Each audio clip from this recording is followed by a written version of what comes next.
All right, folks. We're doubling up because doubling up on Dreadnought streams, anti-Dreadnought streams. Because A, I do what I want. B, a pretty good stopping point with the Witcher situation. Finished all the main storylines. So that can rest, especially because I'm also reading that new book, which I will want to talk about at some point.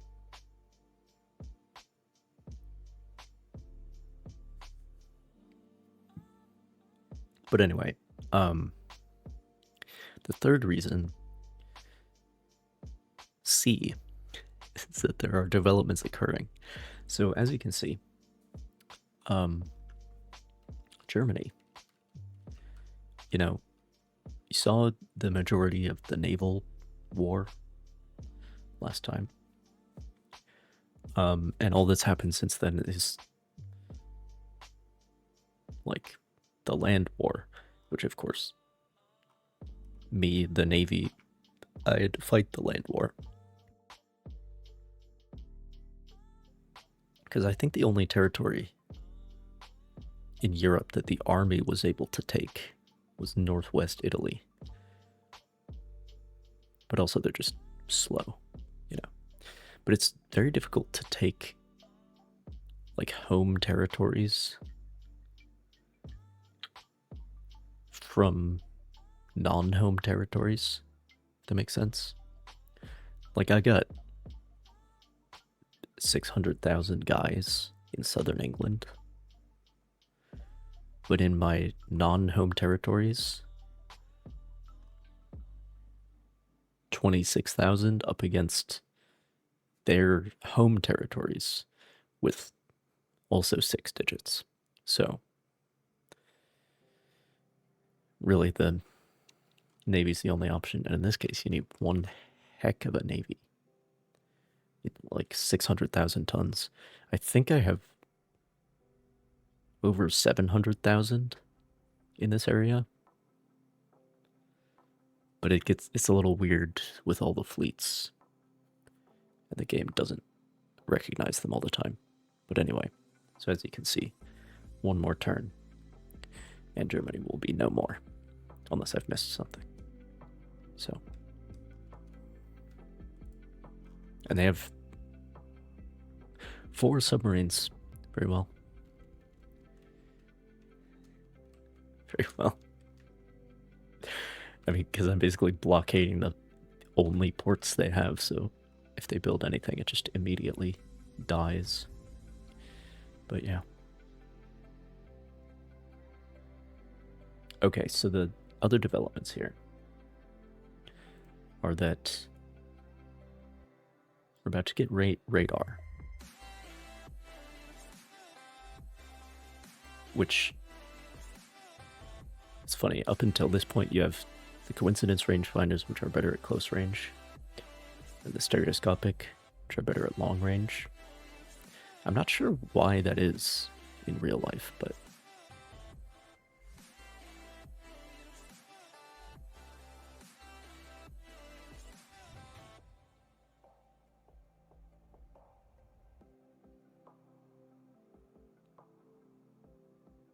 in a single eyepiece, the viewer adjusts the lenses until the 2 reflected images become a perfect match.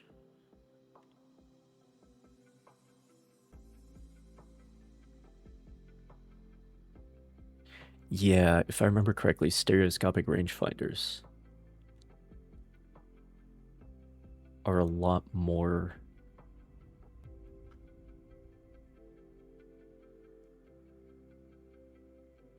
like you have to look through them and like see. I have no idea how it works, but like you need somebody with 20/20 vision basically, I think.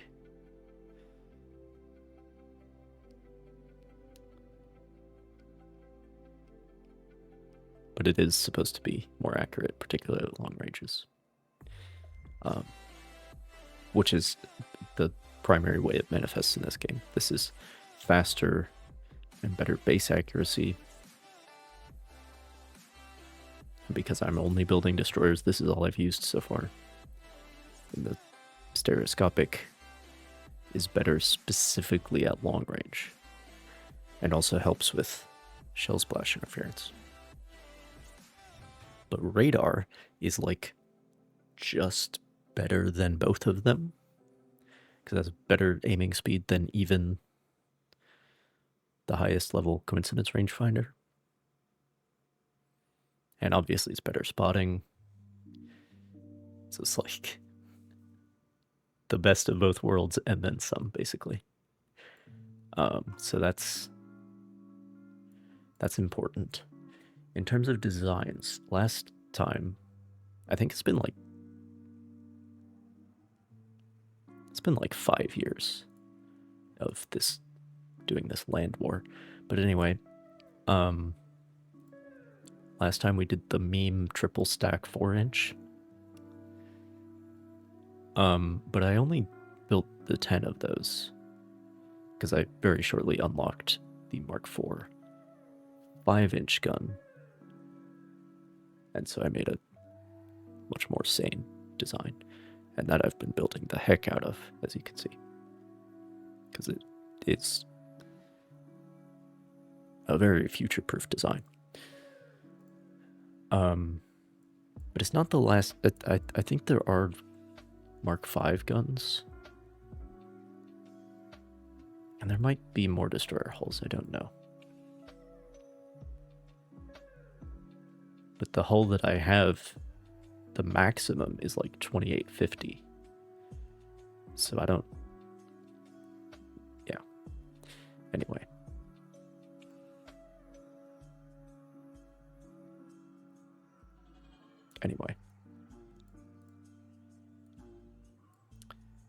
But I have other plans. You'll see. Let's say goodbye to the Germans. And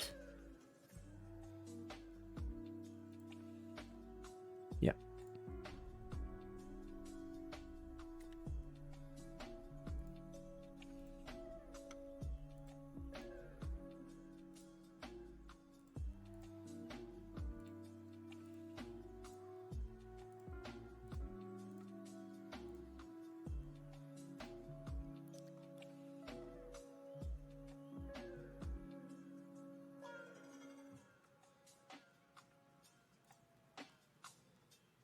Fuck off.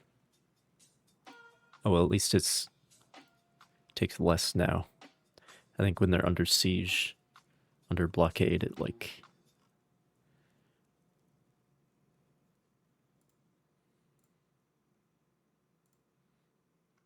gradually reduces the amount of...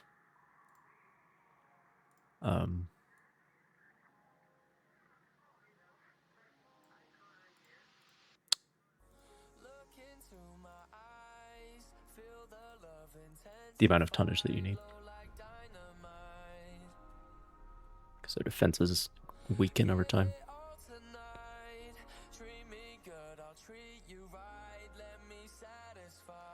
But this is like one of the most substantial territories in the game.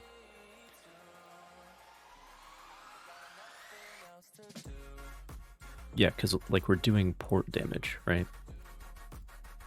That's the idea.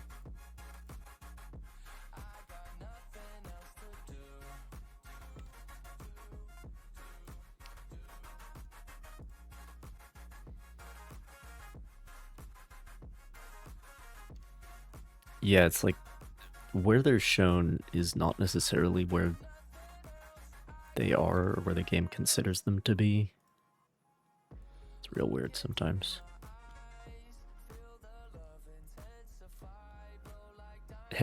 Have you gone out through the Kiel Canal, my guy? What's going on? Okay, let me try to spread them out some more.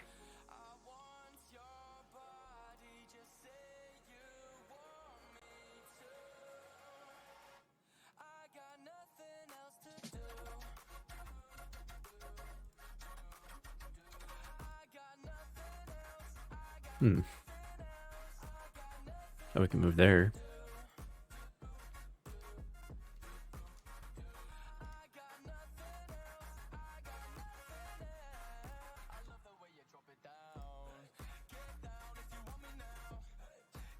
Strange. Because it's also, like, it won't let you move through an enemy's area of influence unless you're already there. It's a whole thing. No, don't go to Helgoland. Oh, some of them are already in the port. Well, that's going to be part of the problem. It's an absolute mess.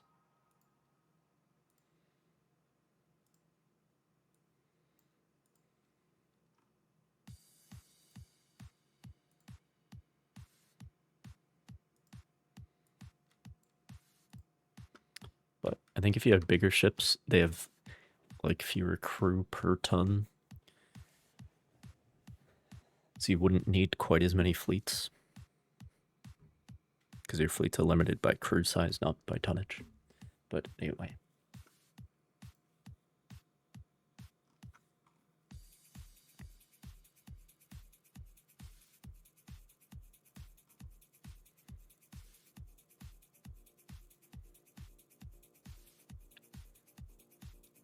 It's not like there's any hope for them. Oh, we got an army offensive now too. Okay, good.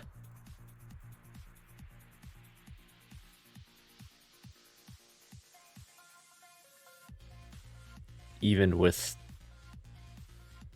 the logistical imbalance, though.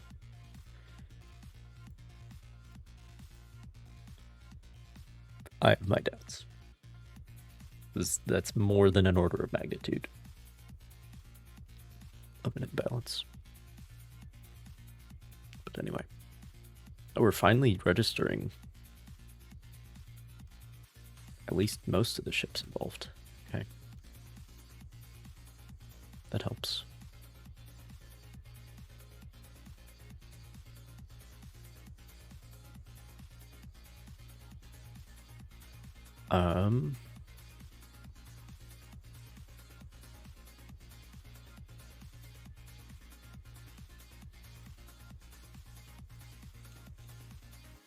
Next on the chopping block is the Austrians, of course.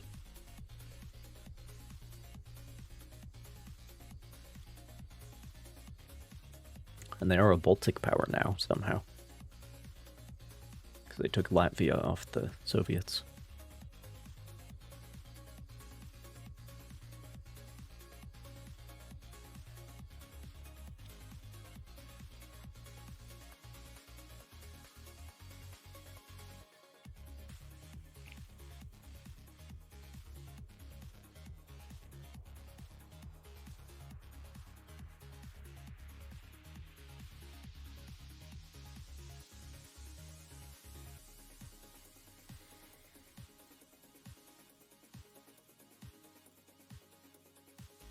Very well.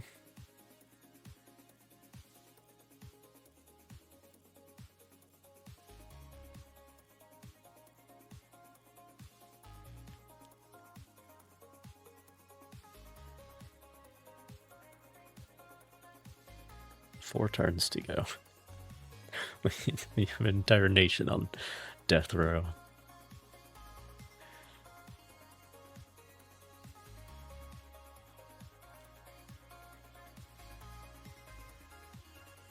Super propellers.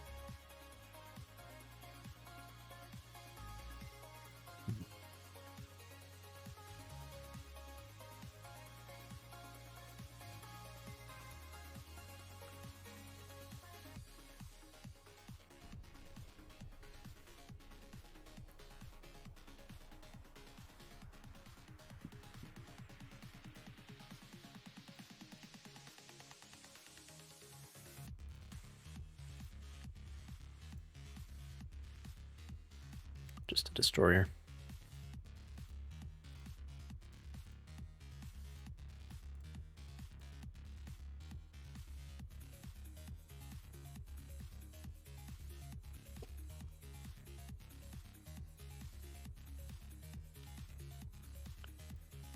like a battleship comes out, I might give them the honor of one last battle. Hello, friendly tank cannon.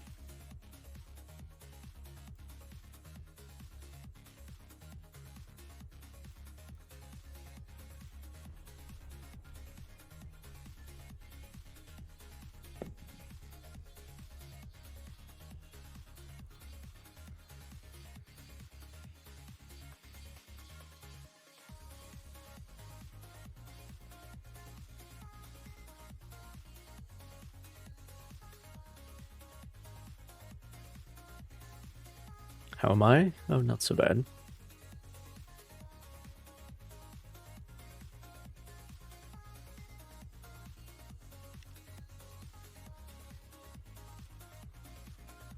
It's a lot of. I had quite a long break, which was good. Long vacation, but getting back into the swing of things.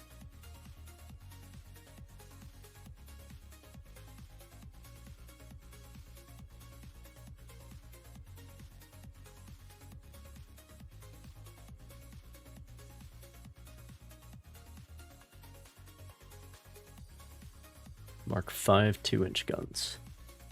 I think Mark 5 is the last level. That's the game so far.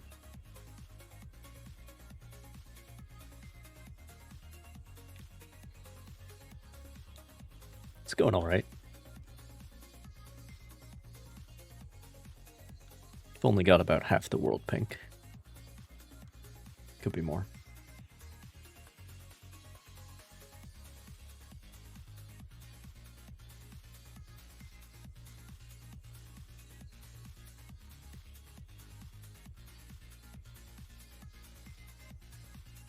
We're about to deliver the coup de grace to the German Empire.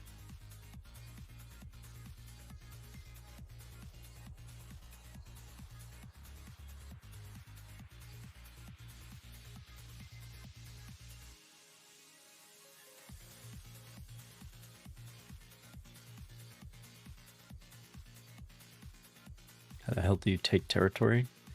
With a naval invasion. And then once you've taken all the coastal territories, then the country ceases to exist, because as far as, I mean, it can be a minor nation or whatever, but as far as this game is concerned, a country without ports is not a country, which is fair enough.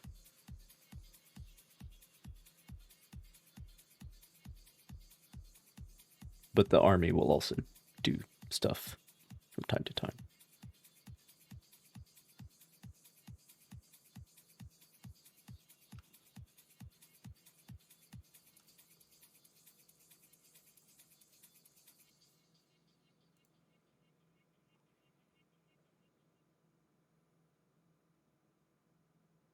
Yeah, it doesn't entirely make sense, but that's not the focus of this game, so it's fine.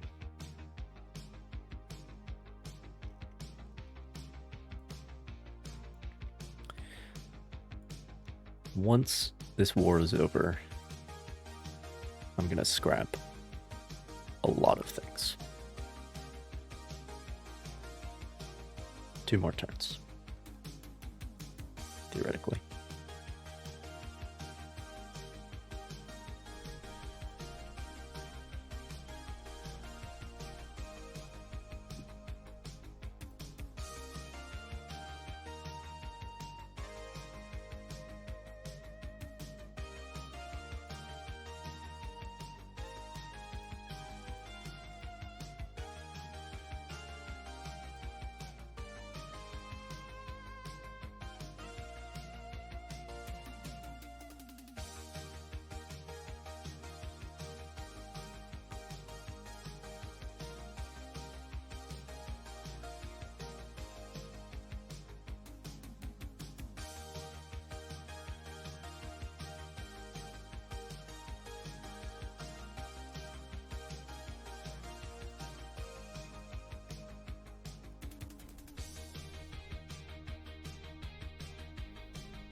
Xiaobei? Is that in China?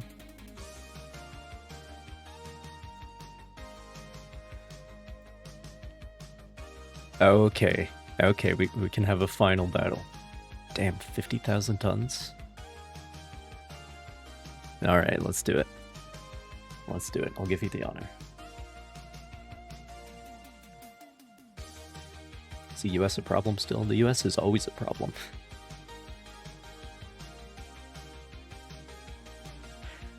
Actually, though, in this game, they have higher economic growth than anybody else, which makes sense. Because they're the rising superpower, right? Soon to be. But I'm saving them for the final boss, I think. That's my plan.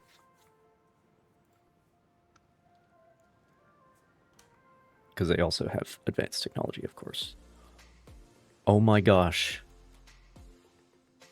Did you build, of your own volition, a unified main battery on the center line? Shocking.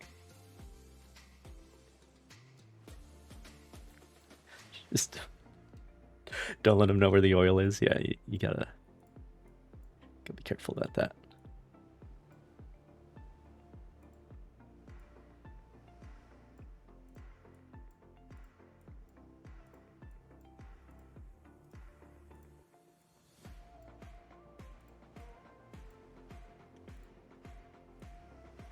Oh, good news. Nightbot does not come through on the new chat.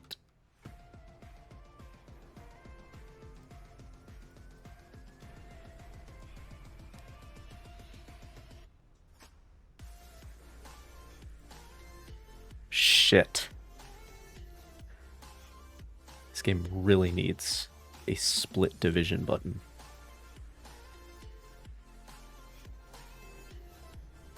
Like, split my division in half, please. Thank you. It's 46 is not a few, but that's the entire point of this campaign. It's torpedo boats and destroyers only, at least so far. That's my constraint.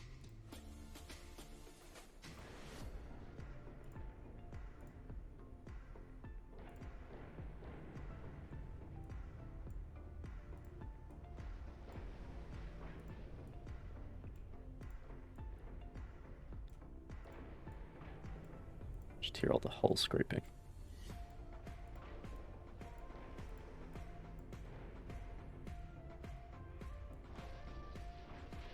No.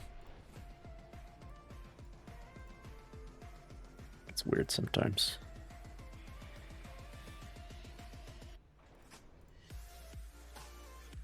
I mean, there will be losses, probably. Because these are their newer built ships. They're gonna have better gunnery than... I have had a technological advantage for most of this war. Particularly with regards to gunnery. But these ones will probably sting a little bit more. Alright. Here's the battleship.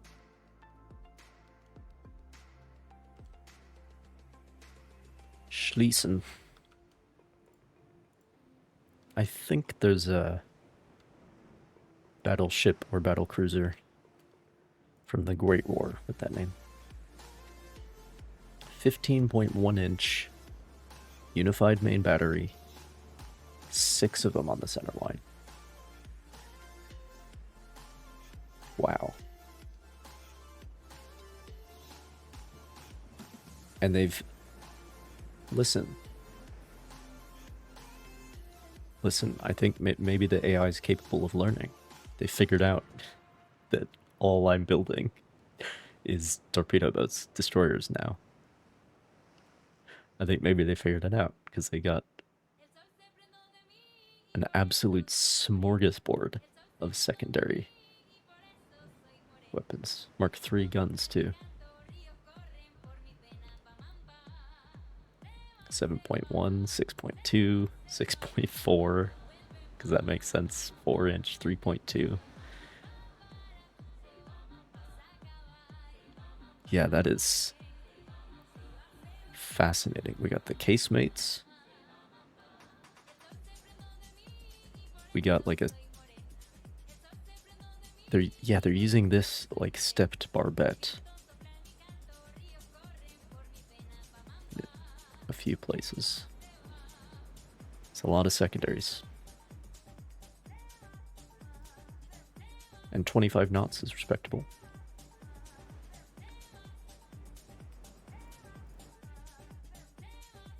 Schlesien is a pre-dreadnought.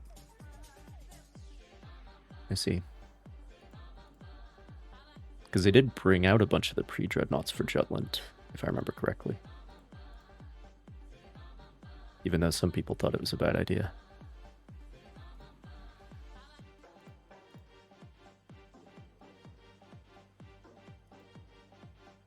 We are past that now, in technological terms. It's 1928 after all.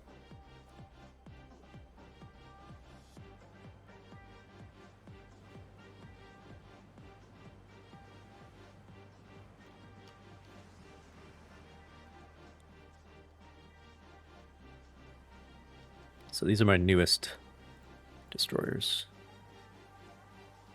All of them? I do have them together in a fleet.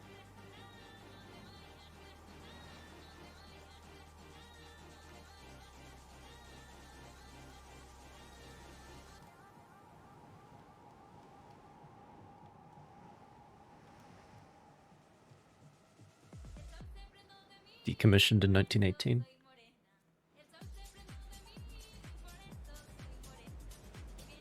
Well, does she get scuttled at Scapa Flow like a lot of them did?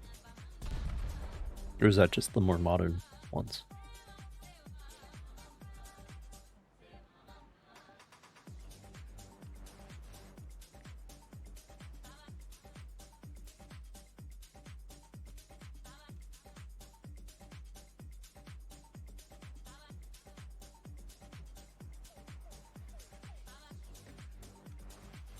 It's time for smoke.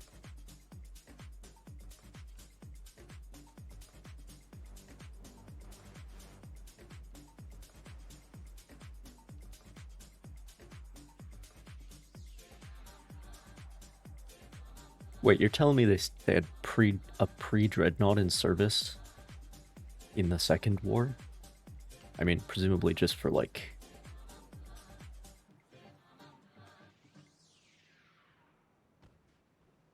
secondary or tertiary duties at that point. Like maybe a little shore bombardment in the Baltic or something.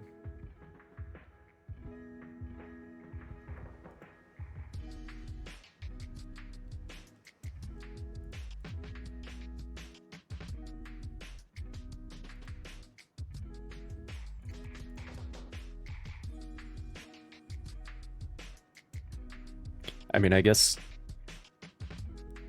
the Germans were prevented from building. Yeah, she was at Jutland, not surprising. But when you're prevented from building capital ships for a long time, yeah, some shore bombardment, I'm sure. But like between 1918 and basically up until the 30s, the Germans were not allowed to build capital ships, so I guess they're making do with that. Well, and weren't the Deutschland class the new Deutschland class with the 2 triple 11-inch, you know, the Graf Spee type,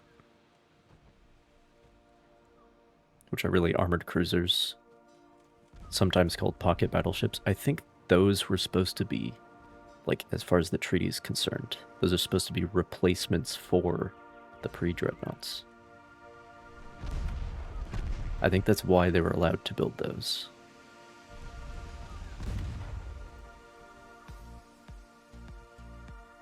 Because those are some of the earliest built ships that you'll see in actual service in the Second War.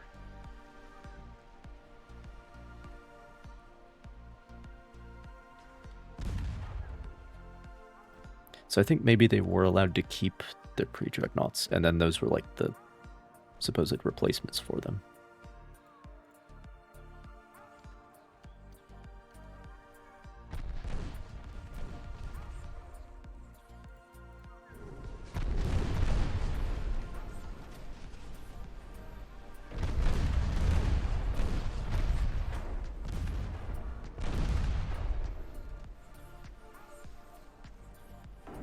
Third of May, 1945.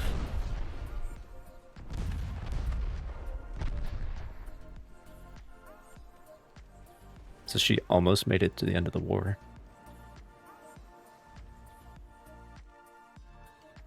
Interesting.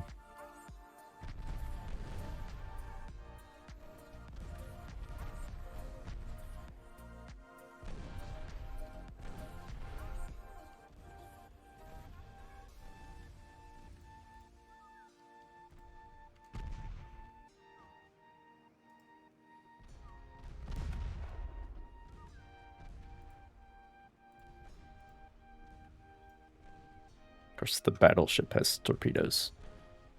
Who do they think they are? The British?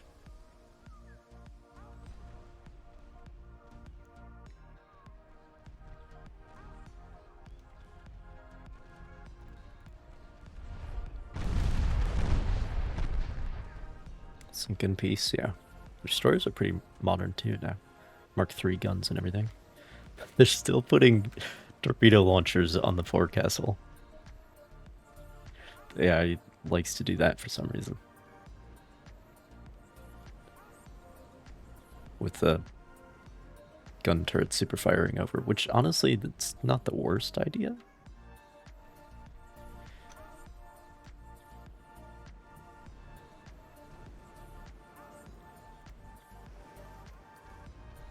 But that's about all you can say.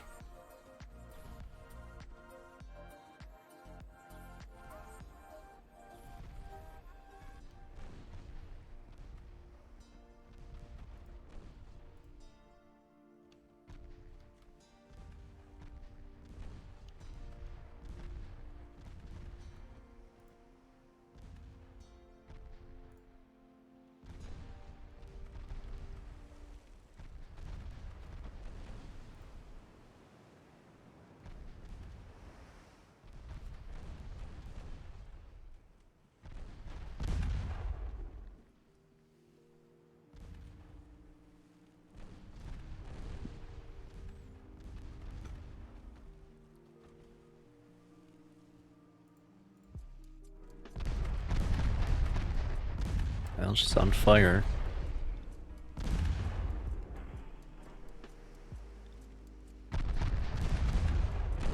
And a lot of the less armored things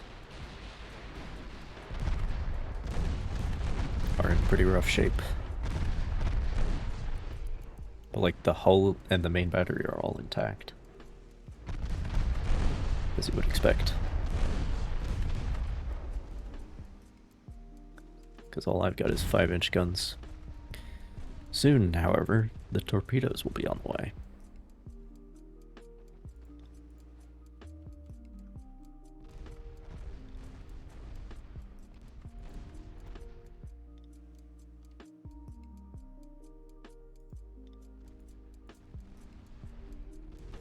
Probably not even going to use the other 2 divisions.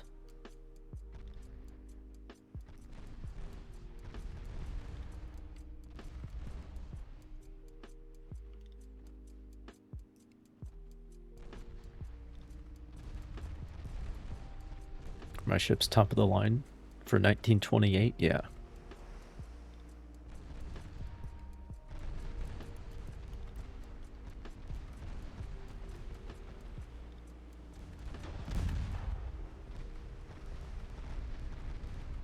I have Mark IV guns, and the game only goes up to Mark V. I got quintuple torpedo launchers and everything. 36 knots. Very good fire control. Don't have radar yet, but that's pretty soon. I'm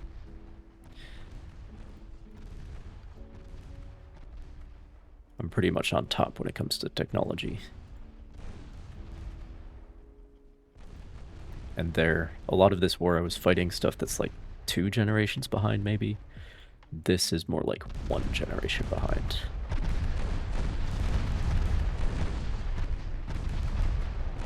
Here come the torpedoes.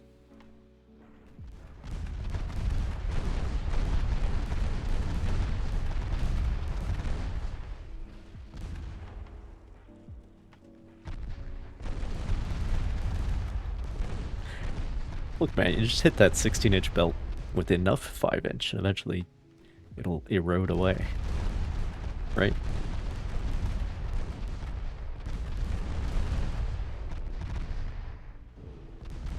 There's a torpedo hit.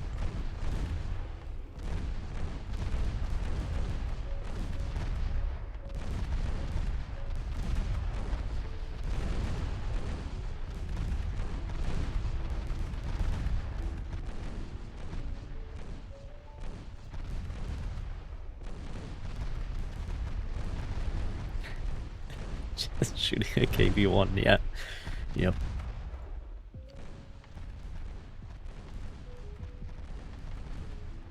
Who needs armor piercing? Just hit it with enough high explosive, and then the crew inside will eventually cease to function.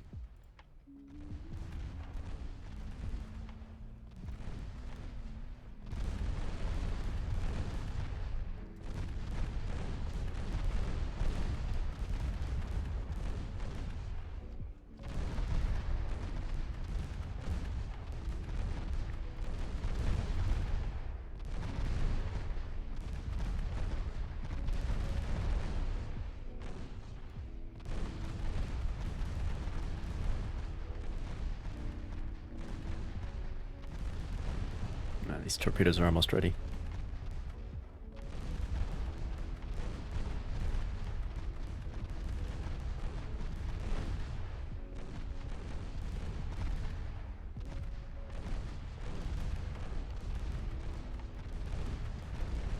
You have more people than they have bullets. I mean, to be fair, I also have a lot of bullets.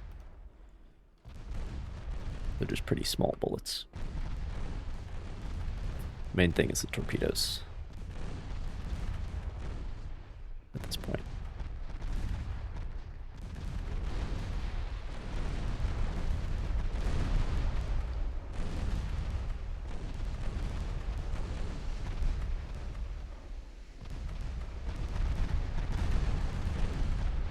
Oh, there goes one of the magazines.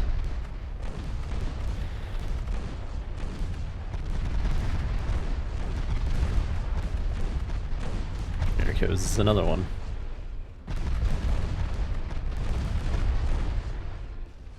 Very well.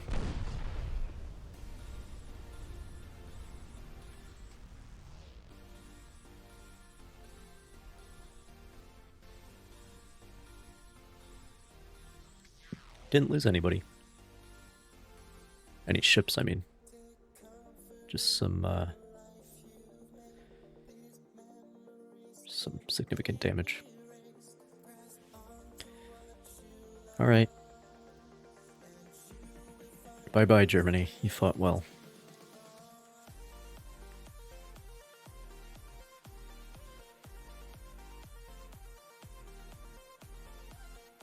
Okay. Now, I need to get everybody into a port. Suppose Amsterdam will do.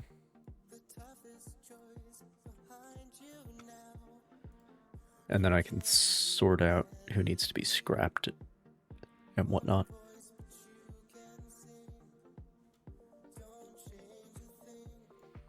These are all... They can go to Amsterdam too.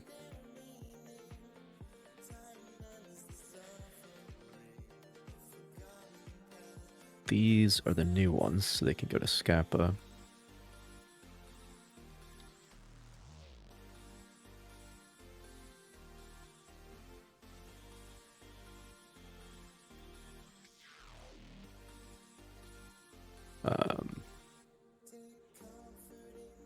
Sure.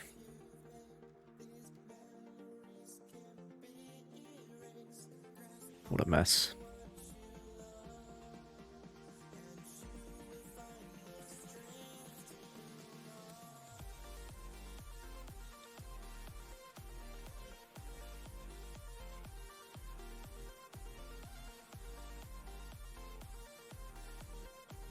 These are some older ones.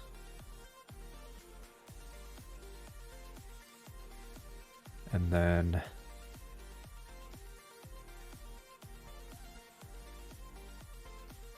oh, these are new. Okay.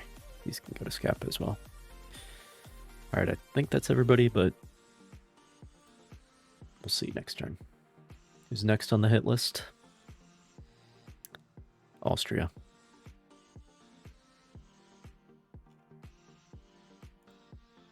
Trying to be friends with the Americans for now.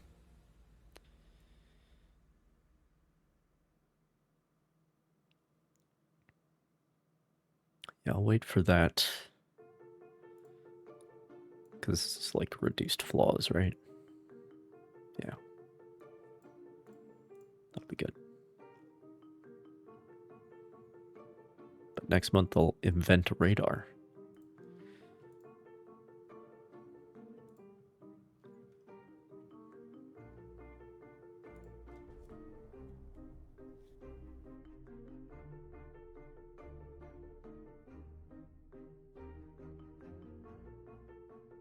There we are.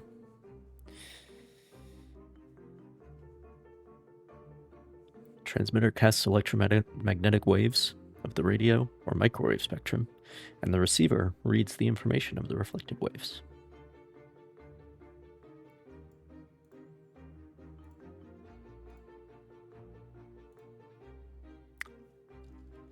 Bye-bye, Germany.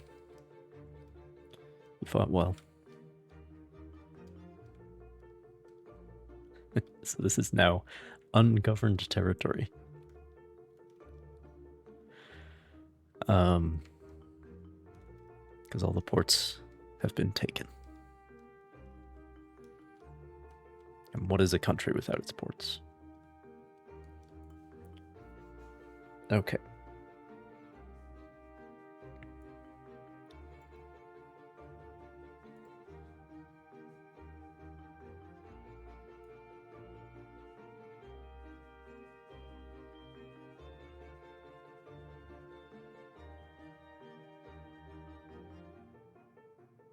Yeah, some of these guys are like 30 years old already. All right. Everything that's not 36 knots, that's like the minimum.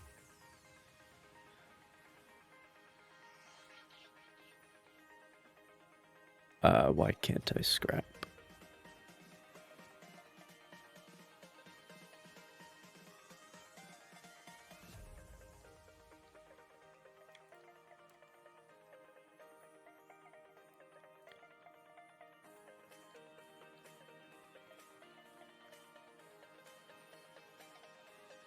I don't see anybody who's not in a port.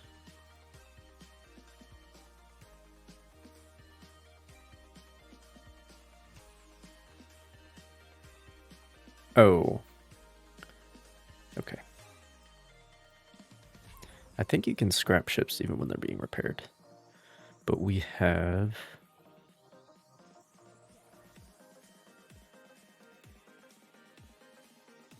some ships at sea.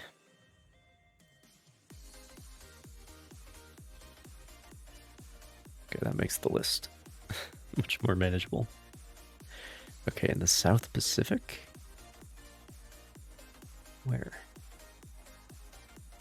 Oh, right, because there's a German fleet like out here somewhere. Okay. Go to Pearl Harbor. For scrapping.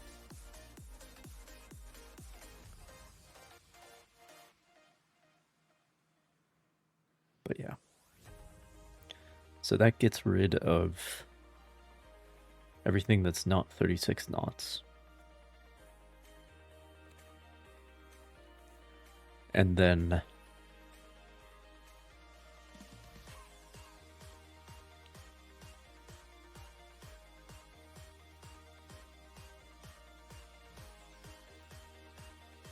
Yeah, these guys are worth keeping around for now.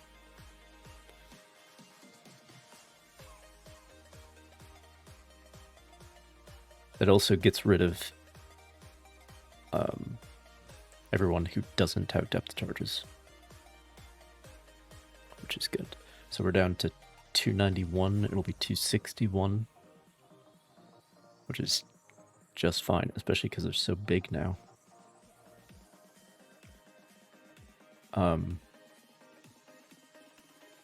And I no longer have to scroll in this screen because we're down to 4 countries.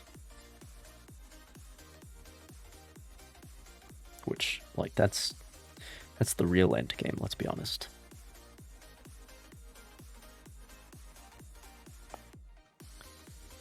Okay. So we're done class. Some of them are in Amsterdam. Some of them are in Rosyth.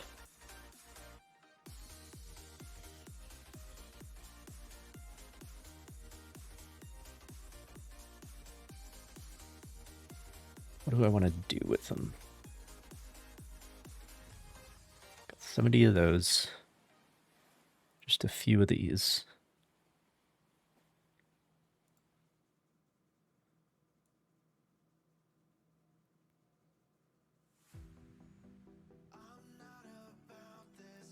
Whole fleet of these.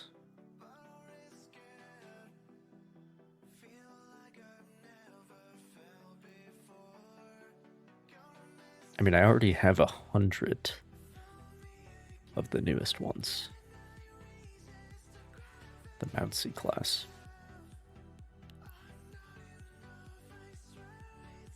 So I don't need to use these actively. I can just garrison them somewhere, basically. The next war will be fought almost entirely with these. At least that's the hope.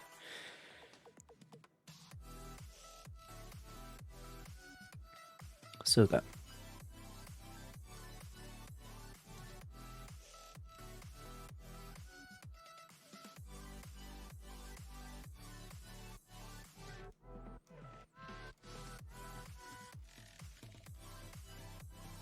I am not immediately going to fight anybody in the Pacific. The Austrians...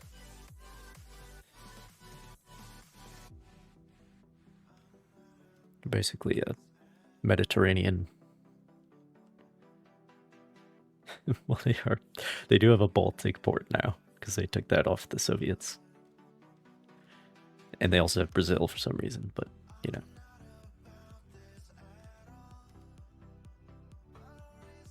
It's all Atlantic stuff, basically. Atlantic and Mediterranean. So, I'm going to put the Verdun class.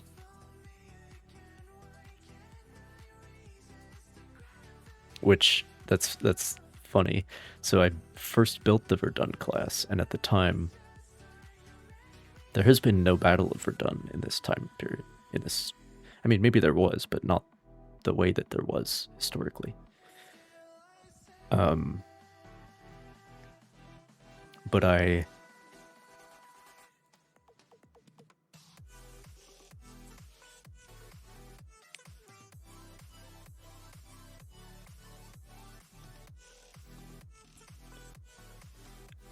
remember it came up automatically as the Verdun class. I did not choose that. And it was right after the French Empire had been destroyed. And I was like, oh, the Verdun class, named in honor of the French Empire.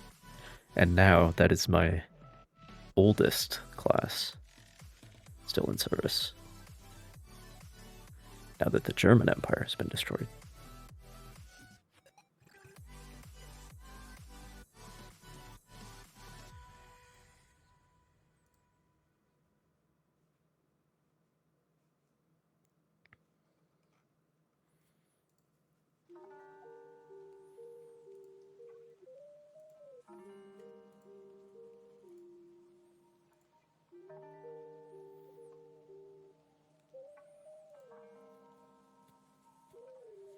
But yeah, the Verdun, I think they're still on, like, Mark II guns, so those are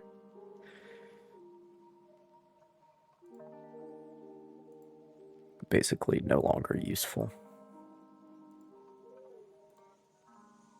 Which is why I'm putting them in the Pacific.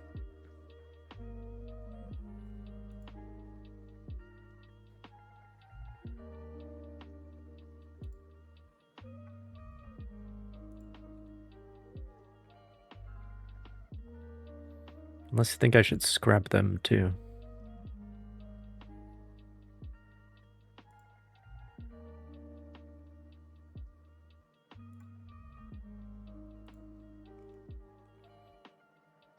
I still have 600,000 tons.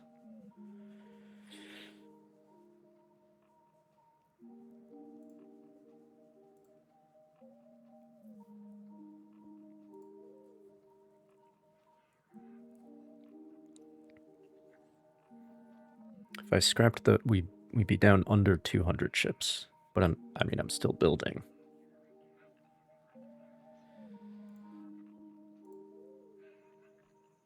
But those are the last ones with Mark II guns.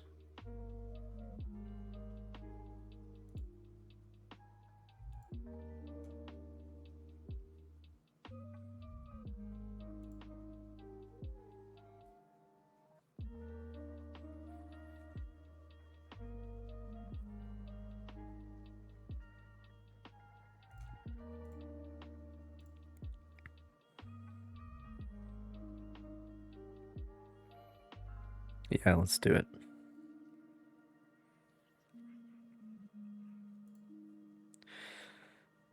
Let's do it.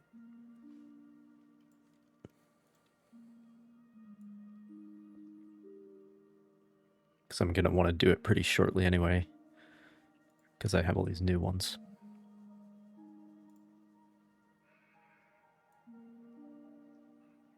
Now we've really said goodbye to France. Okay, so Hornet and Mindful. They are in Amsterdam and Rosyth.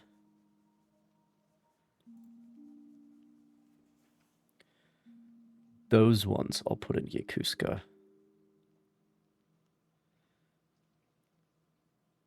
Narissa I'll put somewhere else.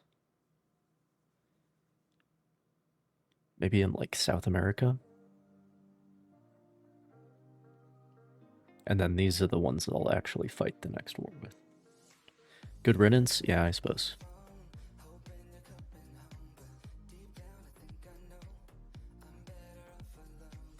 Now that they are fast and long range, you don't need to keep garrisons in every little port. And also now that I have every little port out here, it's not as big of an issue. Okay.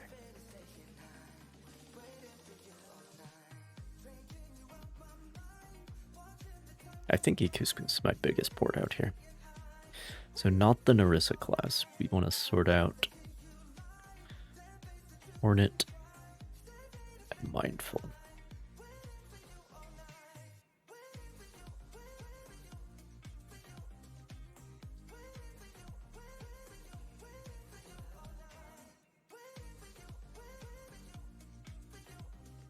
Right, the Narissa class, they're the 36.4 knots.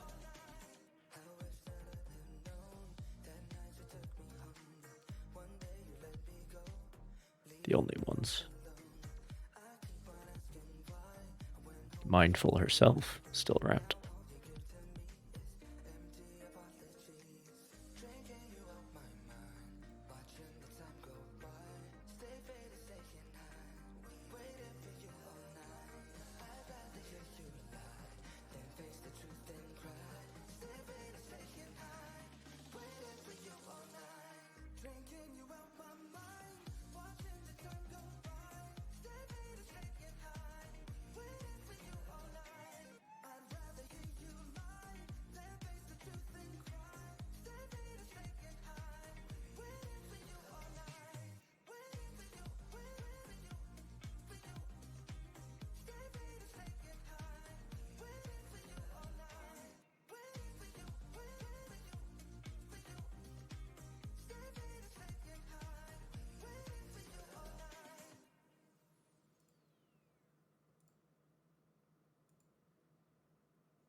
All right.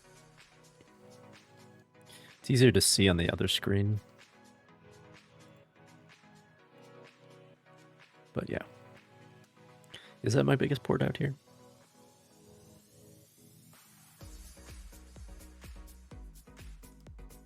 Biggest port in Japan. How big is Singapore now? A little bit less. All right.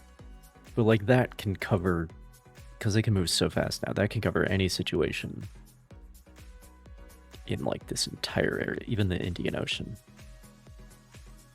You know.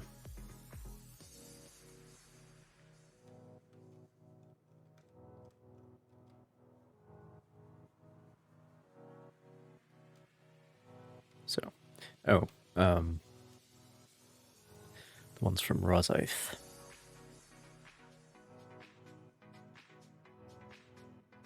Well, is it brand new ones mixed in here?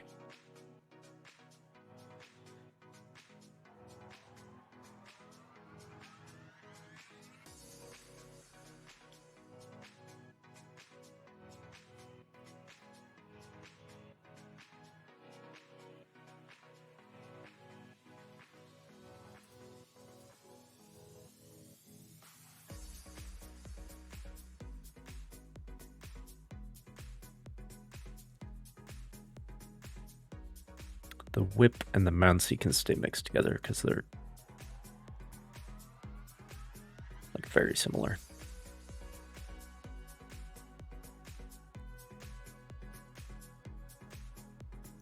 Okay, I'm gonna wait.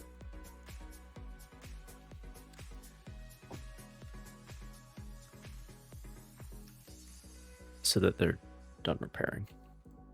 It's easier to sort things out then. Any ship's bigger than destroy?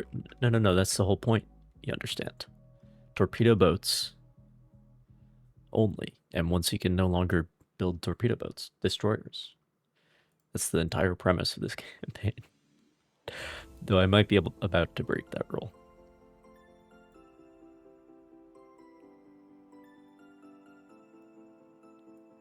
Bigger funnels.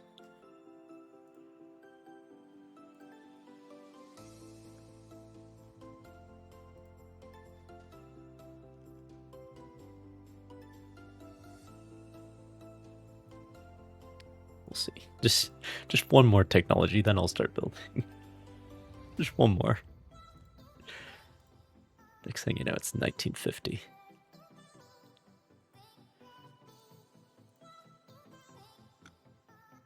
Okay.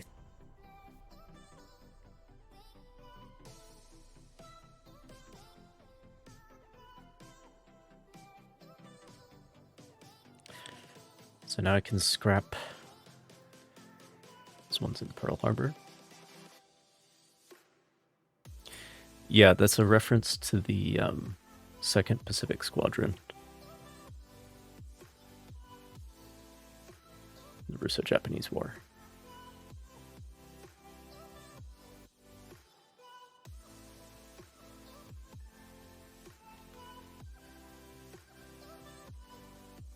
Okay, we're down to 210 ships, which is perfectly comfortable. Still full on army logistics. It's fine. Still 500,000 tons. It's fine.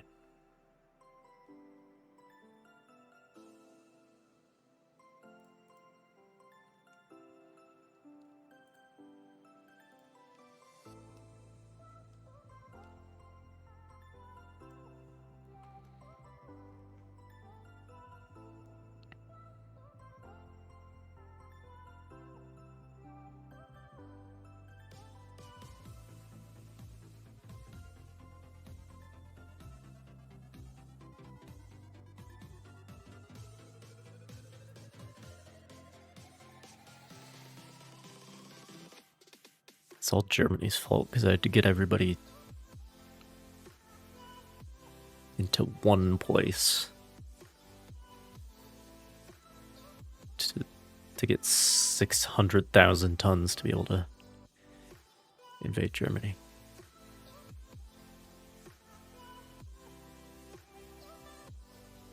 Here we go. Iphigenia? Is that a flower or something?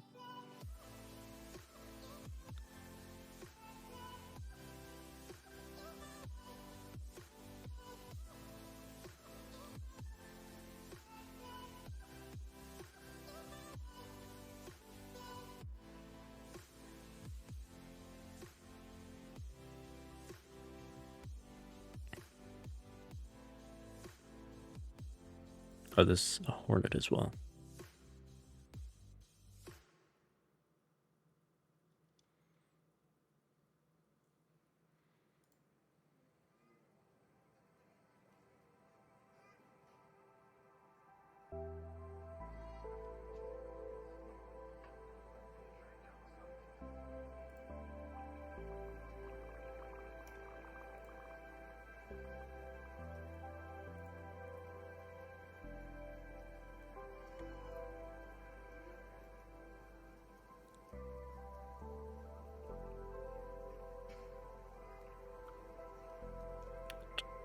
HMS Truant.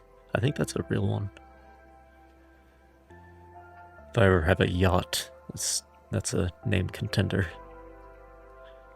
The Truant. Okay, now if I look in this screen where they're sorted by age, the entire Hornet and Mindful classes should be at sea. And they are not. The Sturgeon is still in Amsterdam.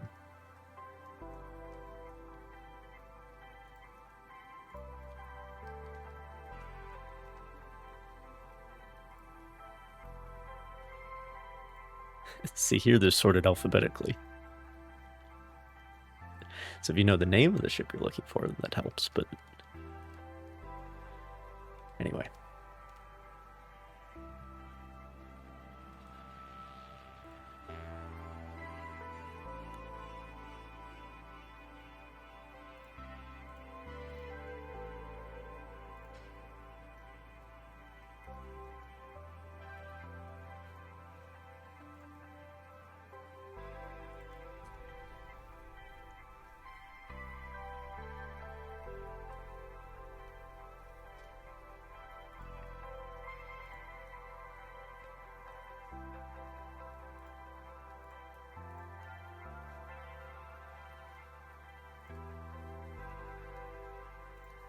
Oh, what's this now?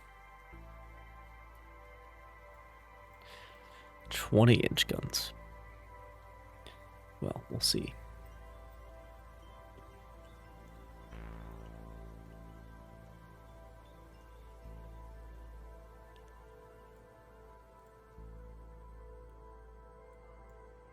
Okay.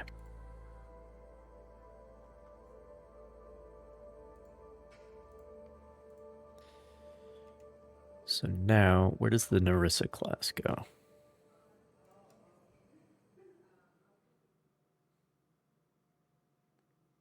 There's 55 of them.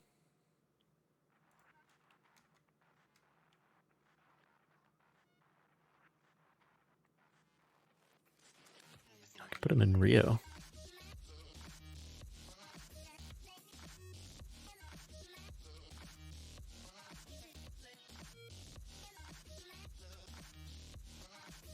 All these ports are pretty small.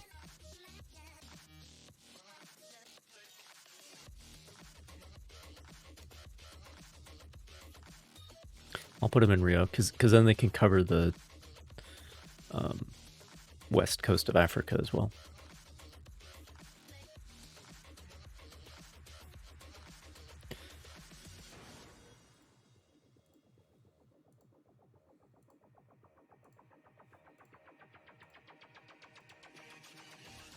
This might be only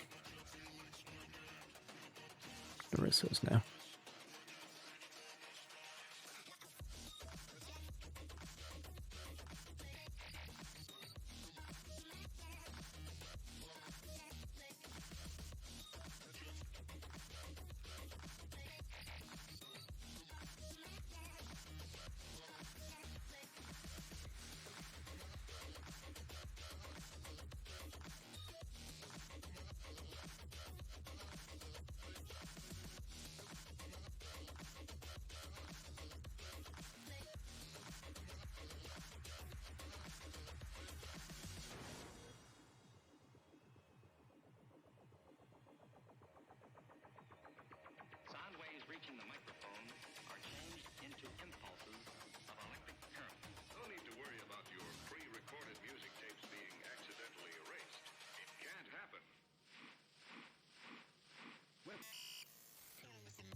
Opinion on spiders? You asking me?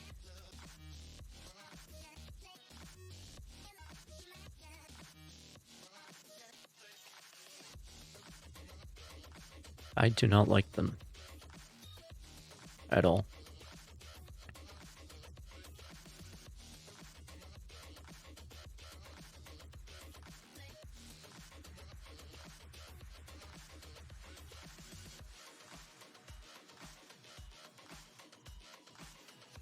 I appreciate them. I understand the role in the ecosystem.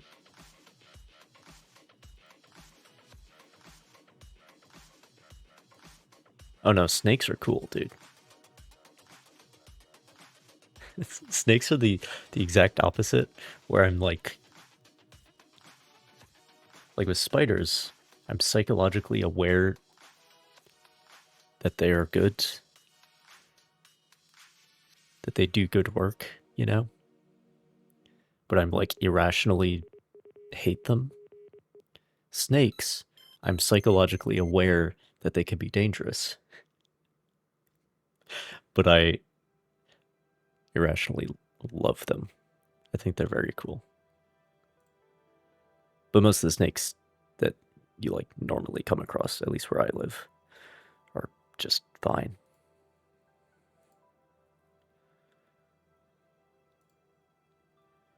Speaking of which, HMS Viper,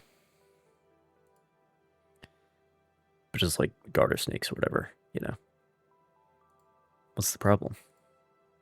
But if I see a harmless variety of spider, I'm like, get out of my house.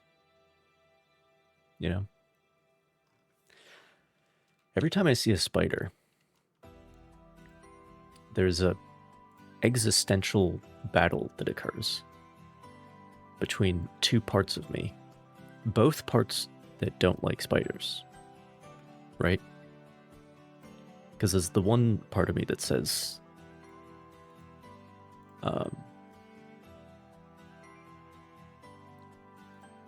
that's a spider, I don't like it, I need to kill it. And then there's the other part of me that says, that's a spider, I don't like it, I want to stay away from it and not mess with it. So, but both sides are in agreement that we don't like spiders.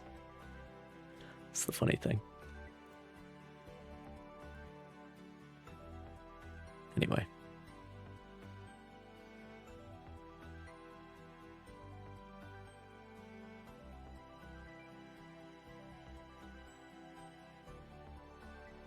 But yeah, I think snakes are cool. What about you?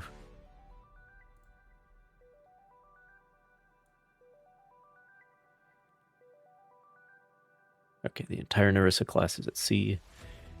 These, oh, one of these guys is in Helgoland. But those can be mixed now. It's fine.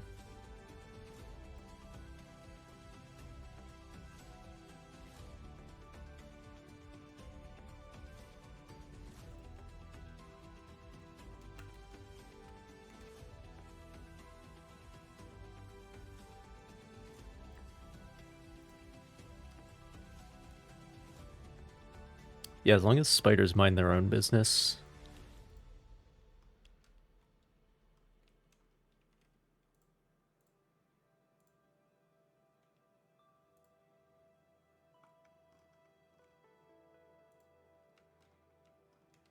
Like, they can do their thing, just not where I am.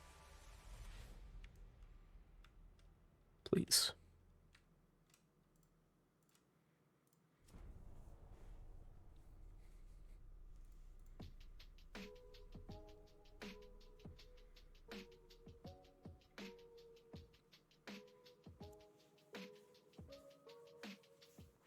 For context, I have a net monthly income of $1.7 billion. That's net.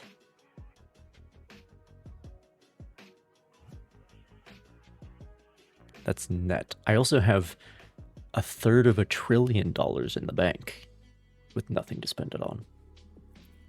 I was talking about real life. I wish. But like, please take my money and invest it in the economy. I do not need 1.7 billion extra per turn. Anyway.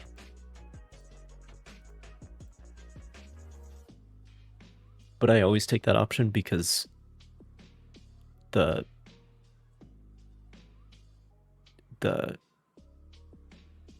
naval budget percent is like the short-term gain, whereas the GDP going up, that's the long-term gain. Because who cares if your percentage of the GDP went down for now, if the GDP will keep going up, you know?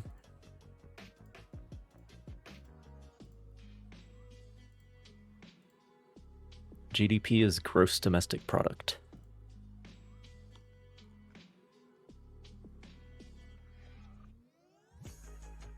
Common way of measuring the size of an economy.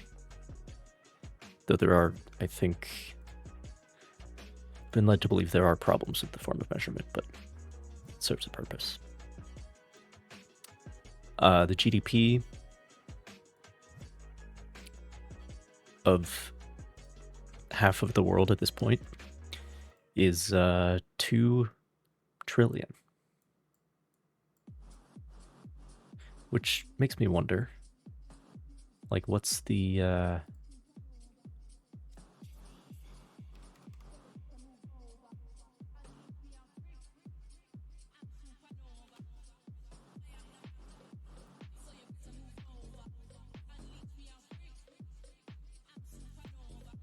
what are the real world numbers?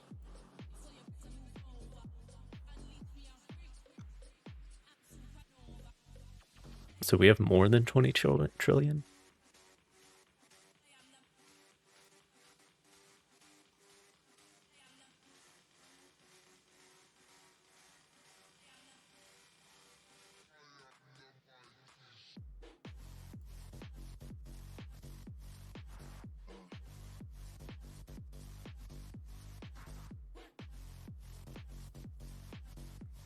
Oh boy. Past and projected GDP?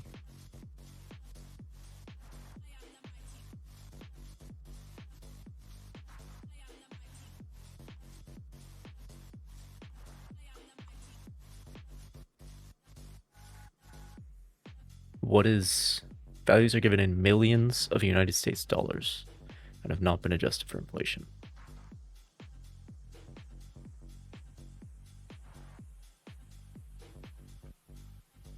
Well, we can look at the 1970s, that's fine. So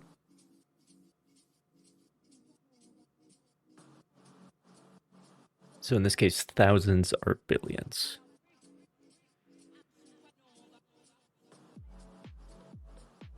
So the United States in 1970 had 1 trillion as its nominal GDP total.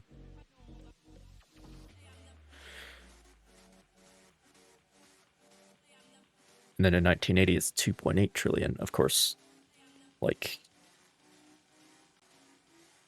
not adjusted for inflation, right? It's just the currency value at that time, so inflation, you know. But that means that even in 1970, like currently it's 1928. Is it?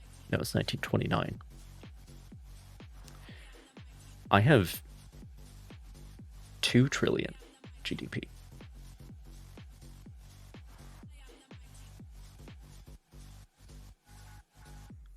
So I have twice the United States GDP in 1920 or 1970. Does it say here? Oh, they're almost to their 1970 level. Got 900 billion.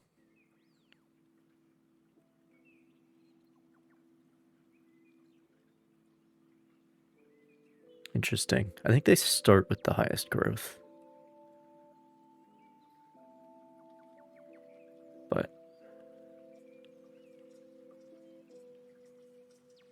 the Russians are the poorest remaining, of course. Only 100 billion, 130 billion. Austrians at 1.2 trillion.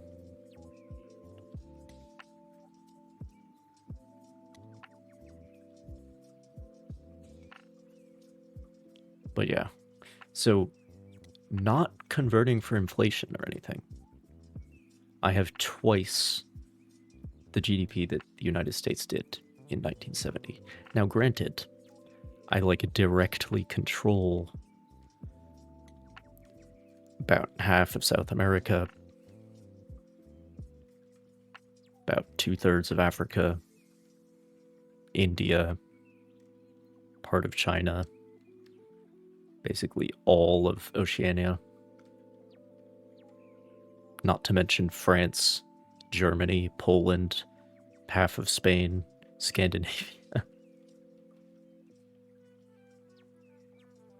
So,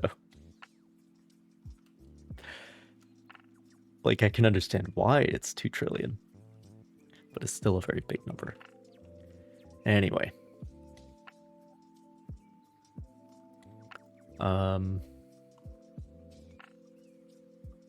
Yes, with those latest technologies, I now have radar,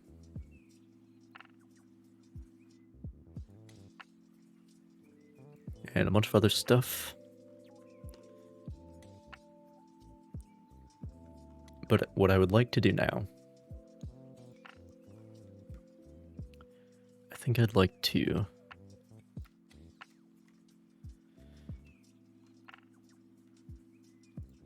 break my own rules. So partly as perhaps as well as a way to change things up, as a way to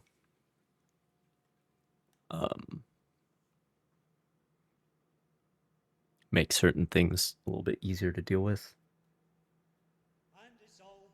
in the campaign, and perhaps as a way to reward myself for getting so far with these constraints.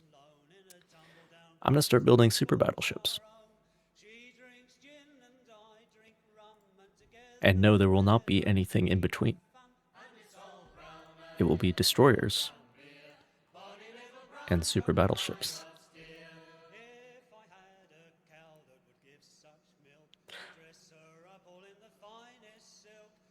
So that's the idea.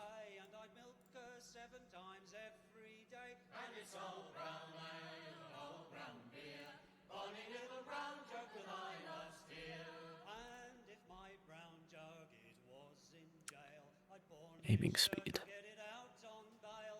39.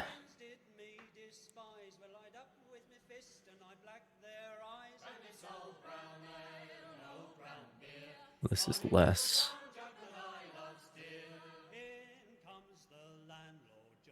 This is better and lighter. Okay.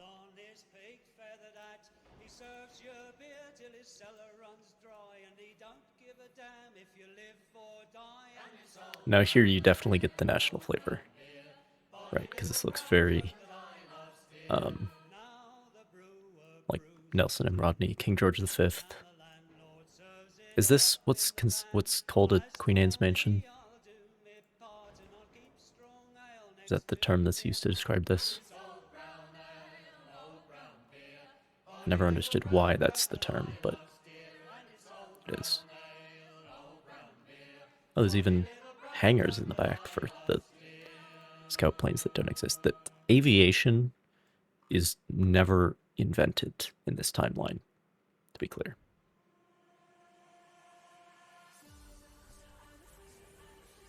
There are no planes. There are submarines, but no planes. Because there's no aircraft carriers. There's no... I mean, there are, anti-aircraft guns. I mean, this is just a Bofors mount, right? That's just what that is. quad 40 mil Bofors.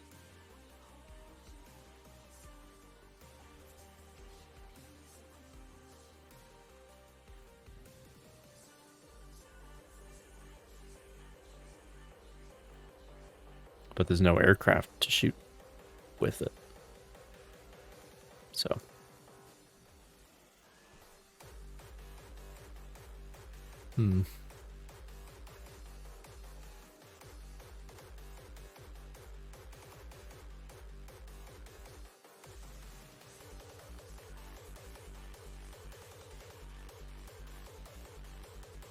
Very large. Yes, I'm decided to cut out the middleman. We're going straight from destroyers to super battleships.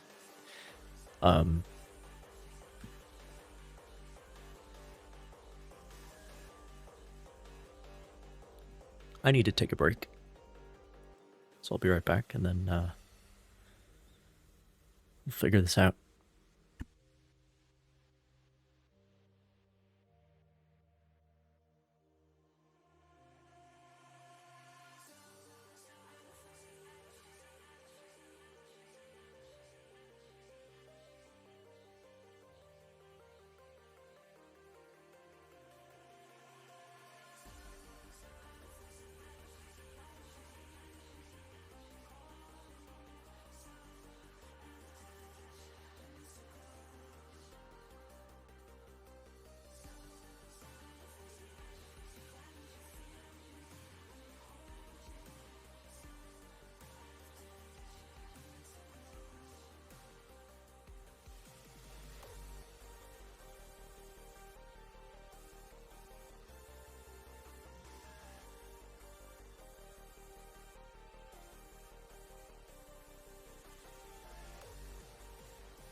I should make a Nelson, but back to front.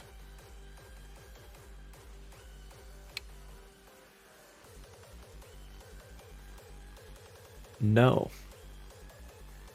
I don't think I will.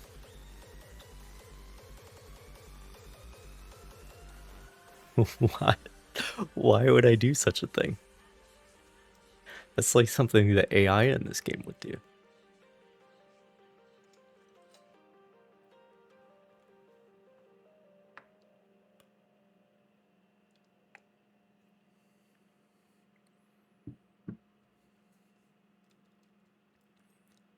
So like you put the bridge up here. It's like a pickup truck. You know. You have just a turret farm back here. Yeah, it's like a pickup truck. Obviously, you'd want to figure out some super firing arrangements.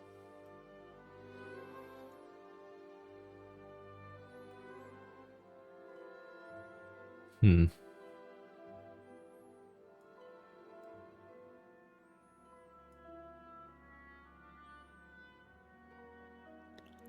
Hmm.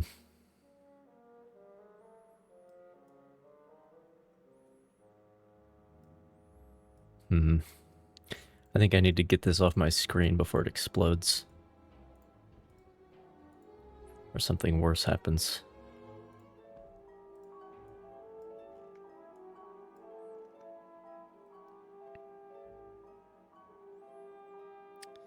Okay.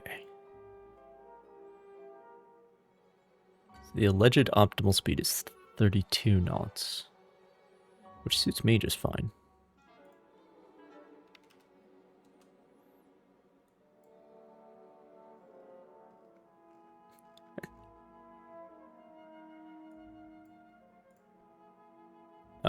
Let me finish building the thing first.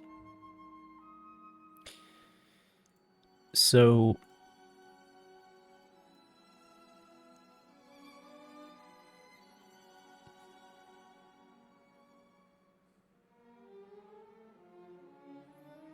got Mark III 16-inch.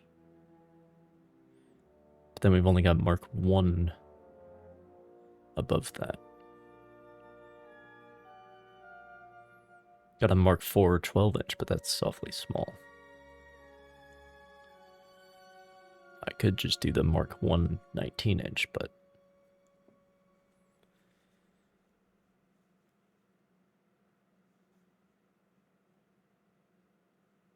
But are there even later marks of the big ones? Or is it...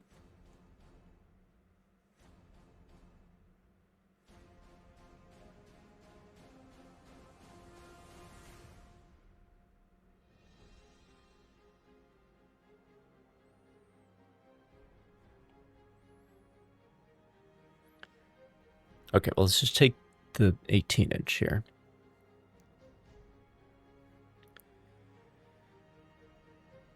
A quarter of a round per minute.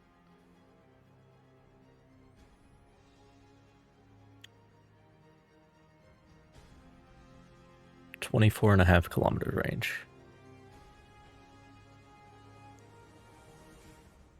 That gives you the full range breakdown for penetrations and stuff. That's interesting.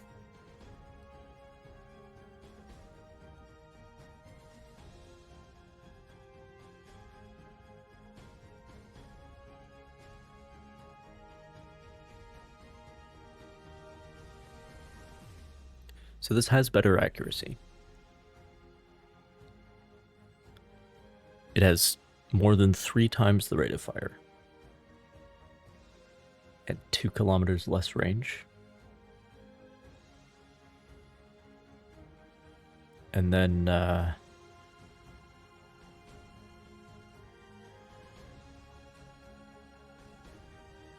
like 6,000 damage from the HE versus almost 11,000.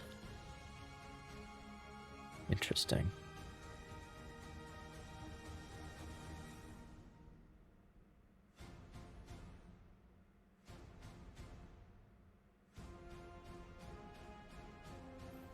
I'm not sure what the hell I'm gonna find to shoot an 18-inch gun at. But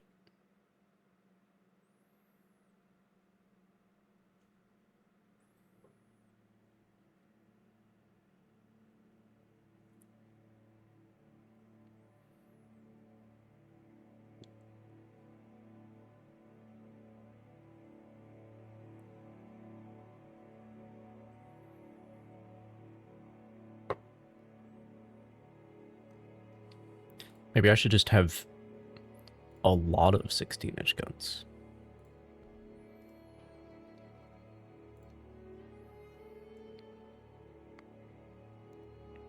It does look awfully small. But, it's too big.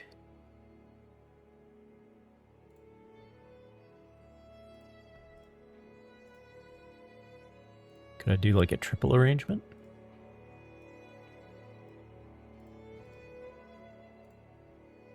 Oh.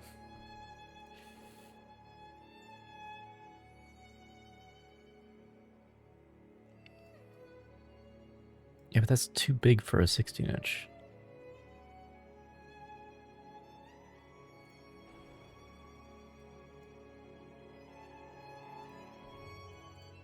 That would be funny, though.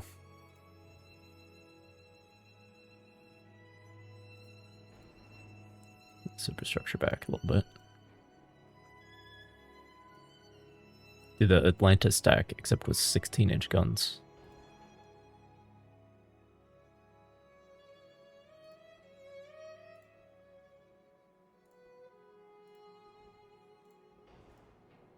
Nah, it doesn't quite work.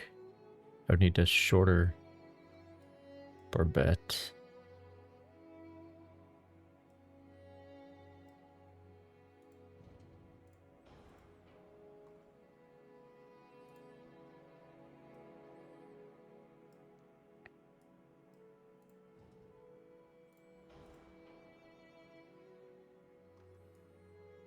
In front.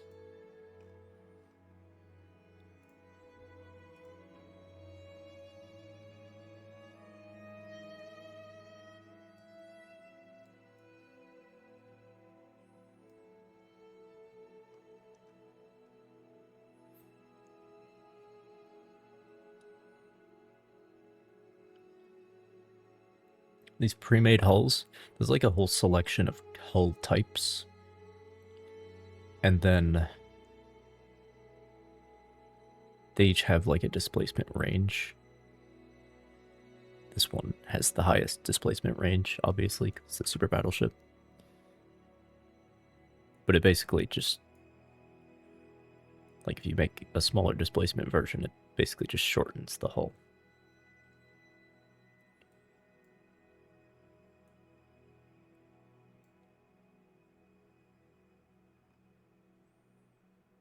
Like I'm making Nelson. Well, I mean, with this superstructure, it's either Nelson or King George V.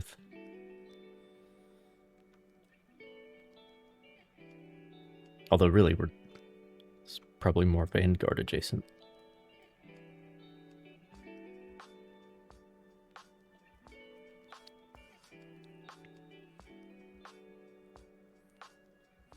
But I'm trying to get the Atlanta stack, which honestly, this isn't the worst. It can't shoot directly forward.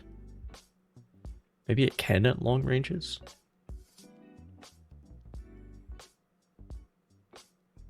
But this turret in particular has very good fire arcs.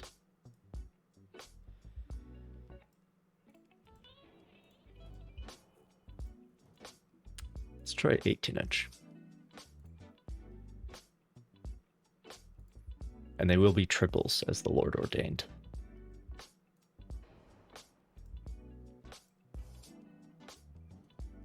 Far forward can I go?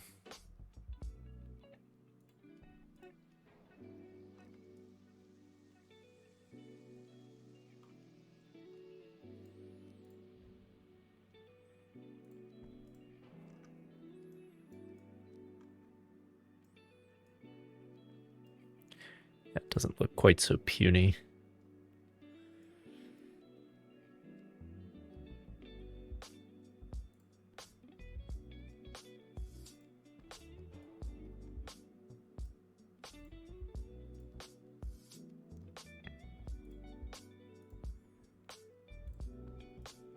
At the right size?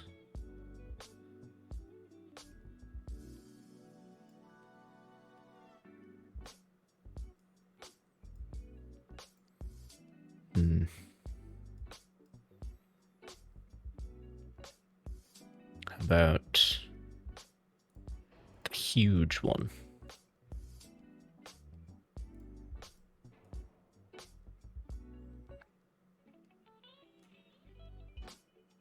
It's too big, if anything.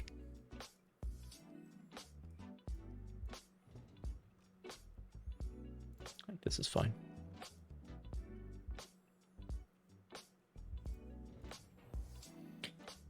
Okay, so as far forward as that can go.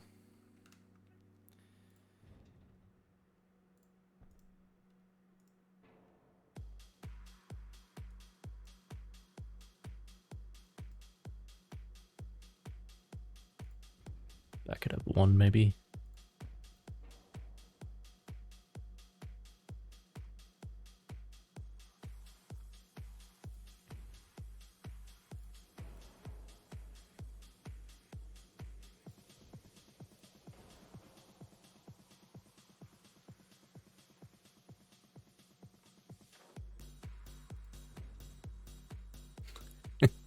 want the bridge as close as possible to the for maximum window shatterage.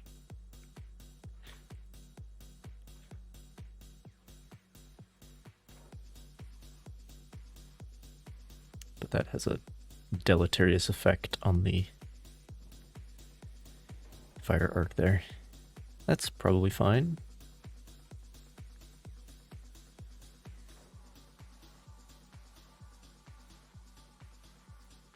Yeah, because you only have to buy the battleship once, you know. We can probably do 4 turrets.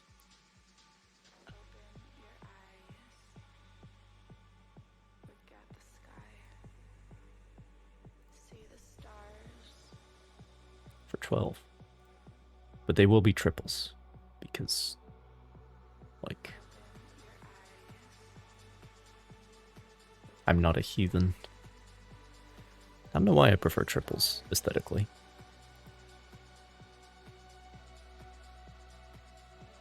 Maybe it's just because that is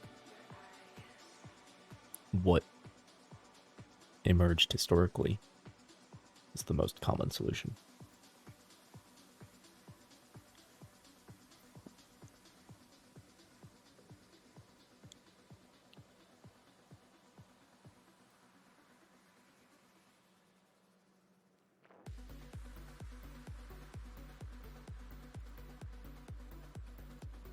Because if I felt like a real heathen.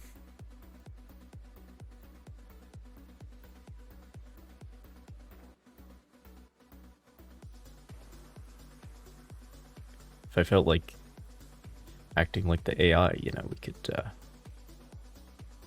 oh, and have them like offset too. That's peak, like 1890s behavior.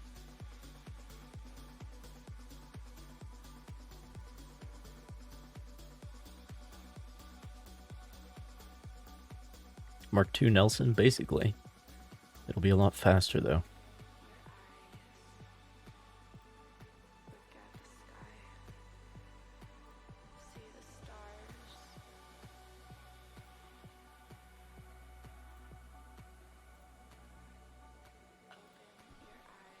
I'm at 18s instead of 16s. That looks pretty nice. Good arcs there. Call it the Melson? Oh no. I think you might be right.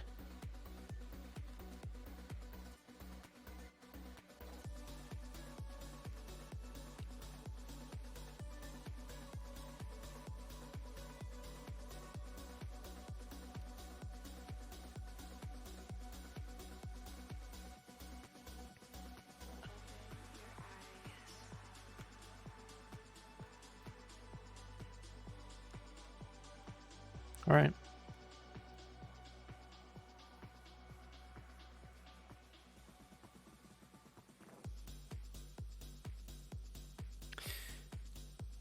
Now for the funny part.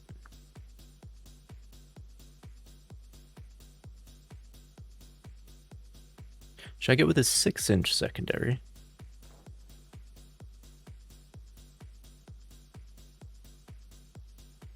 Is there anywhere I can put a casement? No. Sometimes, even on the later models, there's like spots on the superstructure for casemates. Casemates.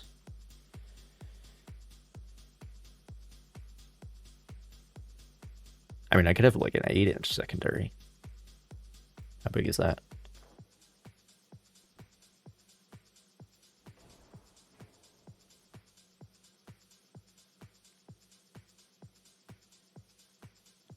Hmm.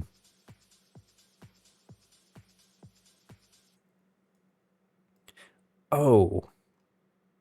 Do we have...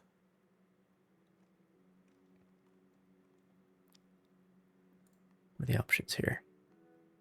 Oh, no. So, Yamato. Yes, there will be plenty of secondaries, don't worry. But Yamato, I think, has a 6-inch secondary, and then even smaller stuff. But one of the 6-inch turrets is super firing above the forward 2 main turrets.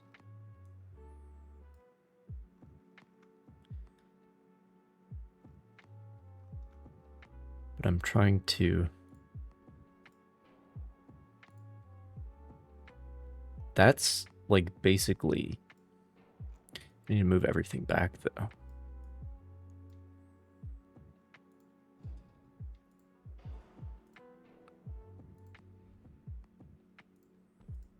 Which I guess we could do.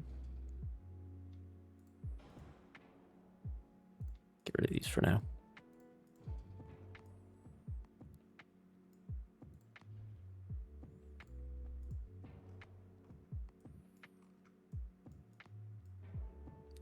Whoops.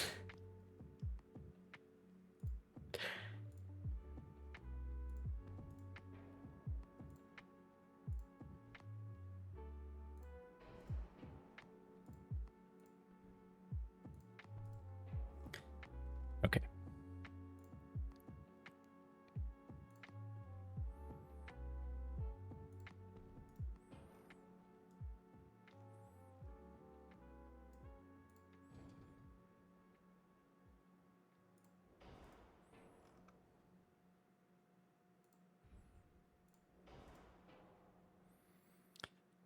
So, like, what size of gun can we put on there, though? Could put an 8-inch? We could.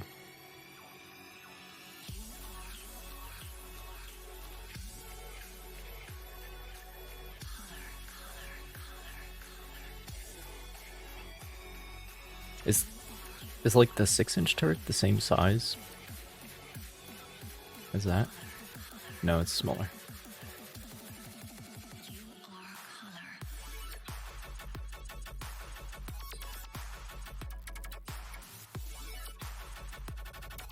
This is 4 rounds per minute. A little under 3 rounds per minute.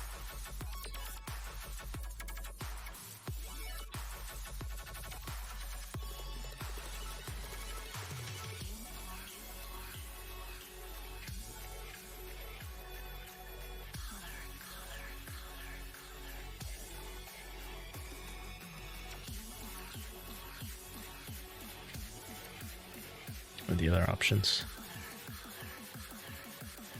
These are all shorter.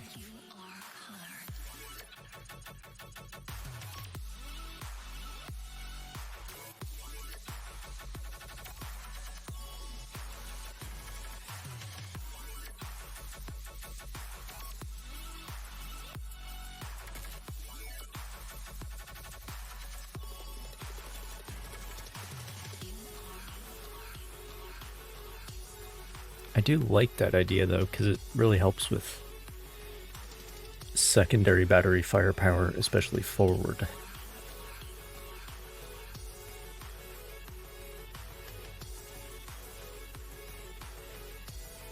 But I don't know if I should be going for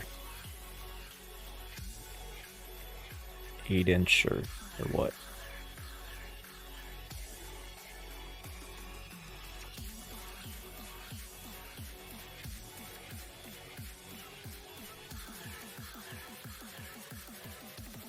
I mean, it fits.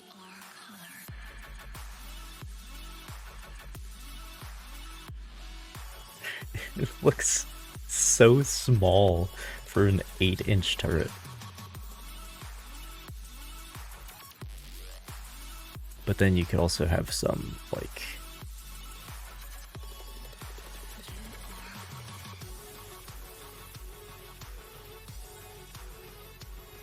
here. Okay, what's the size of gun that I can put on these little things, though? I put a 7-inch on there.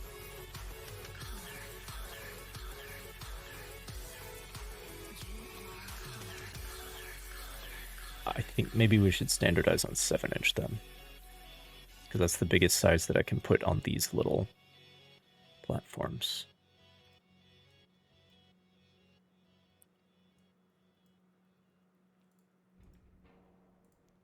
And I don't want to have 8-inch and 7-inch, you know. That's a little bit excessive.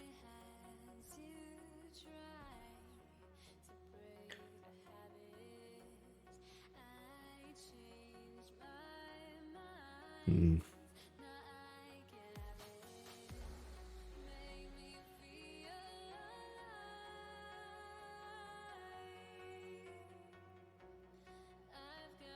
So I could put something even smaller down here.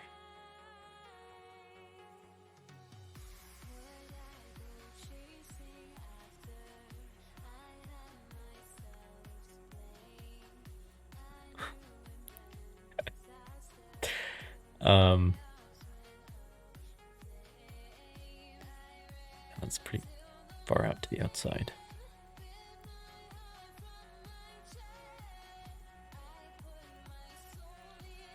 Should I go down to 6-inch? No, that still doesn't fit there.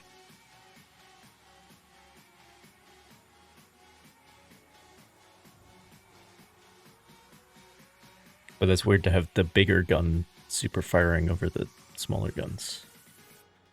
If that's the way you go with it.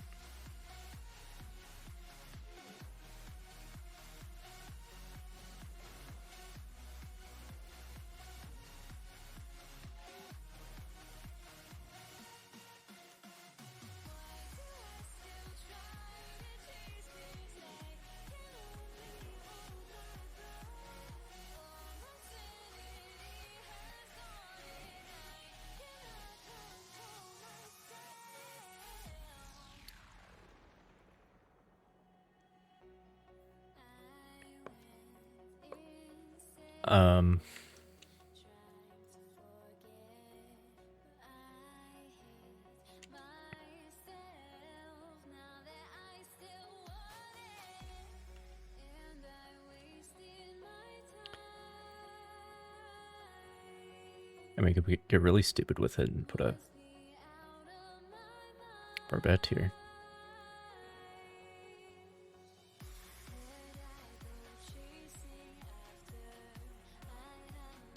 Doesn't really want to do that though.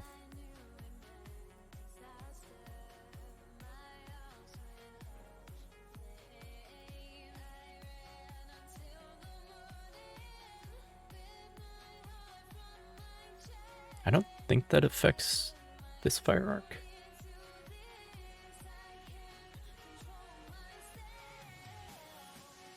No, it does. Okay.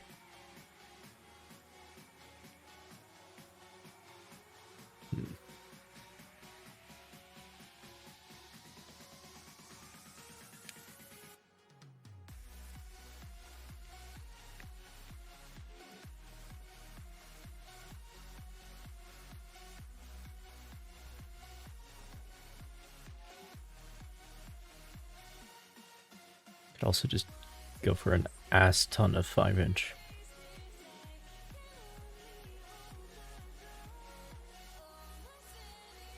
Is music in my taste? I don't know.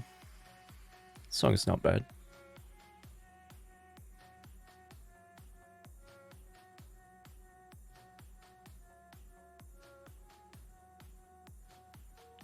I probably skew more towards like the EDM stuff than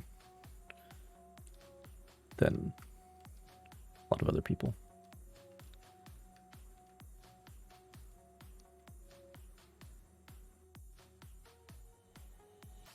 What is my music taste?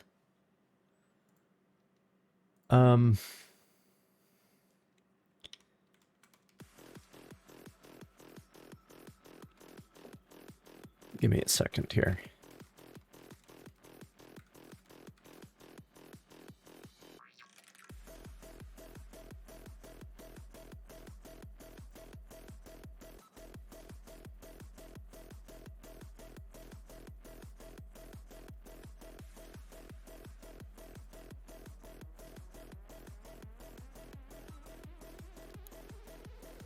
This right here, this is very low resolution, but this is the answer to your question.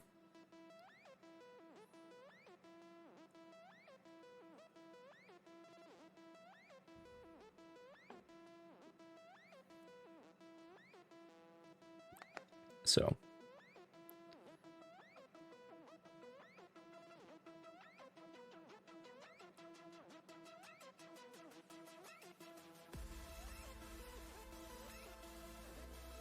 but I do have limits. Like I'll listen to hard rock, but if it gets too screamo, I'm out. I'll listen to rap, but if it gets too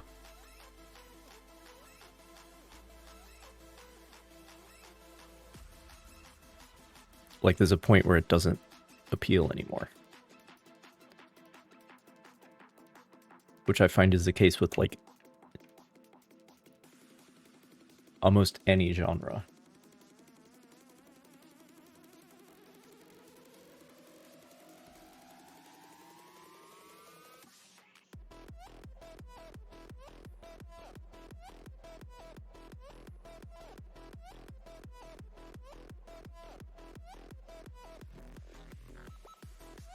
But yeah, there's your answer.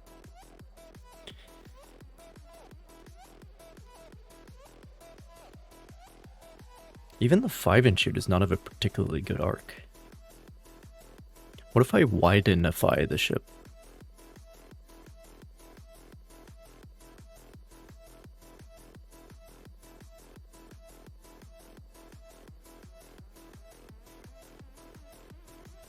Oh.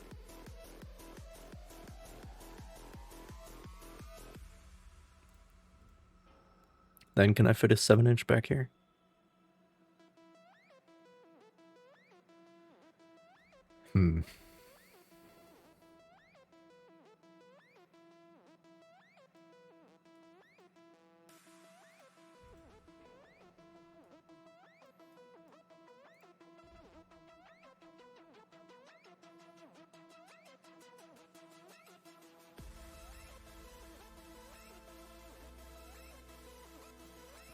Interesting.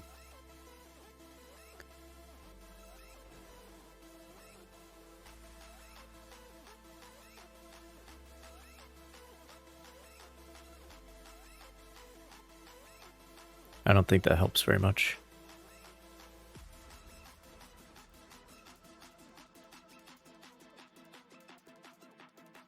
Oh boy.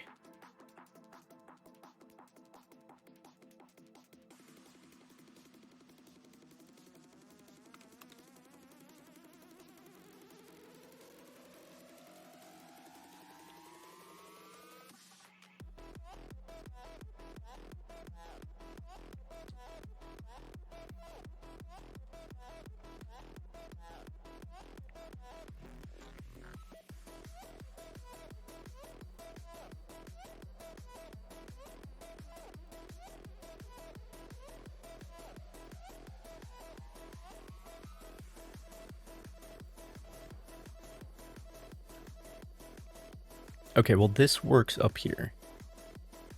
With the super firing in the middle, the super firing in the middle.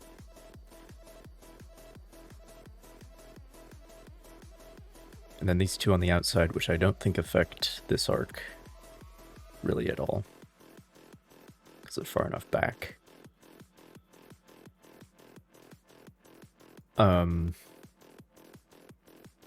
That's fine there. That's fine there, but I just wish I could fit something behind it, you know.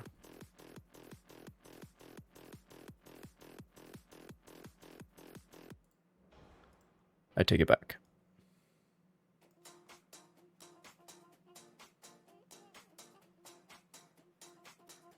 I take it back. That'll do.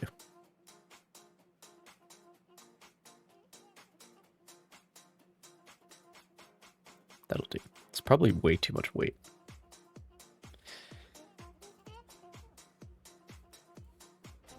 Once I actually...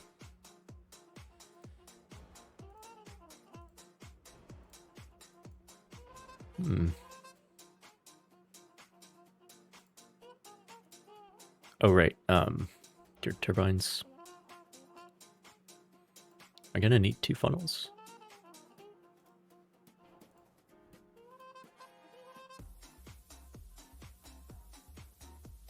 Well, that one doesn't fit there. I've only got the 2 options.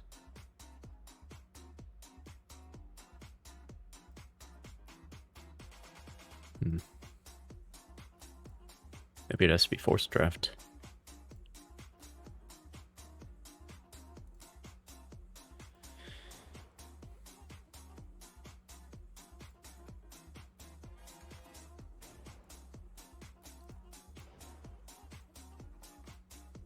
Better steering. And for this sucker, we're doing all the defensive shit.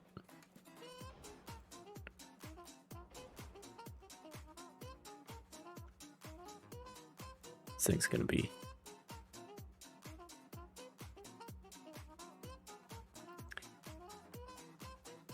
as close as you can get on Sinkable.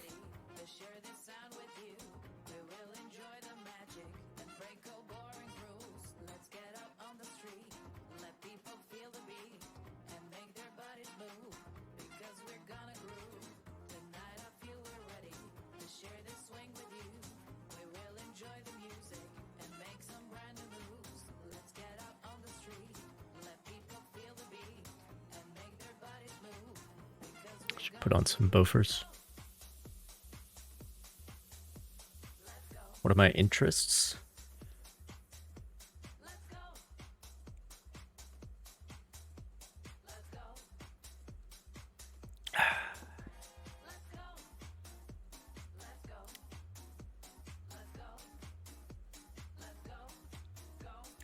Trying to remember who I am.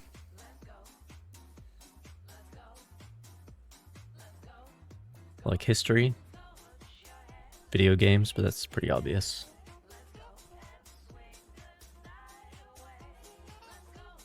Like to read.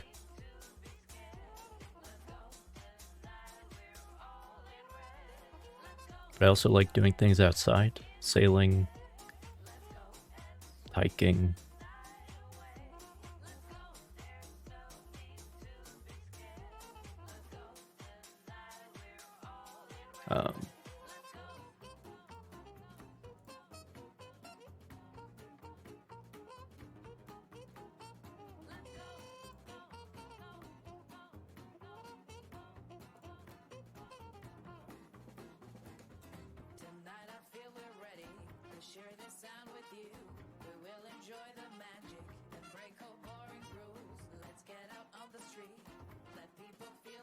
What books do I like to read? Anything that isn't like this. Everybody is always talking about these I want to say self-help books, but it's broader than that. It's like any book published in current times. Oh, fuck me.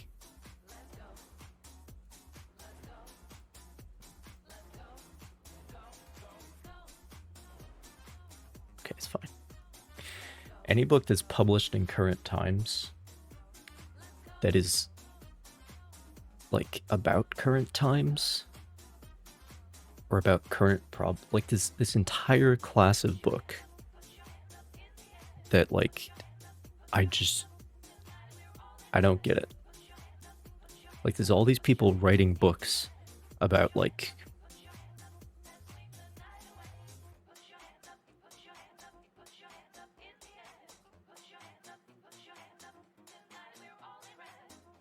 No, this is the class of books that I don't read.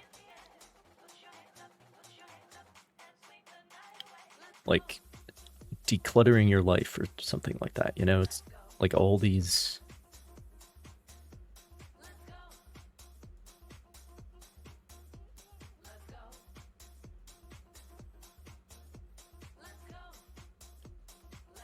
like it's a phenomenon that I just don't understand. Because why would you read a book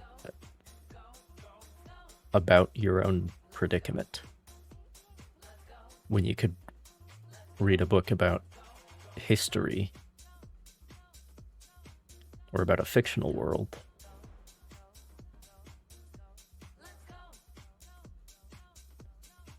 That honestly will probably get a lot of the same stuff across, just, you know, less directly.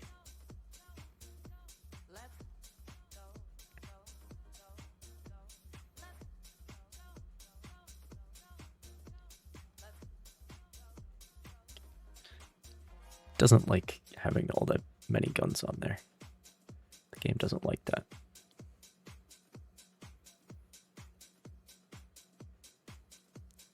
It's starting to freeze up.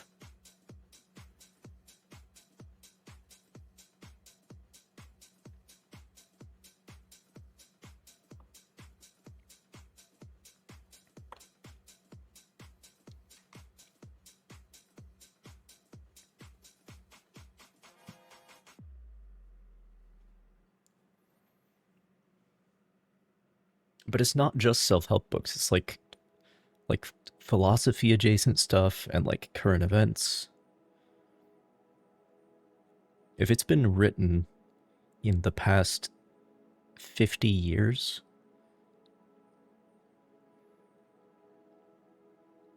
and it's not fiction or history, I'm not going to read it.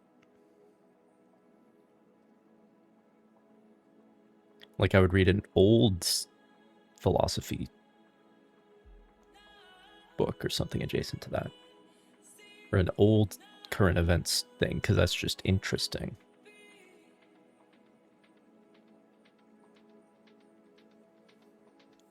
But so recently I've been reading the Witcher series. Might be a little bit obvious, kind of in a Witcher phase. A phase that might last the rest of my life, if we're honest. And in fact, I have the new one, Crossroads of Ravens, that I'm working on.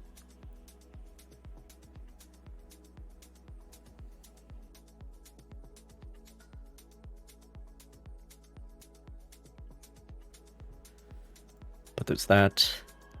I'm also working on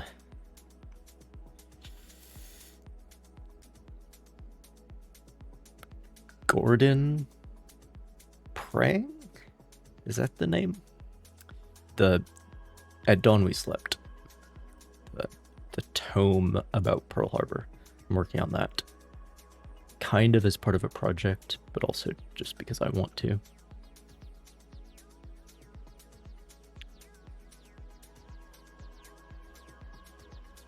But, like, I've also read Shattered Sword and stuff.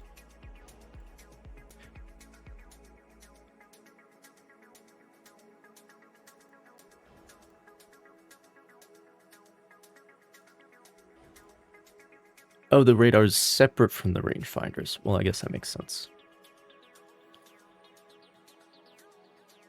Ads? Sorry to hear that.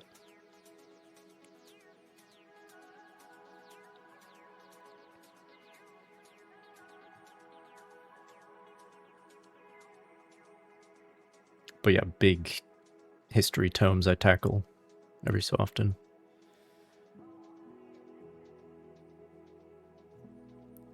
Also recently, the Red Sparrow trilogy by Jason Matthews, who was like actually in the CIA for like 30 years. And but it's a fictional series about CIA shenanigans, basically. It's very good stuff. And there's a movie with Jennifer Lawrence. Also pretty good. But the movie is like only the first book. And there are some differences.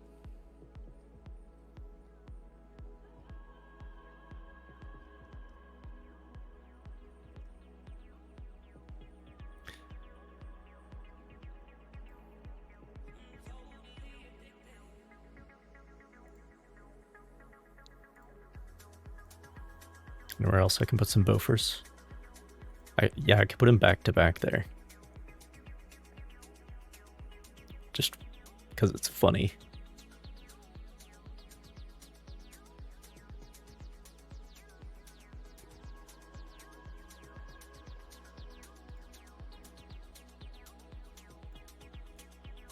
Ooh, what range of history do I prefer?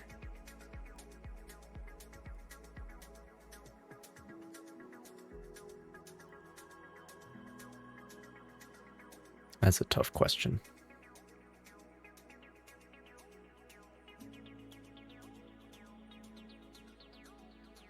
It's a tough question. I mean, I'll go for all of it, but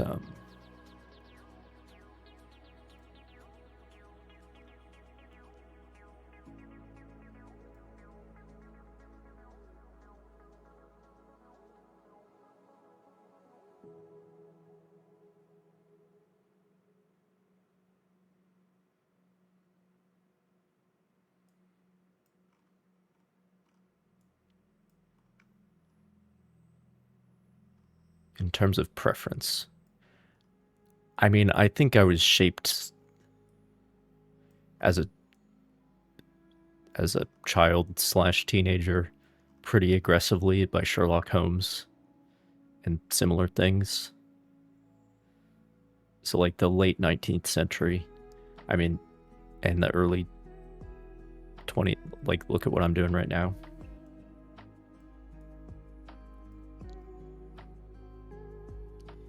But for anyone interested in the hardware, that really is the era because the technology is progressing so fast.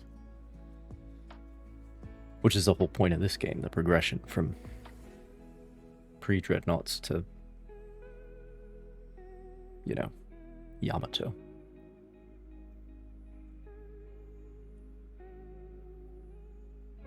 But like, I prefer the First World War to the Second World War, for example.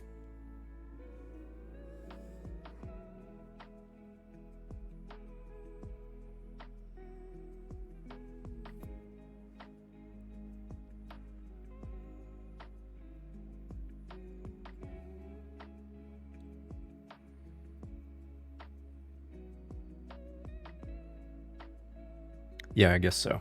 I found archival footage of a literal, I think it was a schooner, a literal sailing vessel being sunk. I think it was scuttled by a boarding party, but being sunk by a U-boat in the First World War. And that is like that event, that like is my historical taste, basically. Like the collision of eras there, essentially.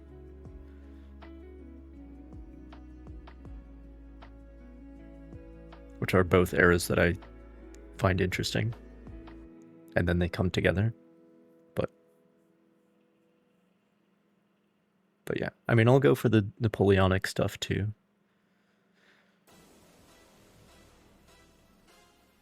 Early modern, medieval. I find it all interesting, but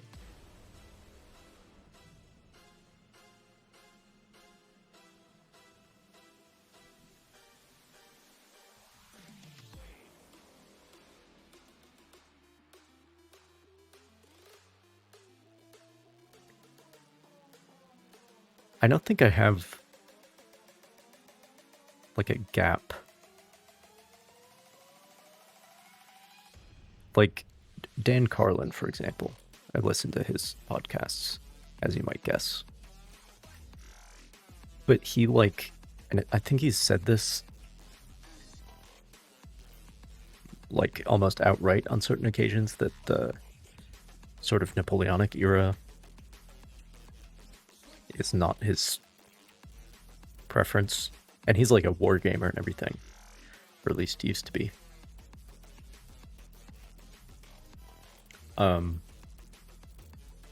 But it shows because he has like no podcasts.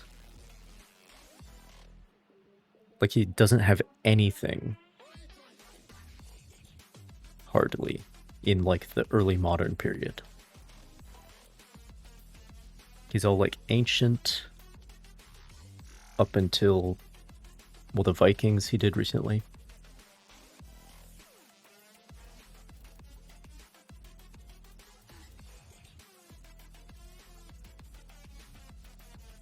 But like between there and like almost the First World War, or maybe the Spanish-American War. There's a notable gap in his content, so he's like not interested in like the tricorn hat era, you could say, which is very interesting. But I don't think I have a gap like that. I find it all interesting. Now, if you take me to a place like a museum, a historical site, what happens there is that my interest increases with age, basically.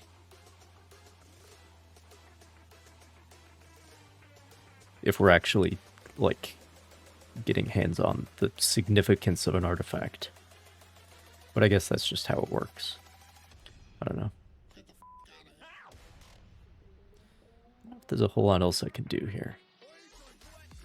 Tuck in another.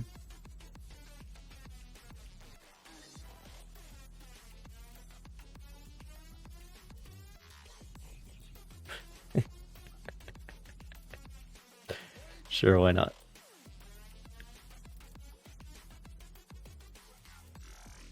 That'll cover the aft sector a little bit better.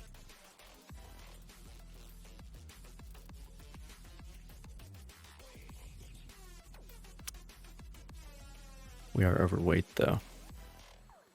And with only a 7-inch belt, I might have to trim back secondary battery a little bit then.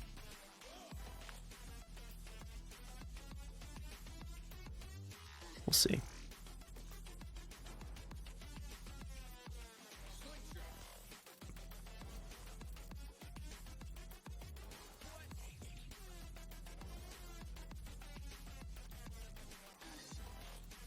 What's the fire rate?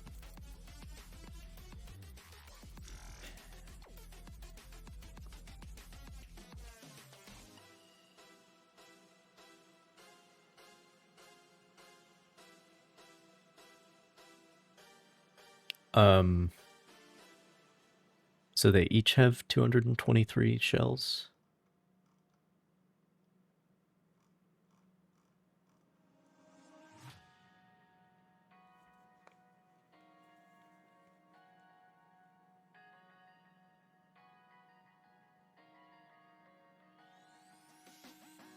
Or is that per gun?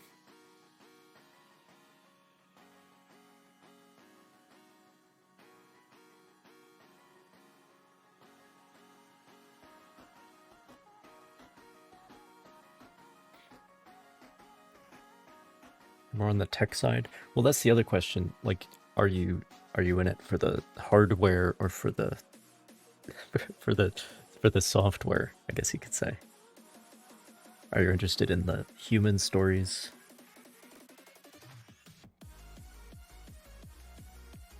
But of course, the two are often inseparable.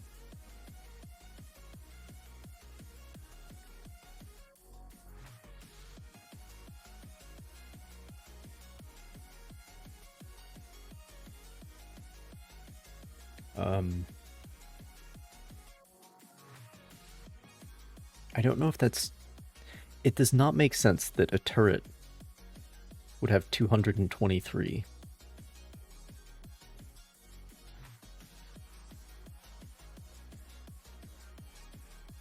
Because that's not divisible by 3. And it's a triple turret. So is that rounds per gun?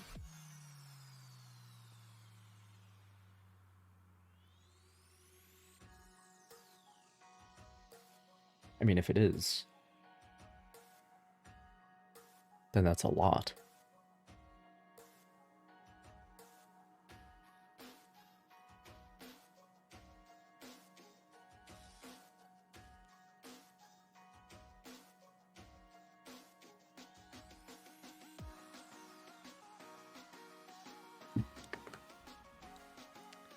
Never apologize for not being here. That's not how this works.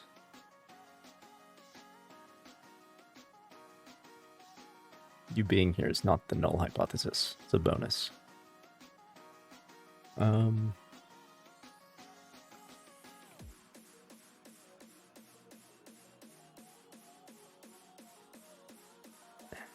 trying to figure out how quickly I'll go through my ammunition and if I should invest in faster fire rate. But I don't know if this is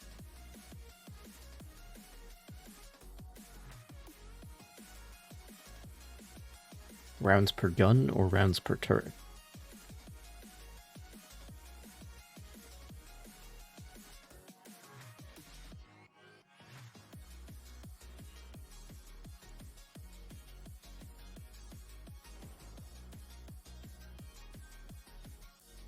Now it's 165.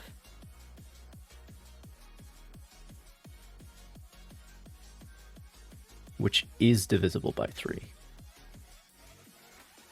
That's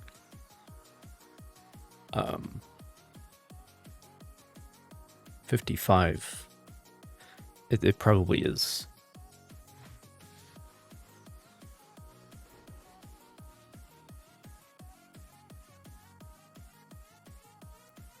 It probably is for the whole turret then.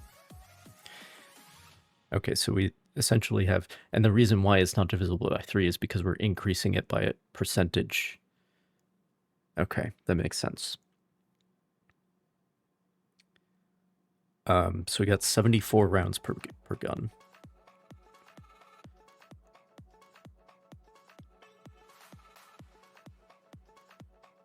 Times 208 seconds.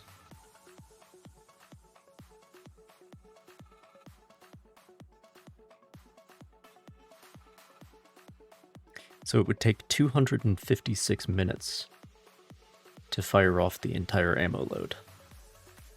I think maybe I should invest in better reloading.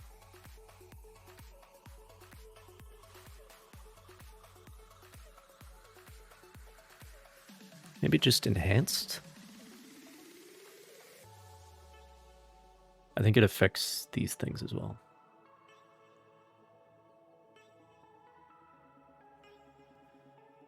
So that's 184 seconds.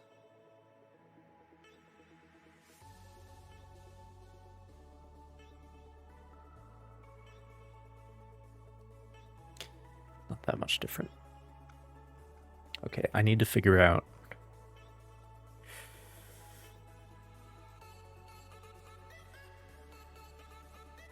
maybe I should go down to a 6-inch secondary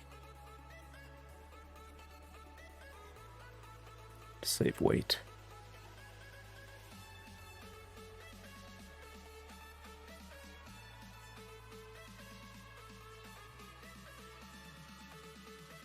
I mean, there's a lot of things I could do to save weight.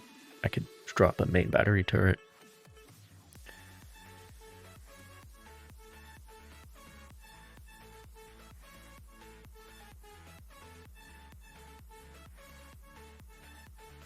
I could drop speed as well, but I don't think I want to do that.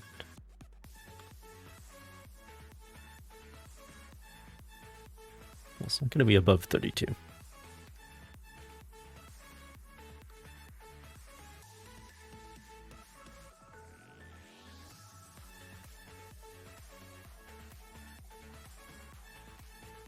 Maybe I could settle for 30 knots. Especially because of the funnel situation.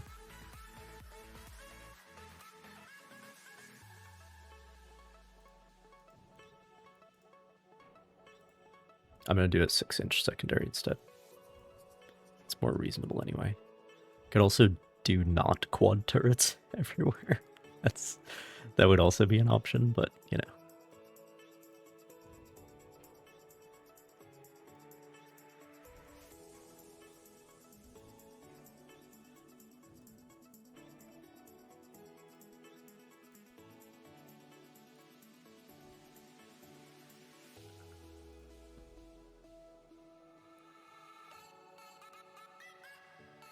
Oh, that is like way better actually. If I can get that to work.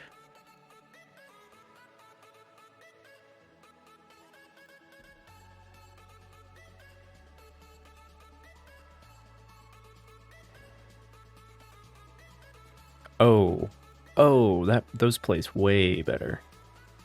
Okay. Yeah, that's... I think I'm gonna get rid of this one. I don't think that's necessary. Yeah, that is... Well, hang on. Can I put one here now?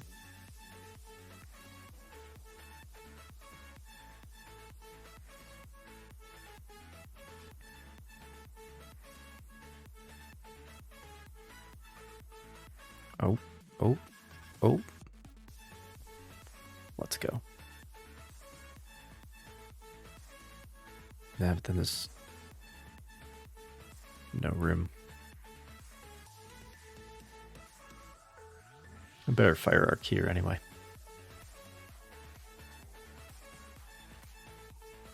That'll do.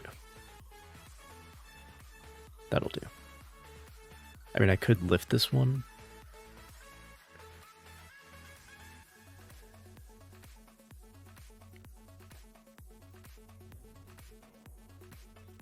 Let me check. It's too small.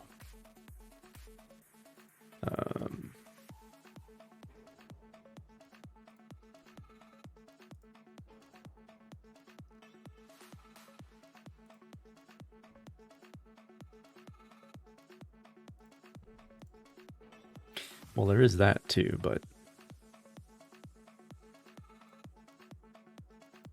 it's maybe a bit much.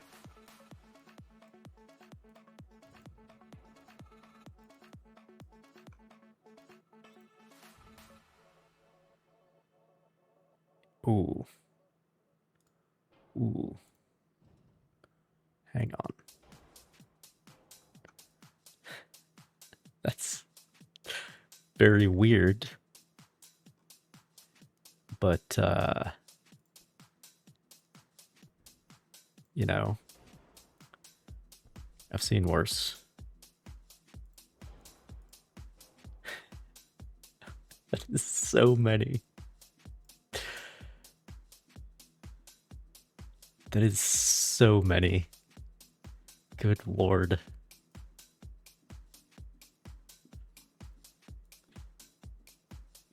Let's see, can I tuck another 3-inch in here? No. Or can I? No, that's dumb. That's dumb.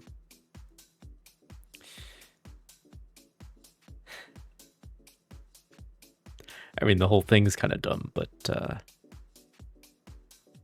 you know?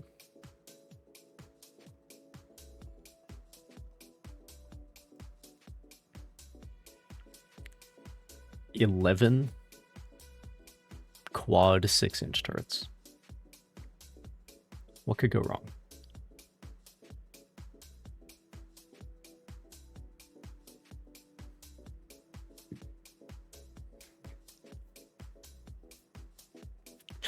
If there are any enemy cruisers or destroyers, they are gone. Disintegrated.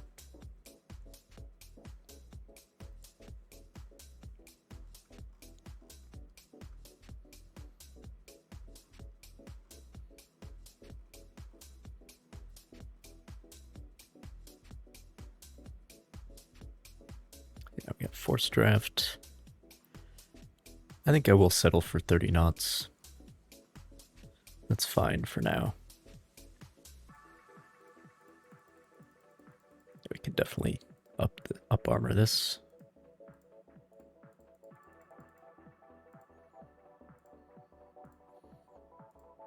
Watch it incinerate anything. Well, it is going to take 38 months to build, so...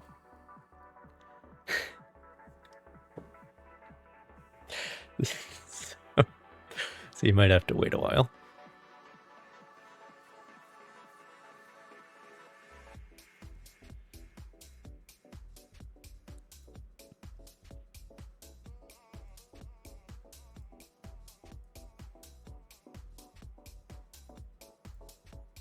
Ooh, that's close. It's almost there.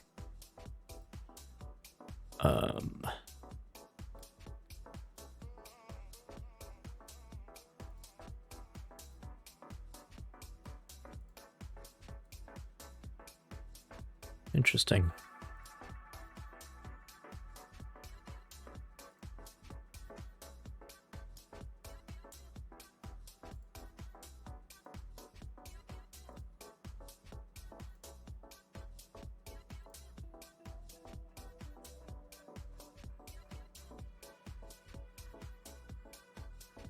fix some of the weight imbalance.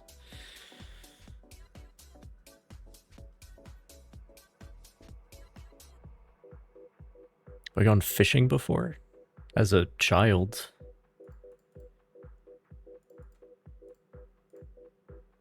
Yeah, we don't need 8 inches of armor on these things.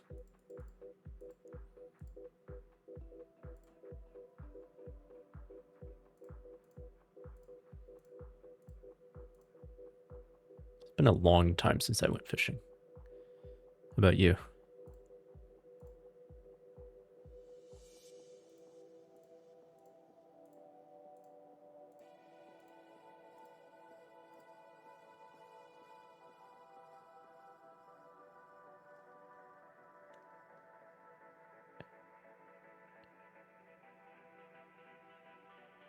You were 12? Yep. Same.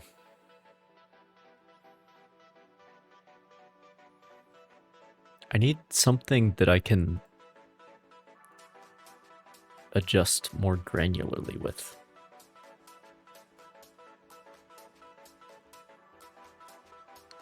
But I don't know if that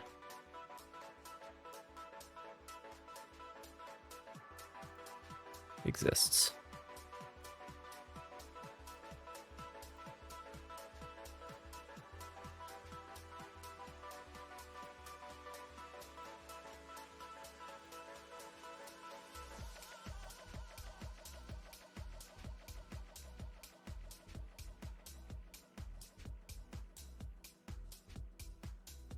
I mean, maybe it doesn't need to be like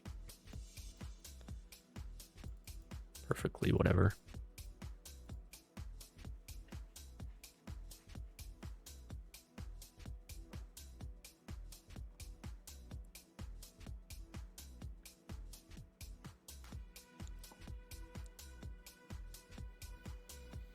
Do I have hobbies? You're looking at them.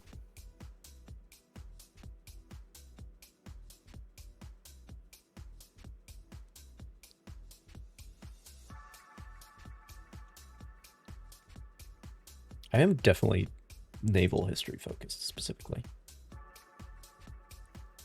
I do have a approximately 1 meter long model of a U-boat in the basement that I need to get working on.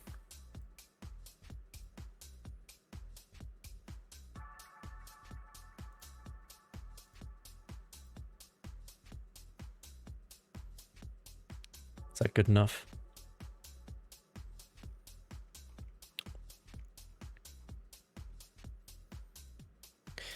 Yeah, it's a 1/75th scale of a Type 9. That's my favorite type of U-boat.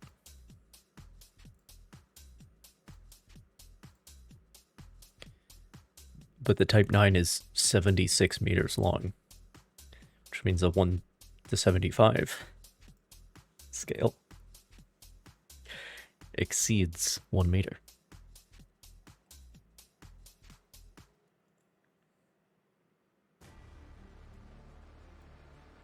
But it's still in the box. I've done a few models though. There's a Fletcher class that I'm pretty proud of the camo scheme I put on that. I mean, it's nothing crazy, but for my standards, pretty good.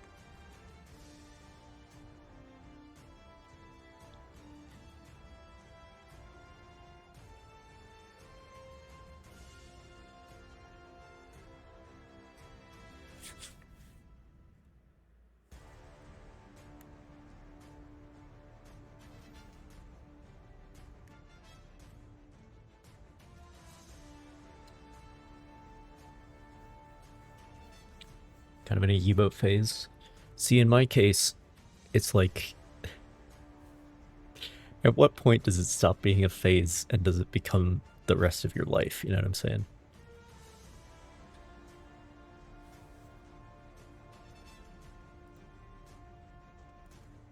But yeah. I think this is good.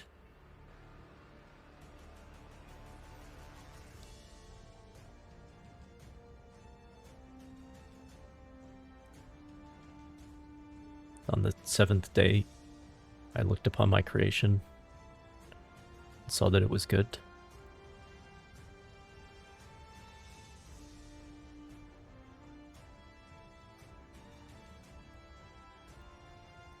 Oh,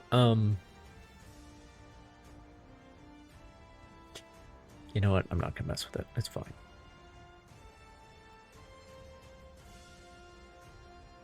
It's fine.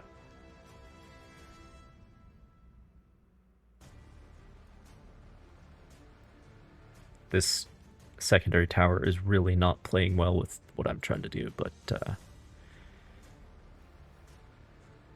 it's fine. Like, it doesn't fit either of the funnel sizes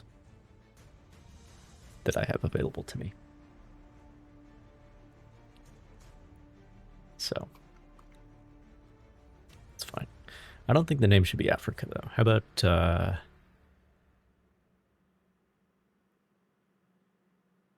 well, there's so many options. Nelson, Vanguard, Rodney, fucking Victory, Dreadnought, Melson. I'm not convinced.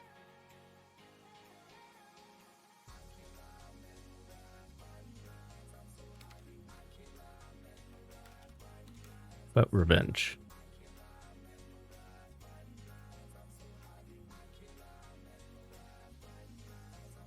Not sure what we're avenging, but sure are.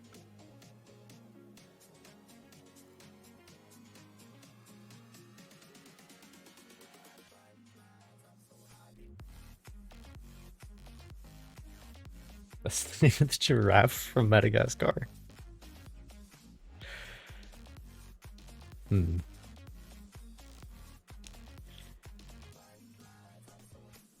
Okay, so now we can do a little comparison here. You can see between the smallest unit and the largest unit, which is the more efficient. So we've got 2,942 guys.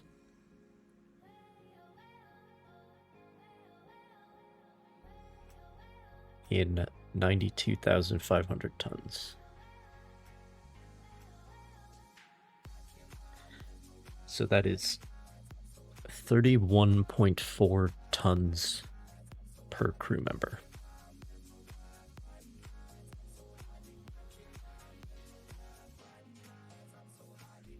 Which is a lot if you think about it. Like, if I had 31 tons of steel to my name.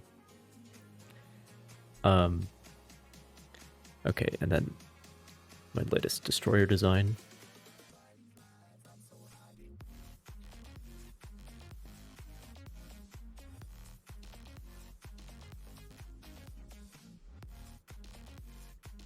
This destroyer only has, and these both have the spacious option when it comes to crew size. So this is a fair comparison.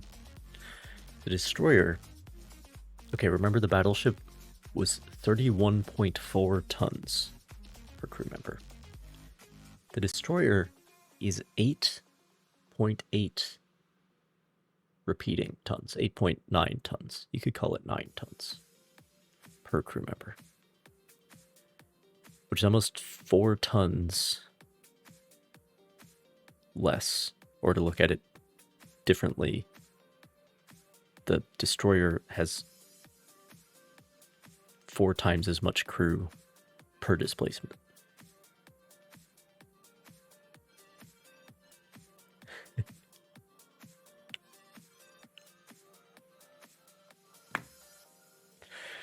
You are correct. God had no hand in this creation.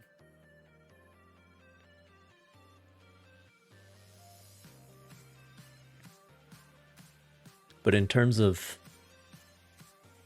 and there are a lot of things that this game just calculates on displacement. With this thing, you get 4 times as much displacement for the same crew, which is interesting.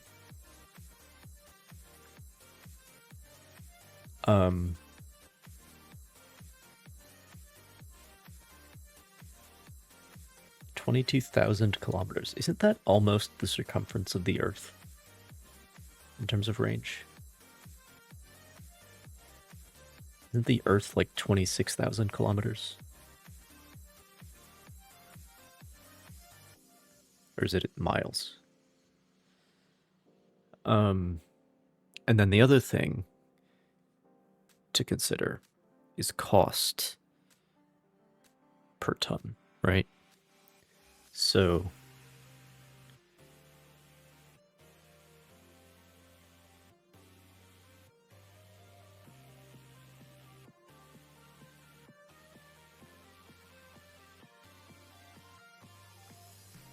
$8.8 billion divided, which, you know, that's still cheaper than like a Gerald R. Ford, right? Divided by 92,500 is $95,000 per ton.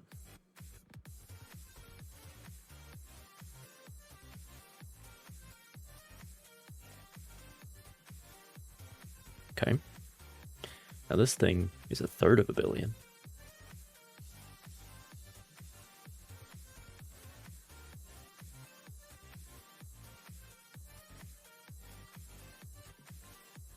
Yep, it's more expensive. $136,000 per ton.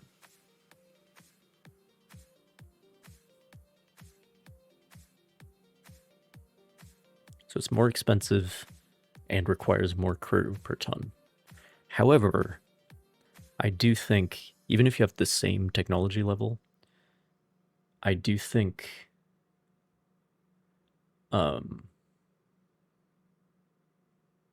the destroyers are more combat effective per displacement, if that makes sense. Just because they're like all weapons.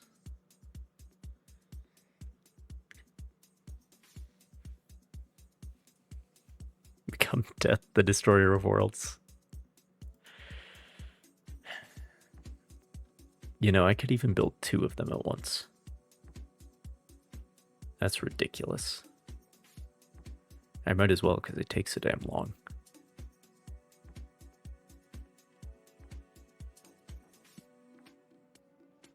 Just add a casual 500 million to my balance sheet every month.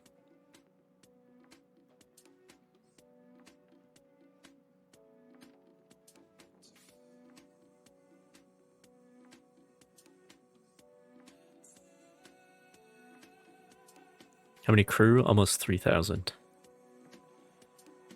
Which, again, not as much as like Gerald R. Ford, for example. The other question is, how many of these can I have in a task force?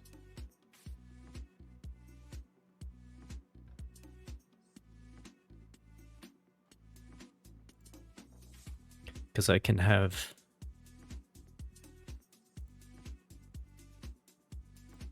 15,000 crew in a task force, right?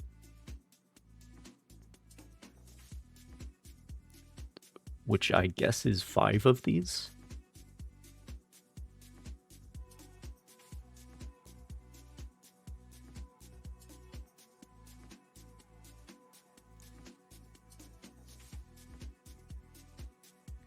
I could have 5 of these.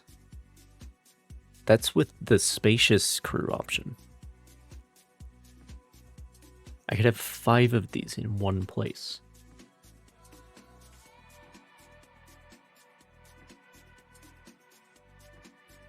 That's 462,000 tons in one task force. Okay, but we would more reasonably want to have destroyers, especially because that's the whole point of this campaign. So if you had like 2 of these, for example,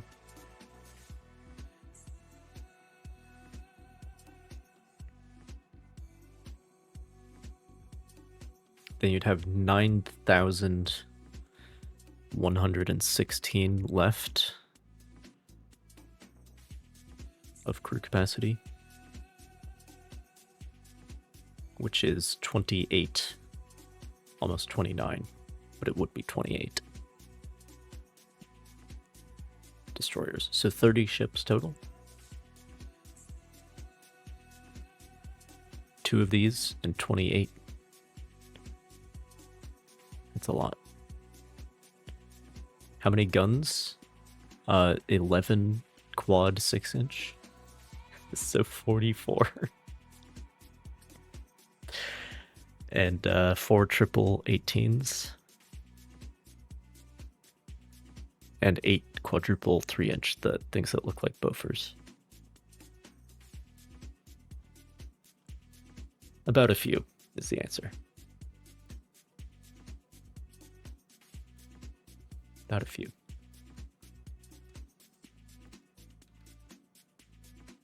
All right, let's fight the Austrians. Sure, dude. Not sure who we're allying against at this point.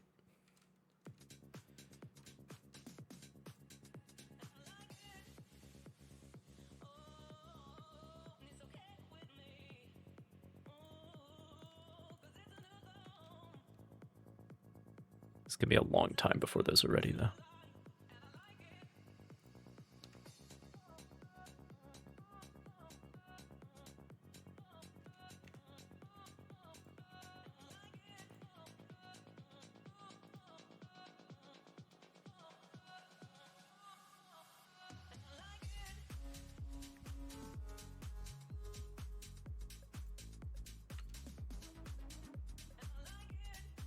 Doesn't sound like a lot. Are you sure?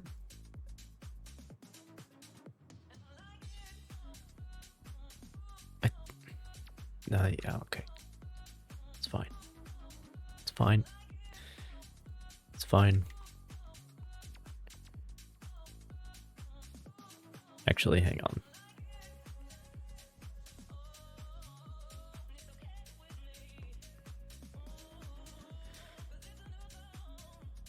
Um, 5,178. So we could have 16 more here.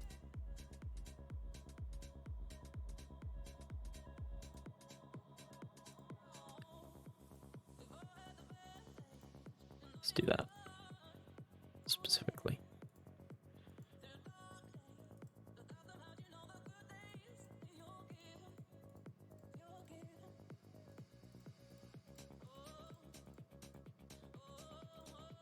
All right.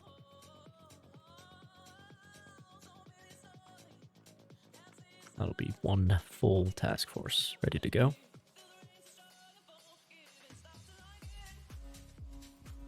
I mean, the Austrians are just first. Honestly, the Austrians might be gone before those are finished building. Ah, yes, we must be free to navigate.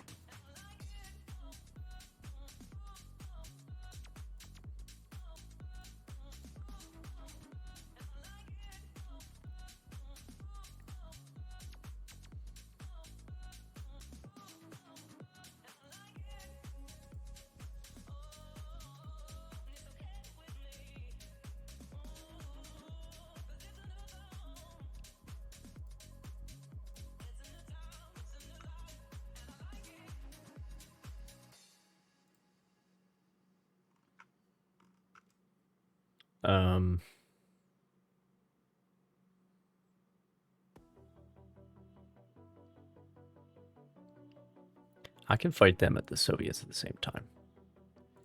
Easy peasy.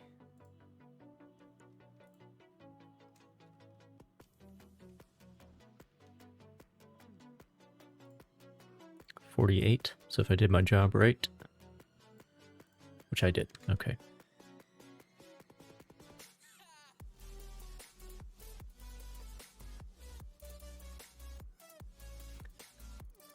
I mean, really, I just want to see one of these, like, superstar destroyers next to the little destroyers, the highest possible and the smallest possible. unit.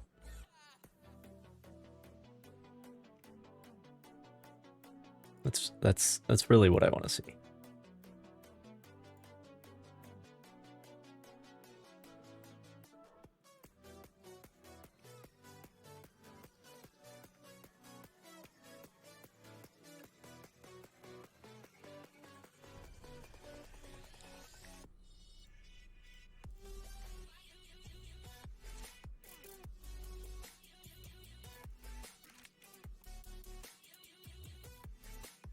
Okay, well I might as well start positioning. Wrap up this Baltic situation first. And we can also do Brazil with these guys.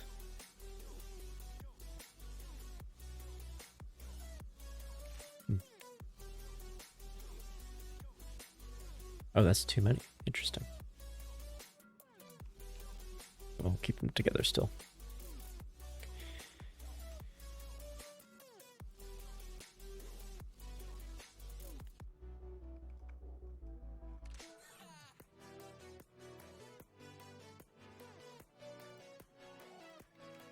All right.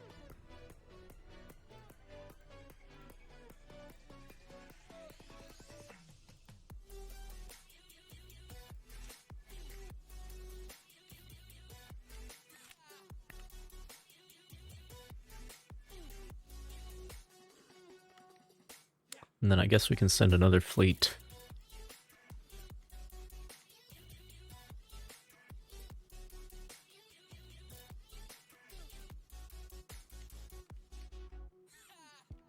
Start working on the North African situation. This also, having fleets stationed next to their territories, also helps to worsen our relations.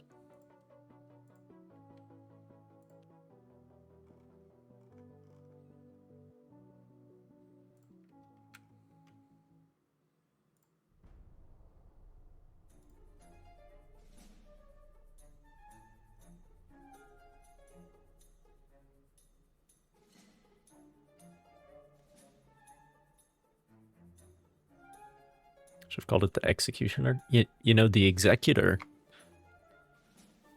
like the actual Superstar Destroyer, could do that.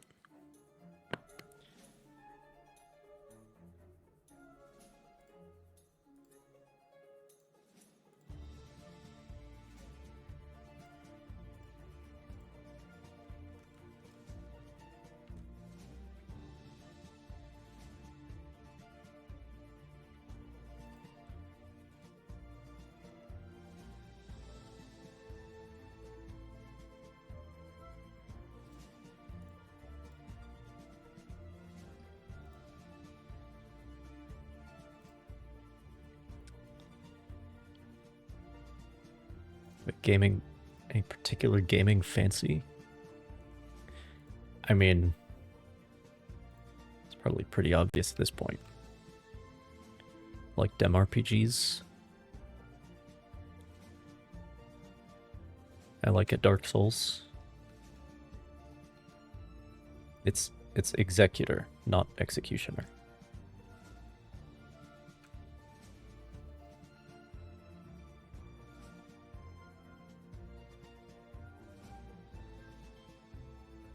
But yes, that's cool. We have the it's pretty old now, but the normal Star Destroyer, a quite large set, Lego set.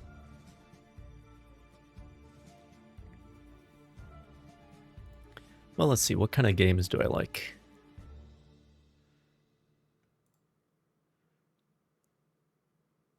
Souls adjacent, as you can see.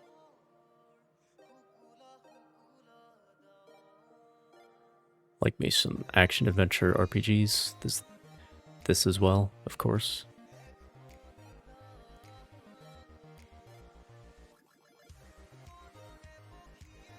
I'm very much having a good time with Cyberpunk.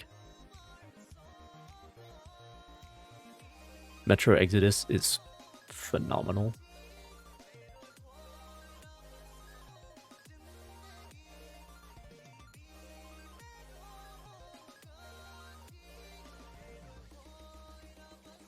Yeah, and this is just the favorites, and then this is the reading list. These are the things I need to get to. A lot of indie games and stuff. And then anything I'm done with is uncategorized.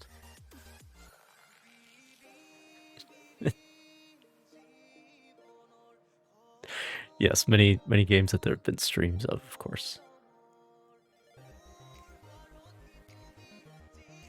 This is a fun one.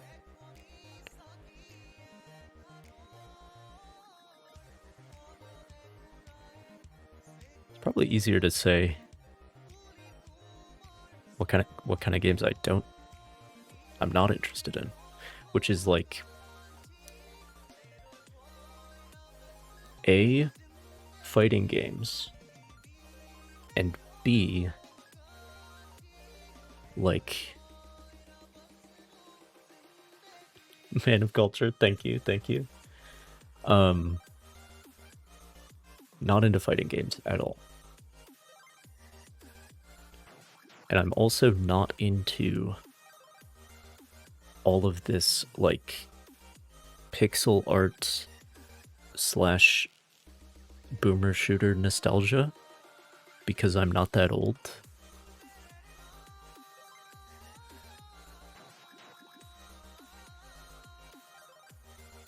Napoleon Total War, yeah, big surprise. But like there's all these indie games now that are just pixel art or boomer shooter, sometimes both. And I'm just not here for it. Because I have no nostalgia for that. You know what I mean? Like, okay, I played Pokemon Ruby on the Game Boy Advanced SP. But that's like my only interaction with OG pixel art. You know what I mean? If that even counts.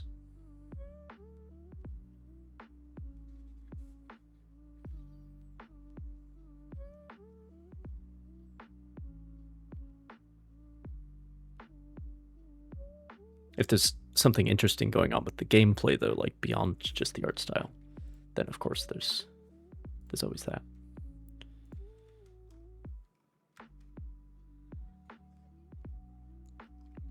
But yeah, I like them big RPGs, them strategy games. You know.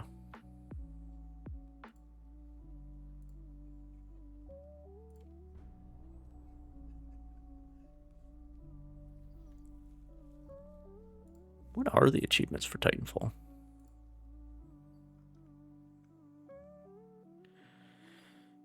Destroy a Titan with your laser core.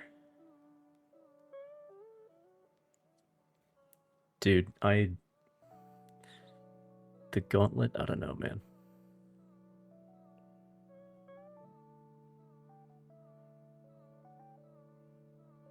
Are these all campaign related? Shoot and kill 3 enemies in a row while sliding.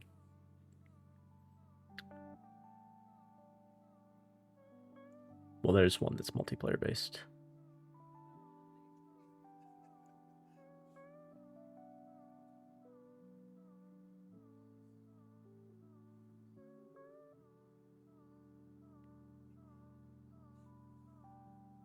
This achievement is horrible. It's 32.7%, dude. Maybe people are just good, and I'm not.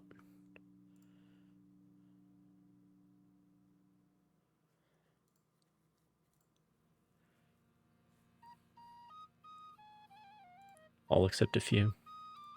14-kilometer torpedoes, love to see it.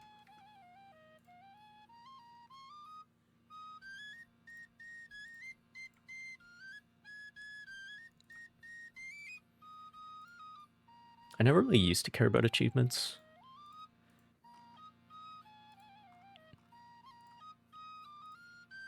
I kind of still don't. I mean, I am a completionist by nature, but as far as achievements go, it's like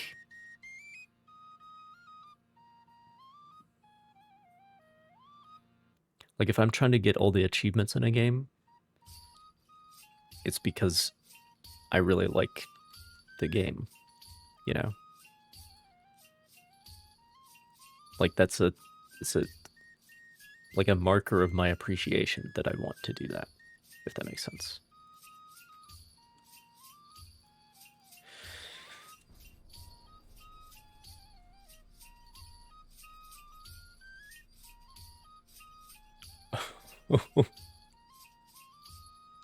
They want one. They see they see what I'm cooking over here, and they want some of that. All right, okay, I got room. I got room. That's funny. But I mean, the only things that I've been selling so far are just destroyers, so it makes sense.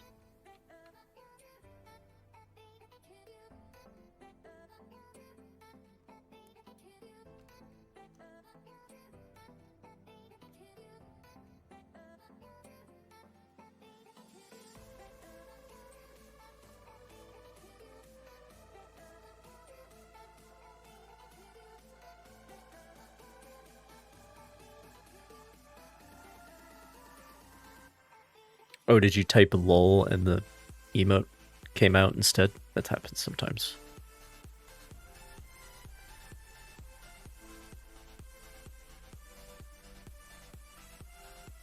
Yes, please. I mean, fair enough, bro.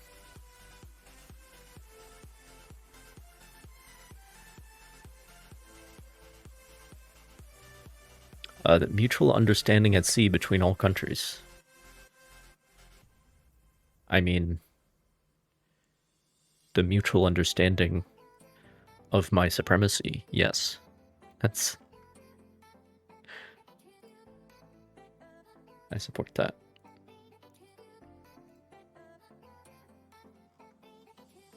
Never use emotes? Me neither.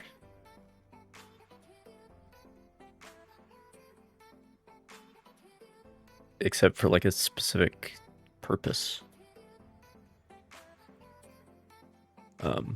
Some people are pretty emote happy, which is fine.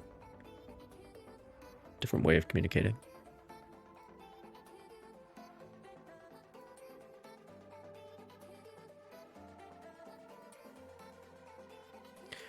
The Halo Naval Intelligence? What is that?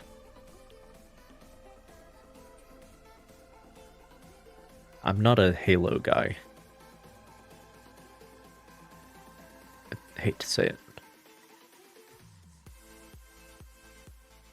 Again, I'm not one of these old gamers.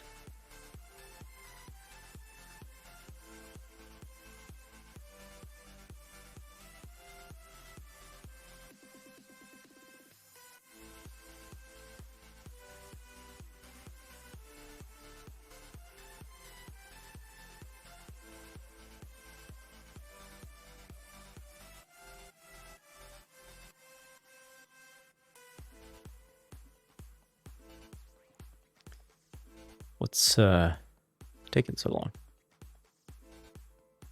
Oh, there we go.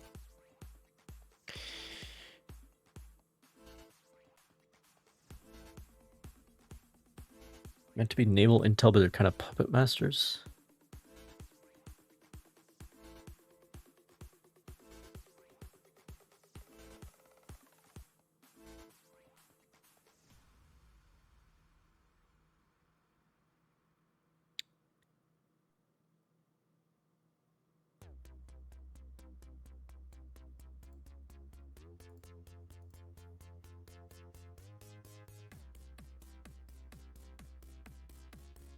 I am a Helldivers 2 guy, or at least I was.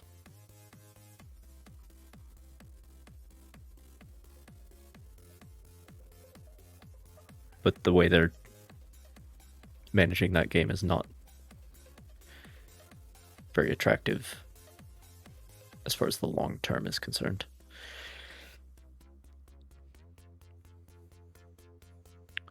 I don't think any of my hulls are going to let me build a 7,500 ton destroyer, but I guess I appreciate it.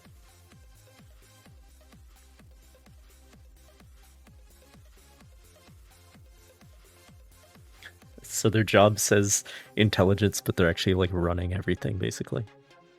Is that the idea?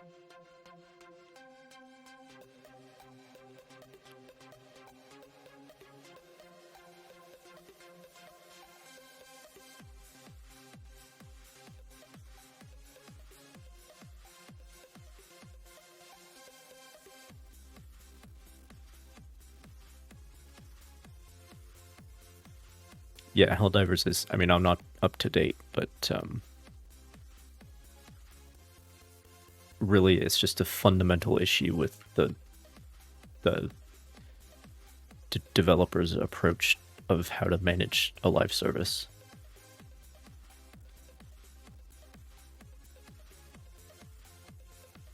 And like whatever micro issues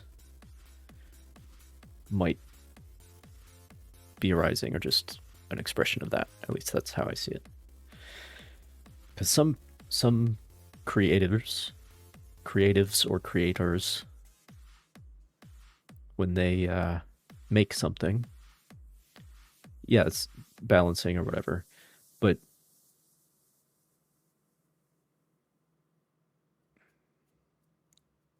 it is hard to like let go of the thing you've made and put it out into the world where it takes on a life of its own, and to accept that it will do that, especially when such a large fan base is involved.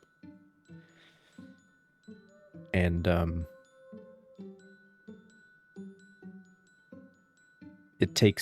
think it takes strength to be able to accept that, but those are always the coolest developers or authors or whatever, is the people who are accepting of that, whether it's like making a fan fiction or whether it's like having fun with the Quasar cannon, you know? A little too much, perhaps.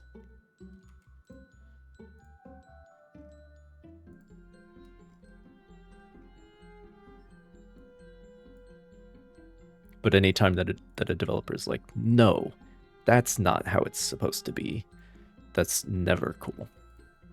And it always creates resentment. And that's the problem there. Not that they're super bad for that. I've definitely seen worse, but that's how I see it.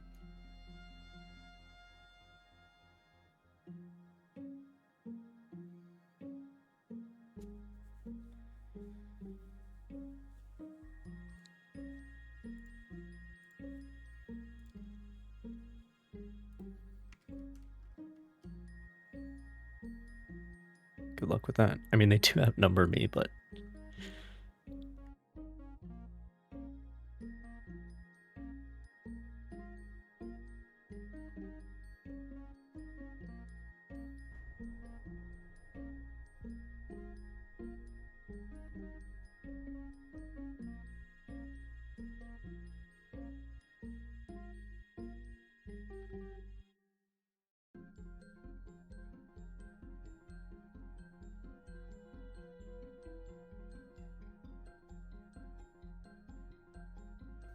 sending a lot of messages. How dare you?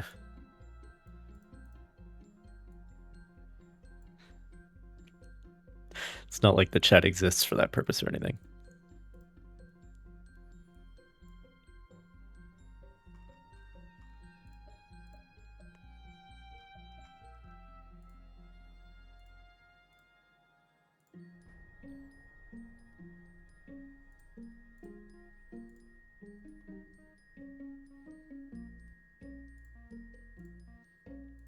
But that's all right. We're just waiting for this war to kick off.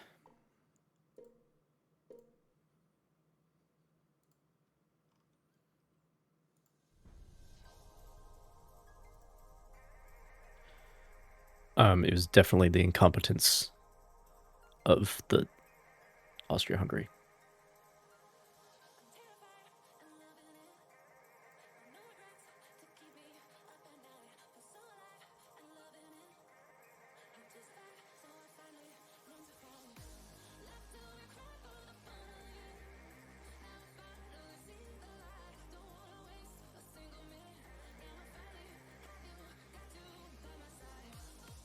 No, like, is anyone else here? Yeah, you booked your private session here, you know, one-on-one.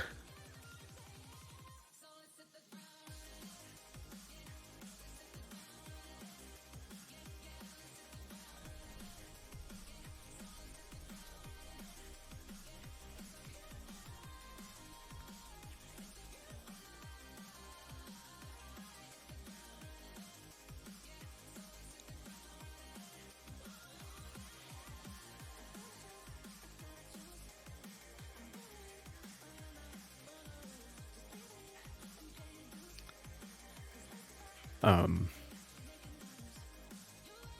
The important thing is the diplomacy every turn. 1930 already.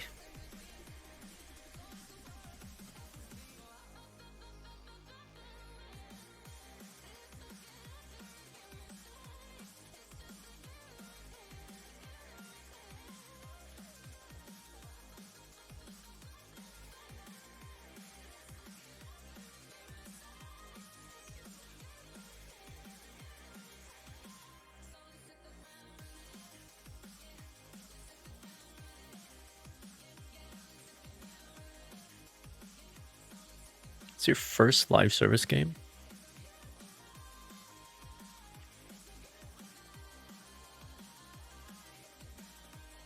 Interesting.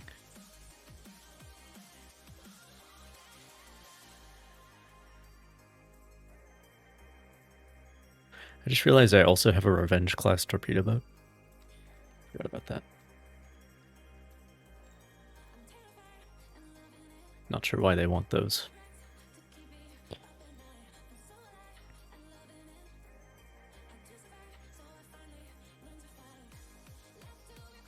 When you say it can't fit, do you mean like you don't have time? Because that is definitely an issue. It's too many live service games at this point. Which is like the whole problem with live service games, is that the market is saturated and the executives think that they can just print money, but that's not how it works, because like they think it's an unlimited market, but it is in fact still limited with plenty of other competition. Anyway, live service means a game that has events going on as the players do things, then yes. No, I would say Helldivers is a live service. Because it's like an online game. You play with other people, and the developers are continually adding new content. Like it doesn't, I don't think it has a battle pass system per se, but it's got the keep adding the war bonds or whatever it's called, which kind of fills that purpose. If the developers are continually adding content, it's a live service.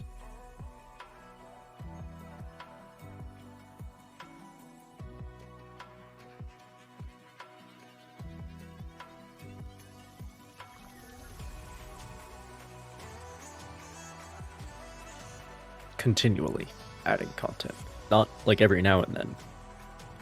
Continually. If you add content every now and then, that's called DLC.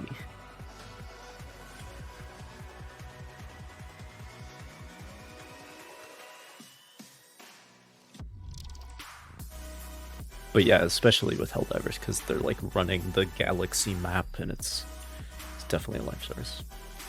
But it's interesting that that's your first one.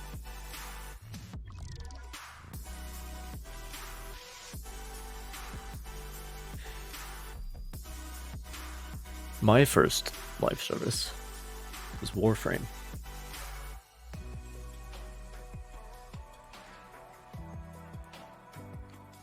And that's almost like the perfect case study opposite of developer philosophy.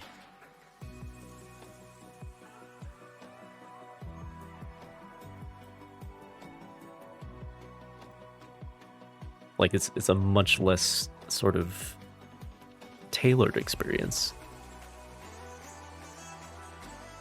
But that also means it's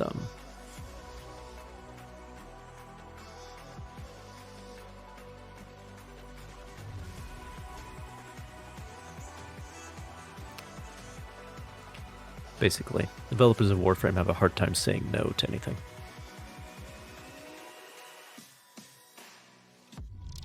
So there's a lot of shit in that game. Like Minecraft? No. Well, I mean,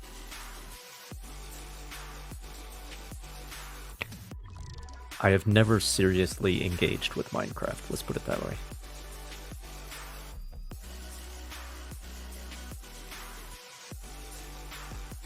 Great, they're still trying to prolong the inevitable.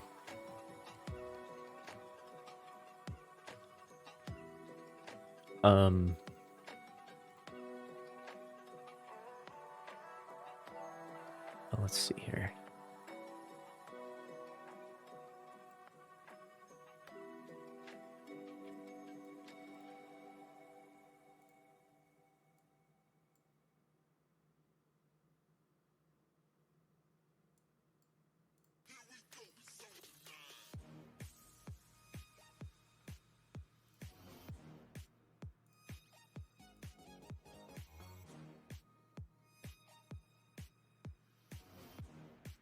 Really, it's just because, like, Minecraft never hit me when I was, like, 12 or whatever. Like it did for so many people. So I don't have that sort of... It's the same thing, like I was saying earlier, with pixel art, with boomer shooters. It's like I have no... Like, you're harking back to something that I don't care about.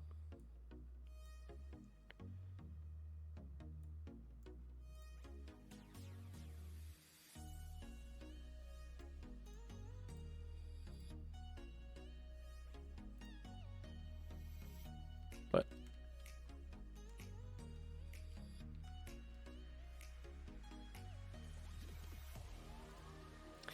I'm just gonna build another batch of these.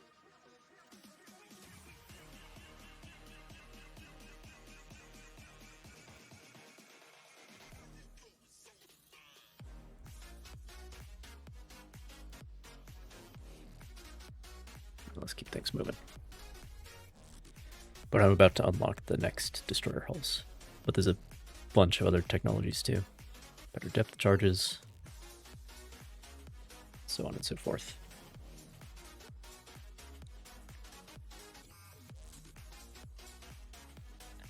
I can keep building shipyards. I wonder if there's a limit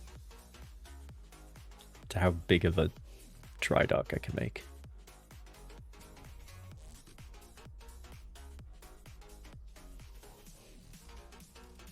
There's the those are the final destroyer hulls, I believe. Okay. I hate to break it to you, Portugal. I would love to. There's not room. That'll put me over capacity, and then nobody will be getting these ships for the next 10 years, okay? I'm sorry.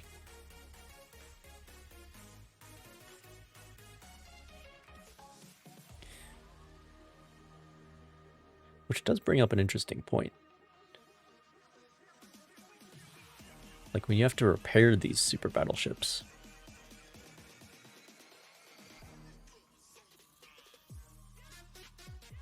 they are... It's 20 months left. They are gonna contribute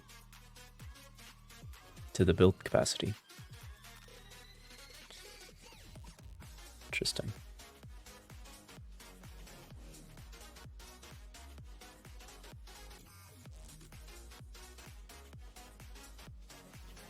Which means I definitely can't afford to be building 2 of them at a time in wartime.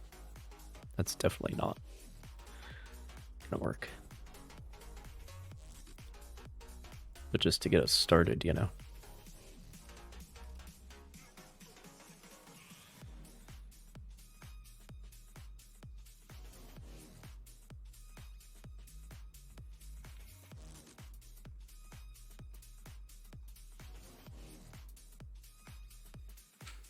Created a monster. It really is like the Death Star issue. Like, how is this worth it financially? What force are we trying to oppose?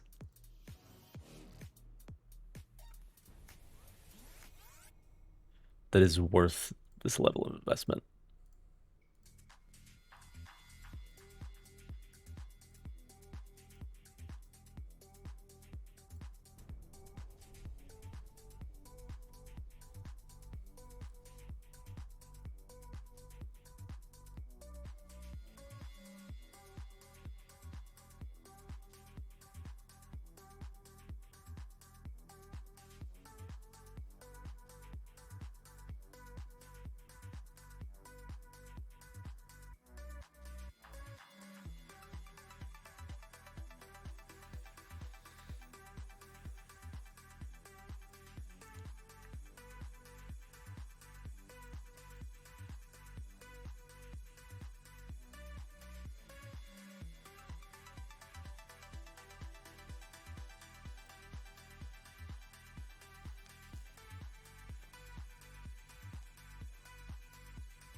I do think about that sometimes with regards to those super big battleships like the Iowas or whatever. It's like,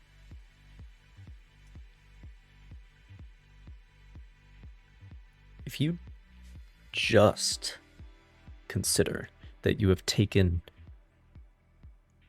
like 40,000 tons or however much it is of steel, because it's mostly steel at least. Just the fact that you have taken 40,000 tons of steel, removed it from the earth, and collected it in one place. That by itself is fucking ridiculous. But then the fact that it's constituted into one vehicle, a complex system with guns and engines and fire control and all this shit. But like, just the fact that you have collected that much steel says something about your society.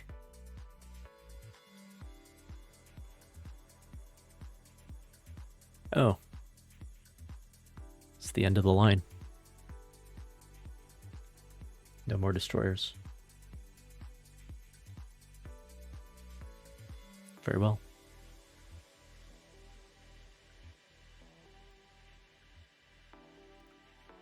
Yeah, there's no ice caps left for sure.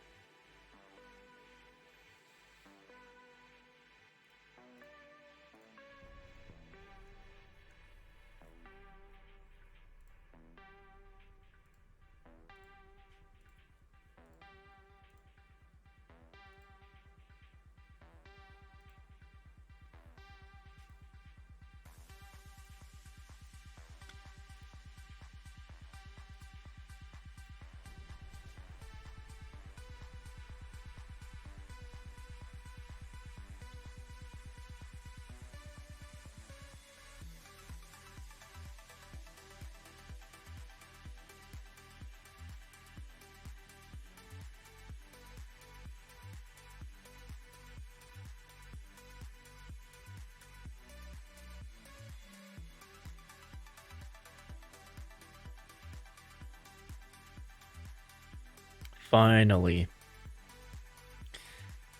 Finally.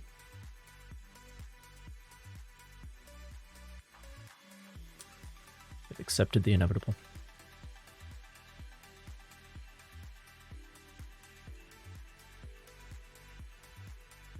So, first though, Another diesel engine.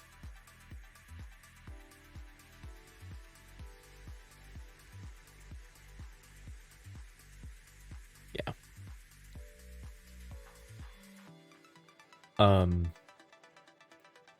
I need to design. We need to make the penultimate class of destroyer. There will be one more after this. Once I have the Mark V guns and the Advanced Destroyer Large.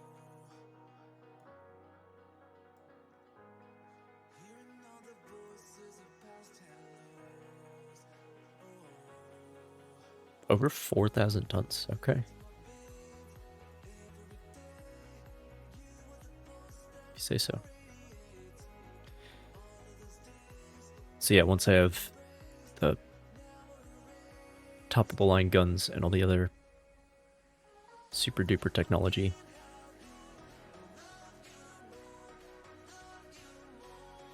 that looks a little funky.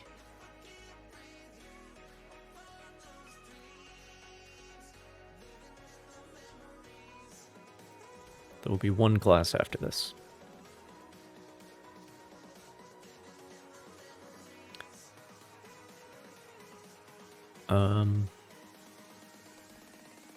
Oh, we can put it here. Very well. That funnel is very American. And the fire control director as well. Very American. Can probably fit 2 guns up there. There's more space than it seems, because just the ship is very large, you know?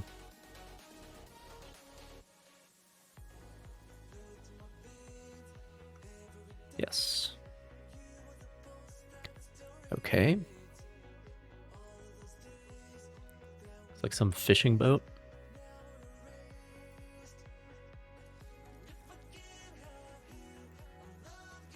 Oh.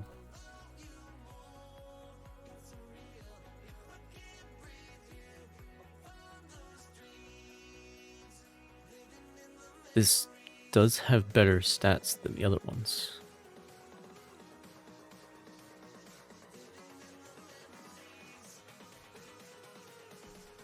I guess that's... Yeah, okay. Very well. Can I fit 2 launchers?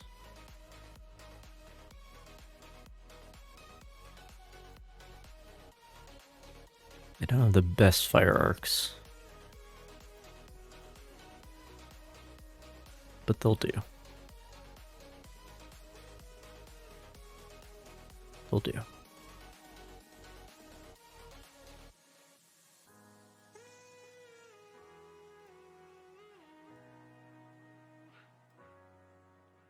Yeah, it does look a little funky, doesn't it?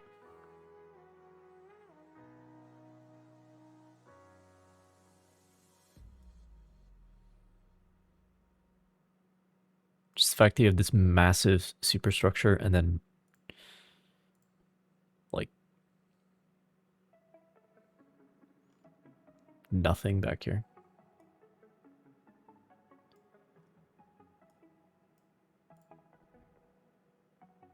Put on some anti-aircraft guns as well.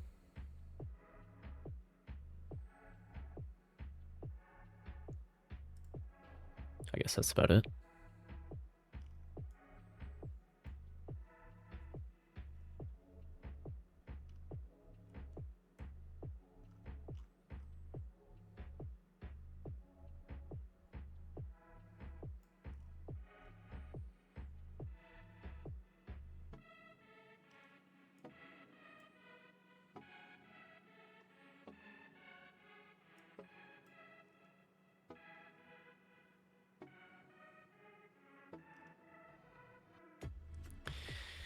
All right. I would like 36 knots at least. What is the... Oh, this just says 36. Okay, that's fine. I will accept 36 knots. Don't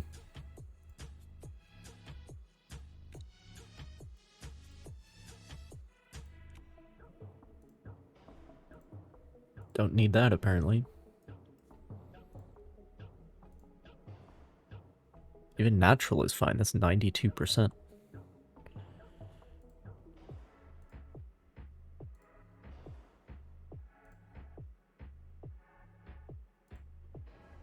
It costs like 30 tons more to go with diesel. That's ridiculous.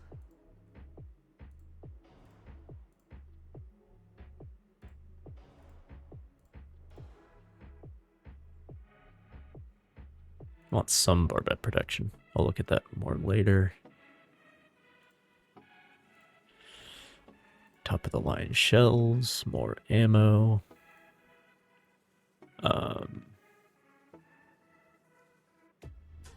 Yeah, safer but worse powder. It's fine. Don't need that for the little guns. And these are 6 rounds per minute. Yeah, that's fine. Stick with the small tubes because plus 9.5% torpedo dud chance. Yeah, no thanks. Got plenty of duds already. Coincidence, sonar, RDF, Gen 1 radar. Probably top of the line depth started because there are submarines around these days. Don't need that much.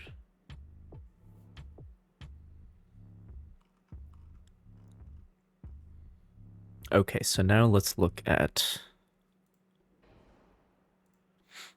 I think that's a little too expensive on a destroyer, at least.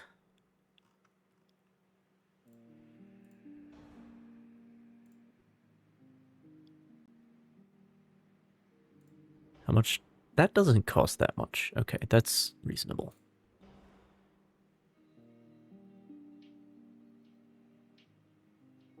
That doesn't cost... Excess displacement on a destroyer? Who would have thought? What am I going to do with it?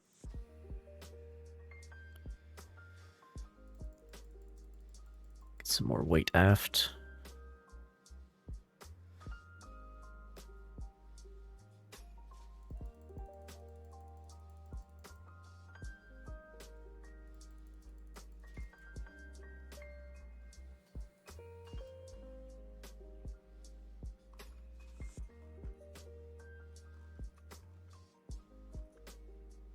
So much extra weight. What am I gonna do?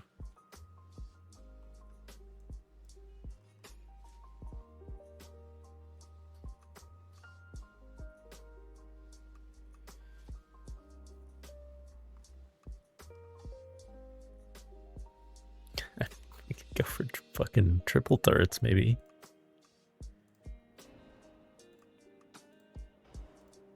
Sure, triple bottom, why not? Okay. Yeah, I guess I'm supposed to be putting more guns on or something. Or having larger torpedoes, probably. But again, dud chance. Ah, okay, now we're close. There we are.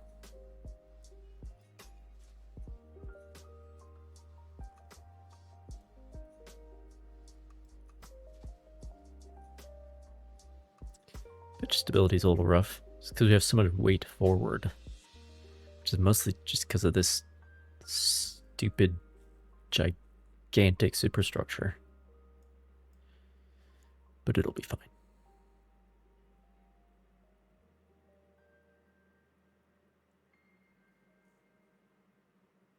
It'll be fine. What's the name?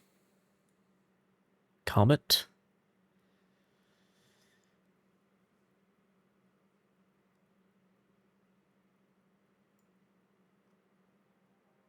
Very well.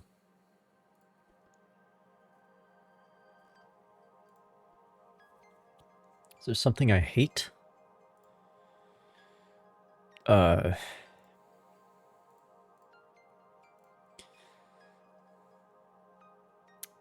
Blue cheese.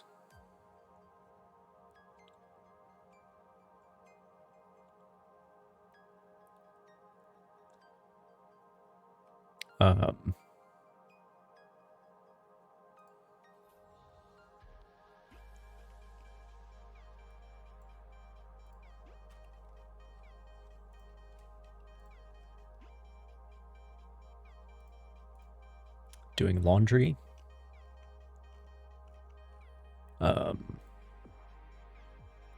What else?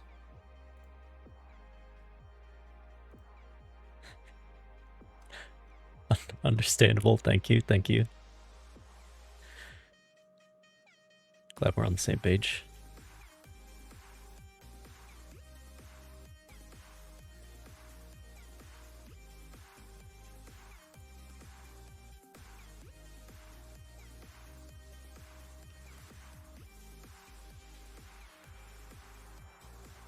I don't know, hubris?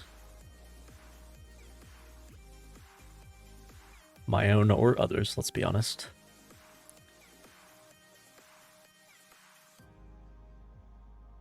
Northern Brazil needs a lot, apparently. Well, let's start with Latvia, clean up the Baltic situation. And then it's 112 there.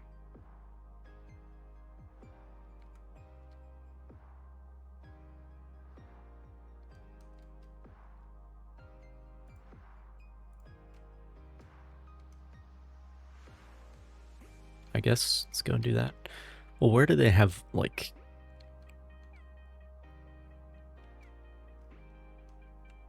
Okay.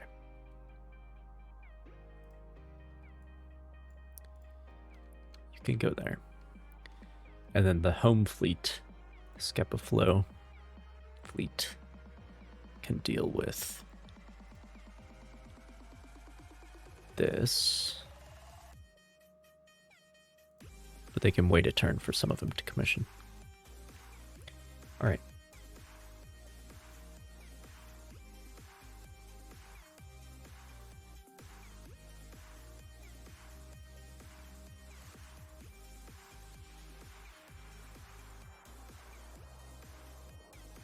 But I mean, they're headed for this other fleet that I have. Which is... Dude, I have so many of the Mountsy class. 129. I think that's more than everything else combined. That's close. That's close.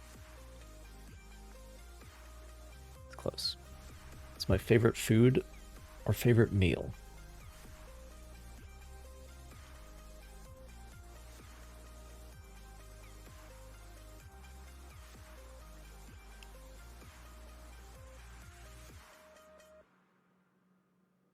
I don't know if I've ever thought about that before in those terms.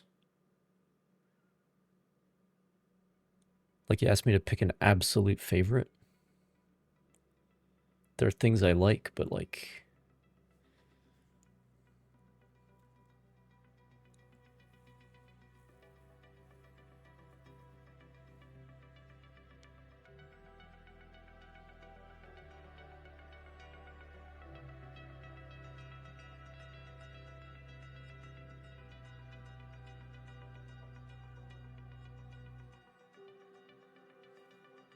I mean, like, my favorite vegetable is the onion.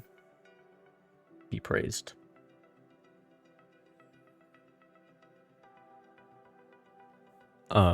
Perhaps followed closely by tomato, if you consider that a vegetable. Which it is officially a culinary vegetable. However, it is a botanical fruit. Which, if you think that's dumb, you're probably right, but that's how it is. Okay. Battleships, let's go.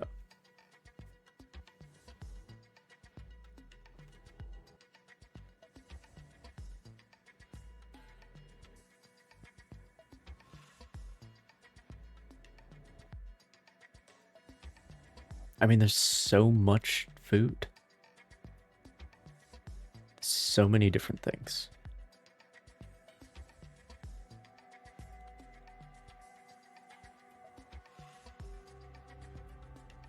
It's such a broad category. But like, you ask me, like, what's my favorite cheese? Then it's like, oh, like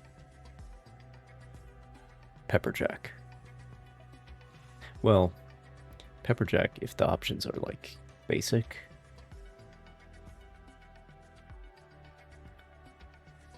But there is like a very specific,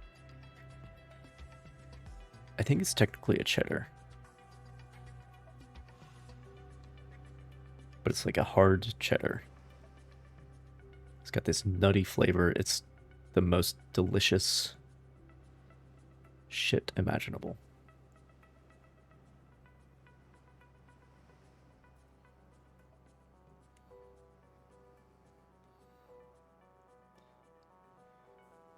Favorite pasta?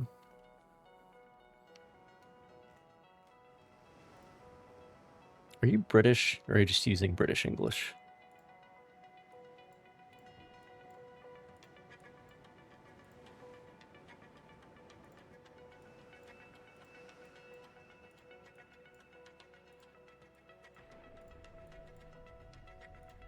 There have been a few hints, but no American would spell favorite that way.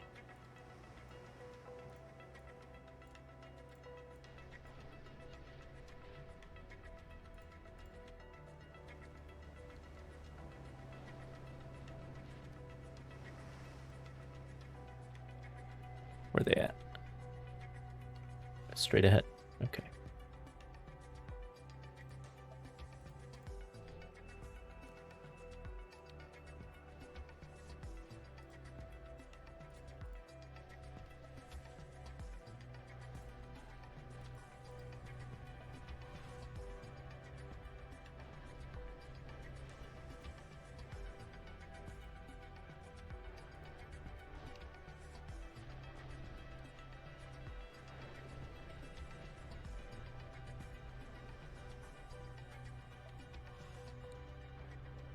Favorite pasta. Oh, you know what? It's actually a recipe that I make sometimes. Pasta al limon, which is like you make like a cream emulsion sauce with lemon in it.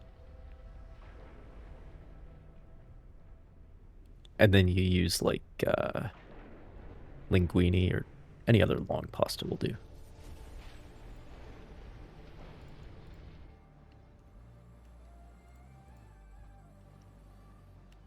But that shit, delicious. Can add some Parmesan and some garlic, of course.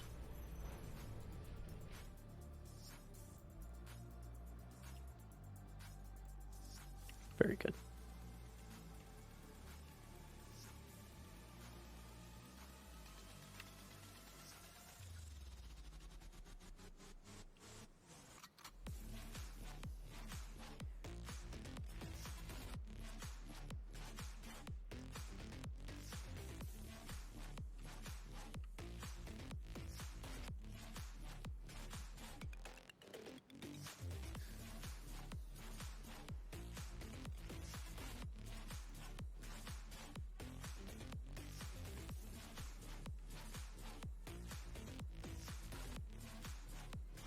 See what they look like.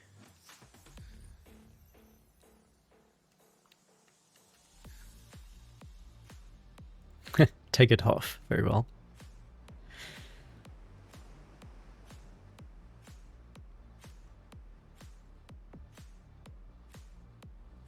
Not too bad. They've got like a Nelson on both ends, basically. It's because they went with relatively small guns. But like you have one that's super firing, and then one that's... Well, this one could be super firing if there wasn't a super firing one in front of it. And then back here you have two non-super firing, and one in the back. Just like... different versions of the Nelson layout, but on both ends. So, but I guess if all you can do is twin turrets, this is, in real life though, this is an extremely inefficient layout because you have to have a armored barbette all the way back here. It's not a great idea. This is the same. Lots of secondaries though. I think all these casement guns are 8.3. That's interesting. And then these are 4-inch. And these twin turrets. What is this?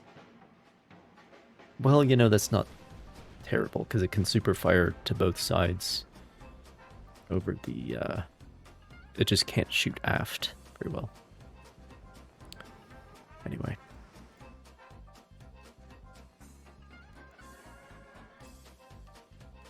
Here comes the 11.4 salvos.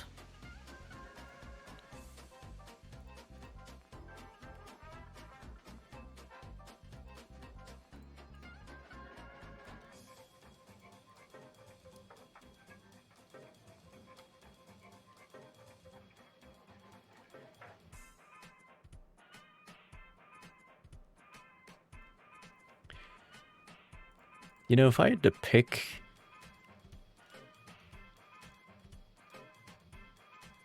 one specific genre of music, it might be electro swing. Because it's a combination of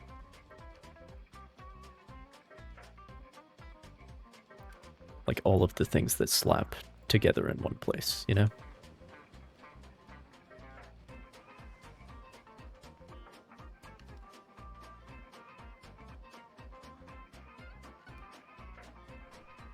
Or at least multiple things that slap.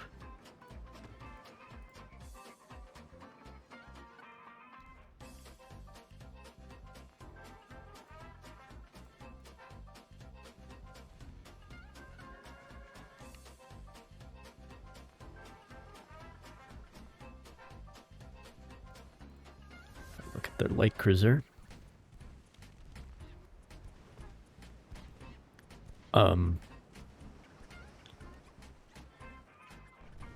Also known as Mr. 4-inch. Because they have 1, 2, 3, 4, 5, 10 single 4-inch turrets. Alright.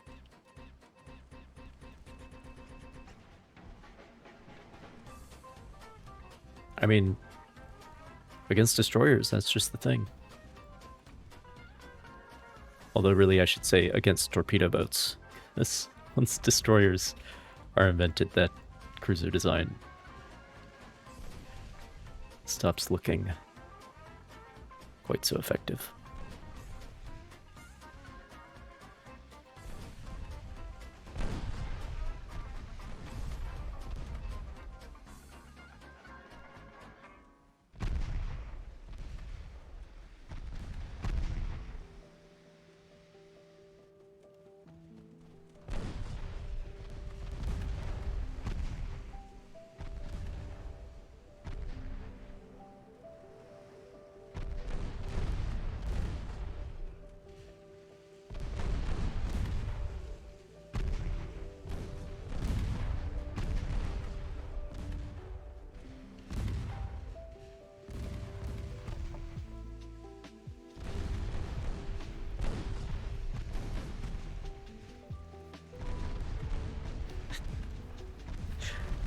As I was saying, we already have a high enough dud chance as it is.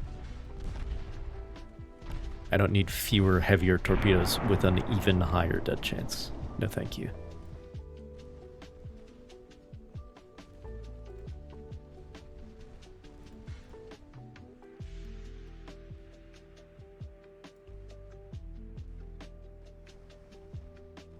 Oh, these battleships can go 28 knots. That's pretty good. Their battleships are much more advanced than that light cruiser, that's for sure. Like, this is a dreadnought. It's got 11.4 instead of 12, but still. And even dreadnought didn't have all center line.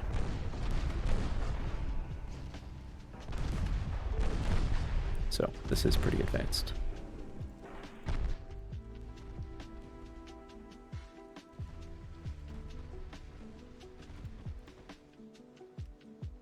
Especially 28 knots, that's pretty good.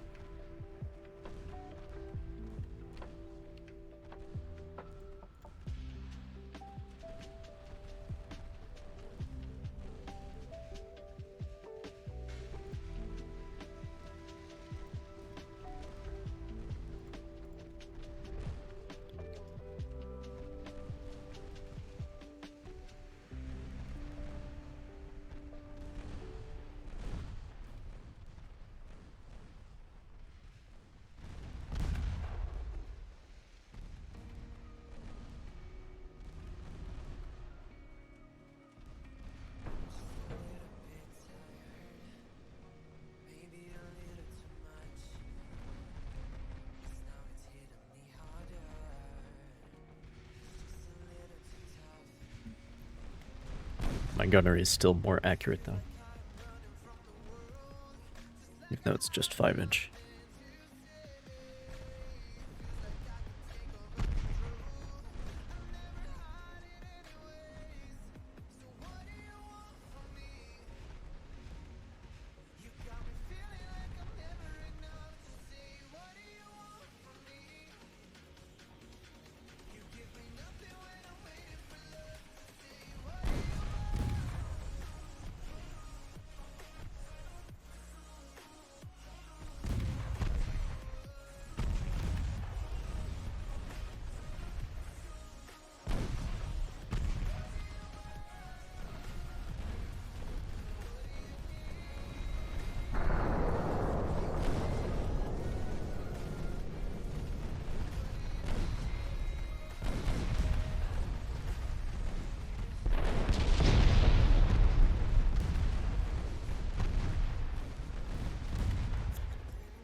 Turns out if you do get hit by the 11.4, it does hurt.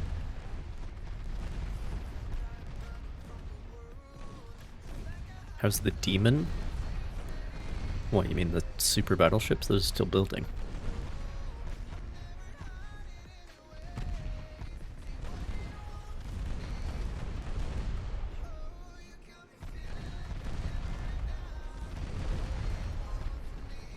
Yeah, they take 38 months.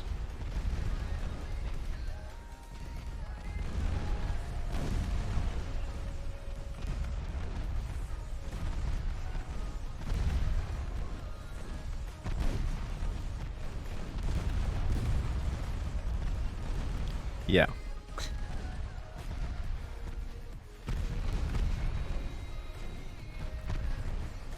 And I can only do like 2 at a time.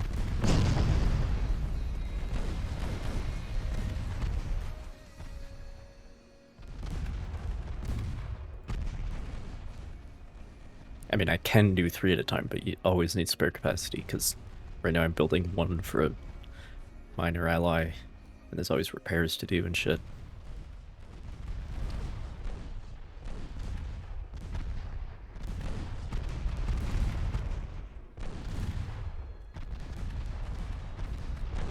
So yeah, by the time those are ready, Austria might be gone. But they were down to 20 months left the last I checked, I think. So we're halfway there.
Having great luck with torpedo hits.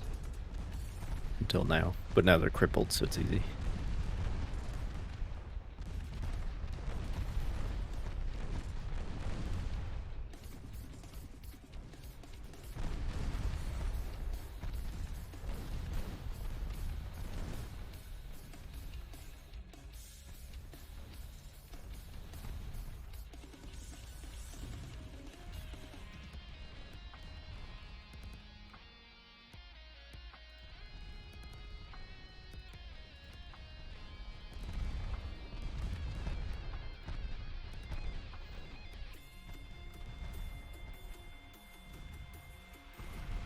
Tegethoff. Alright. Tegethoff and Adalbert.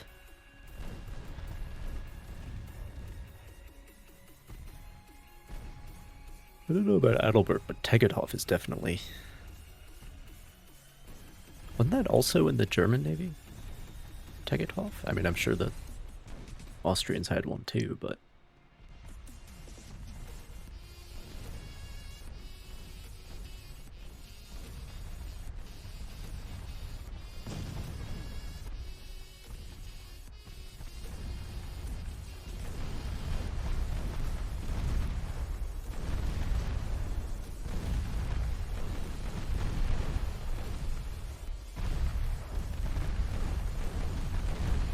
Yeah. Yep. They see the torpedo boats, that's for sure.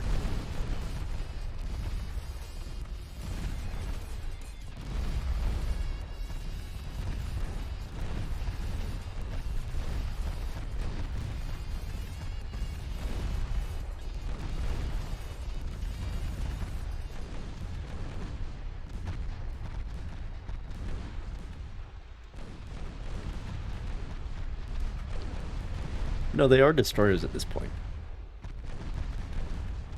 It's just the reference.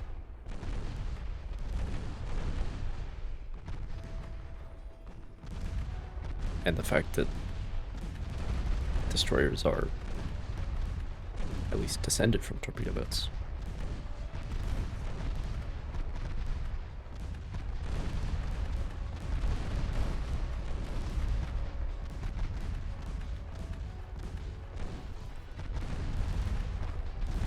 Shots going into that thing. Okay, consider this. I have, what, 48 destroyers here? 47 now, because one of them sank. But I came into this battle with 48 destroyers.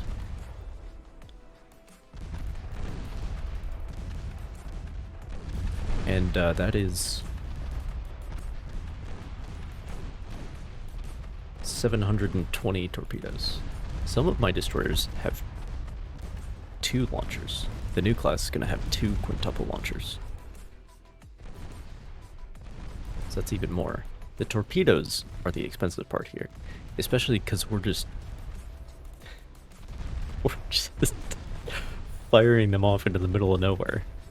And in some cases, they hit friendly ships because there are more friendly ships to hit than enemy ones, you know? That's the expensive part, I think. Is all the fucking torpedoes that are fired at nothing.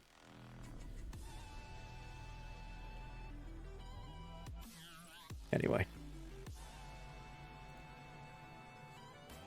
1 destroyer for 2 battleships. And a cruiser. Already.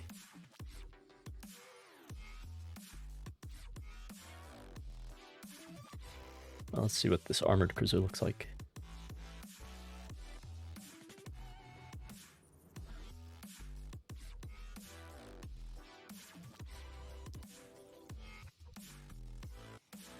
About a few.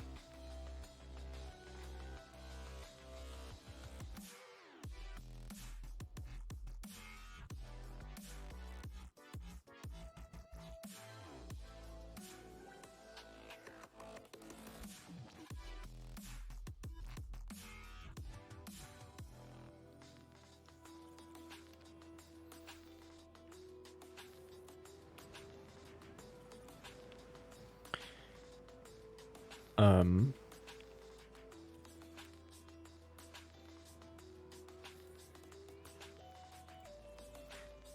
I'll just leave them like this. It's fine.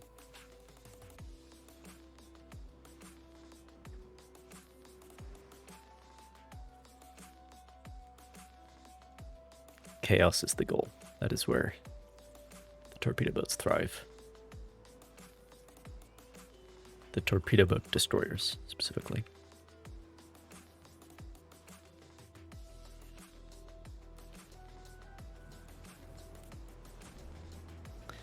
Honestly, maybe I should go back to this superstructure, because that new one is so goddamn big. And heavy. Causes problems.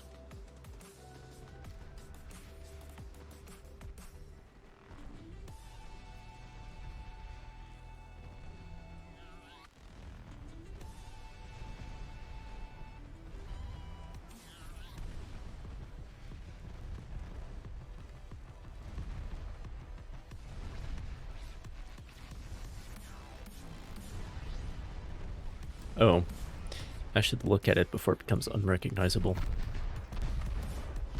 We got...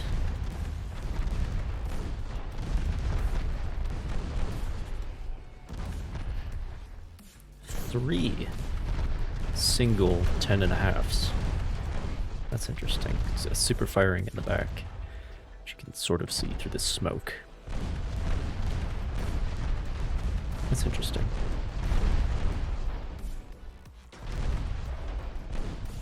I guess they don't have the technology that allows them to put twin turrets on a cruiser yet.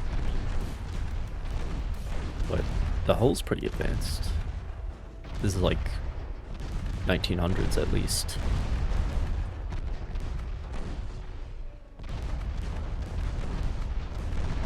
And this superstructure is also...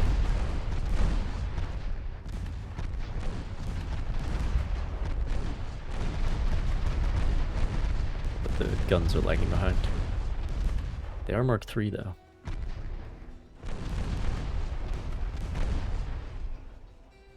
And, you know, they are all mounted on the center line and everything, which...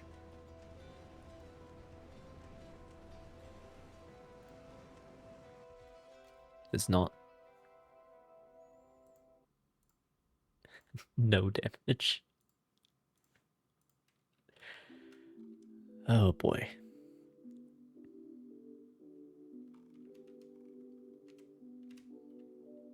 Okay. This required number is inflated because those battleships were here. It's actually fine. So, who else do we have? Where are you going? Maybe they're going to Brazil to protect their possessions there. Yeah, there's another big fleet. Here, also headed to Brazil.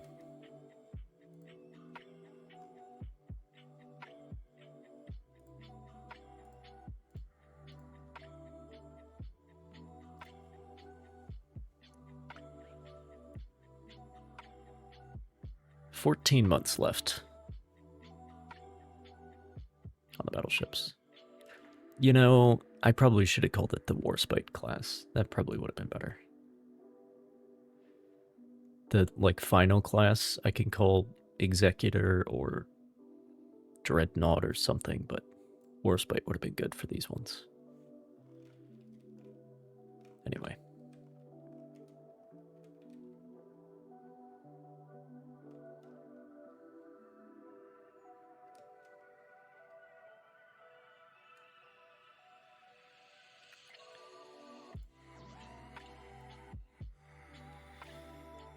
Well, let's take these guys to Brazil as well. Seems to be where everybody's headed these days.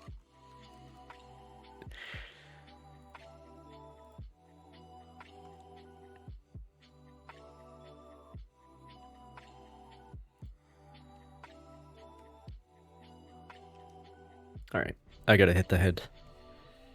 So I shall return shortly.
I return.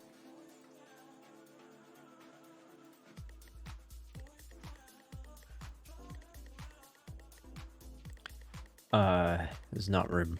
Hate to break it to you. There's no room at the inn. Okay.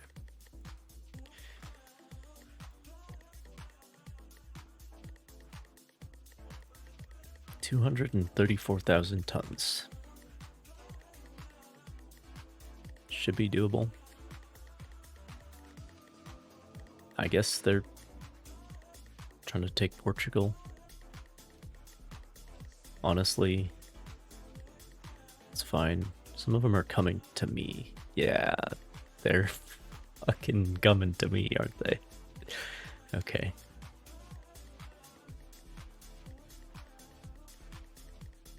It's fine.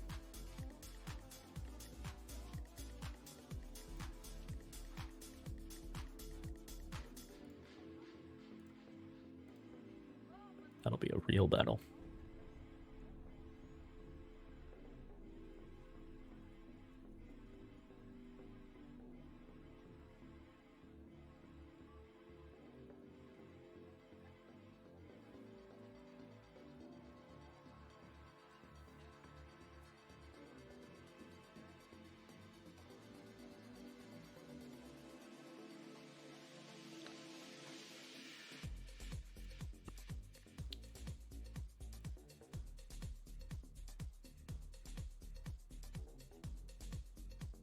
Am I a fan of naval warfare?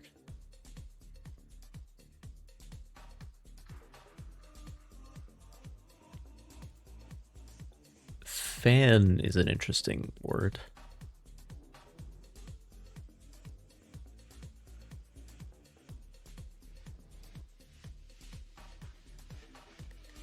I definitely consider it an interest. Is fan above interest? Explain.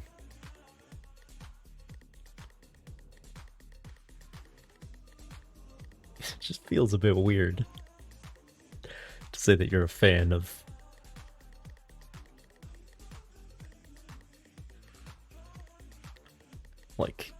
industrial scale cataclysm, you know?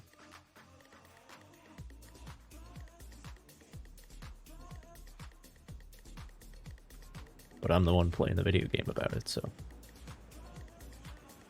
Oh,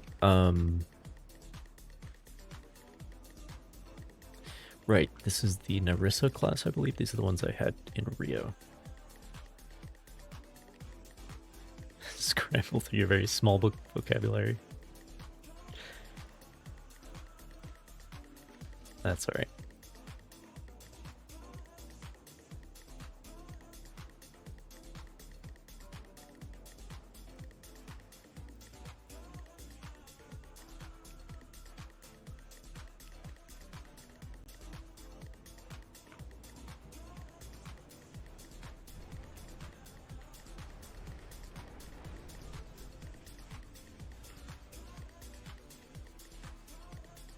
I'm definitely much more interested in naval warfare than regular warfare, if that helps.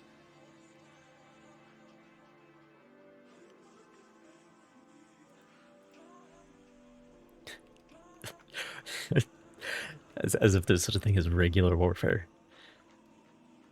as opposed to irregular. But like, as opposed to land-based warfare. Still interesting, but it's not a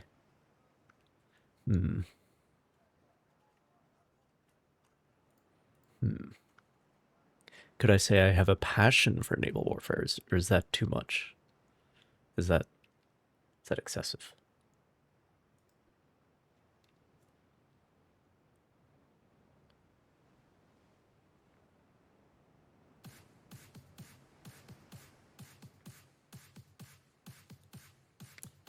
Okay, all right. Yeah, you can have an interest in something, but then you can have a passion for something. That's a different level.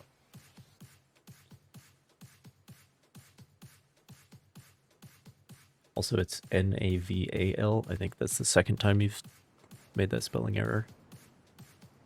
Well, it's not a spelling error, it's a usage error, because naval is also a word. It's just, you know, a belly button or an orange. Sorry, I was the 8th grade spelling bee champion. I apologize. That's just who I am.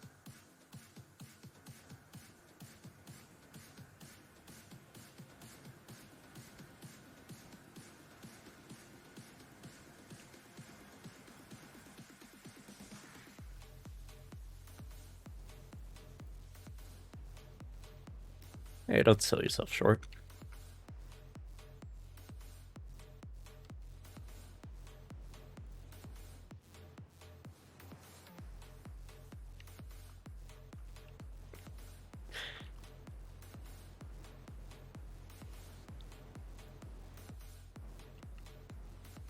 Yeah, I am always like in Witcher 3. I can't not notice the the misusage of the plural possessive, all the little shit like that.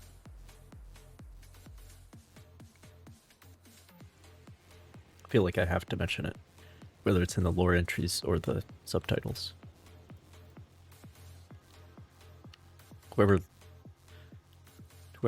wrote the English version of that game has a hard time with possessive plurals.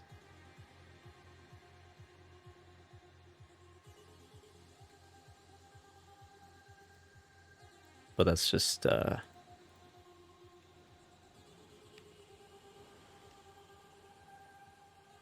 who I am. Which is interesting because I never tried to be super like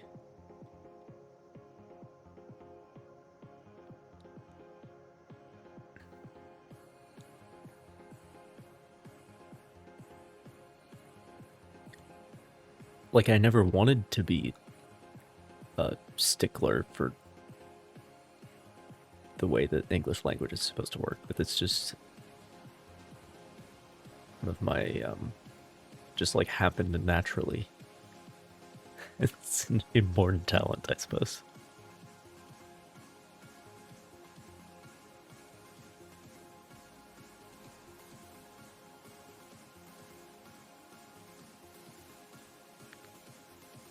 Never had to work for it, you know.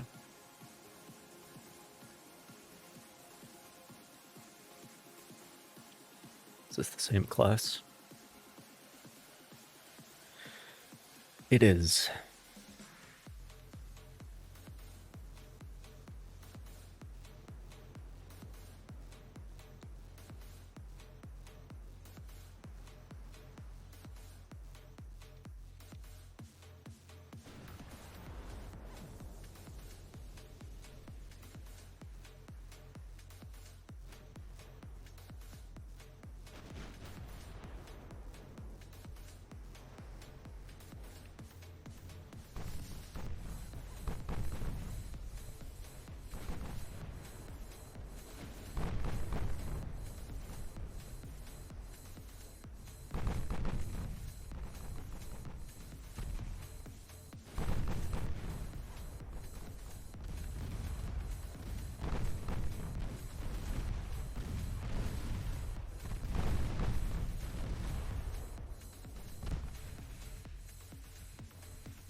These are earlier armored cruisers than that other one we saw. But again, single guns. They don't have the twin turret technology for armored cruisers yet. Oh, here's the super firing one. Oh no. Oh no. That barbette looks a little small. I'd like you to speak in gentleman.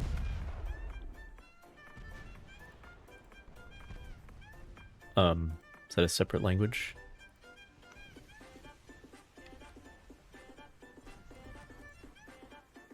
I mean, if whoever floats your boat.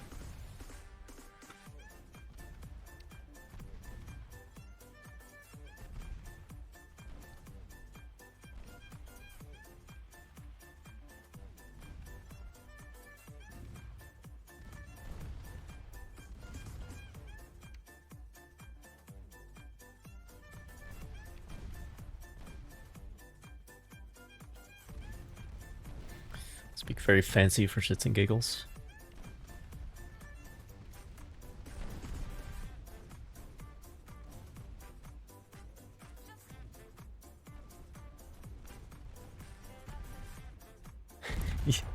You don't like this song?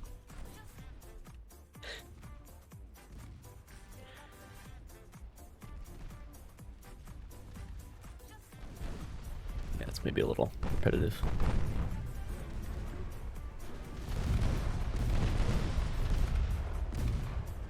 Well, here goes the after magazines. See, that's what I'm saying. They got that extra turret way out here, but protecting that is very difficult.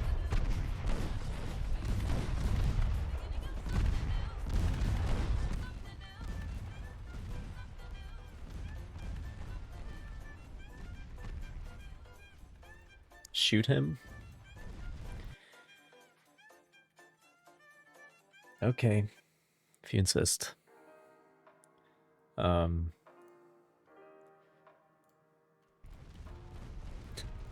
Back to Titanfall 2.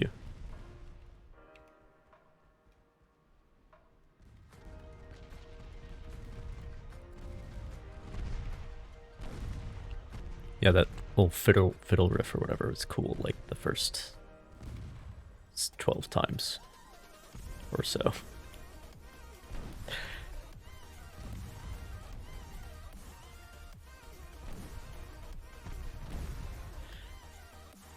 no longer.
You know, I do very much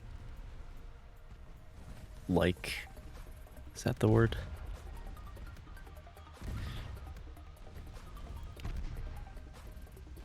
I do like the English language. In the same way that you can,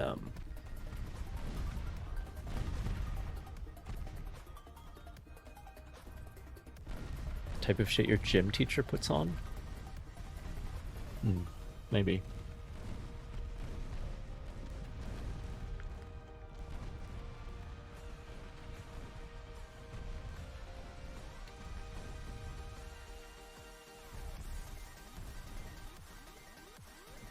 But, yeah,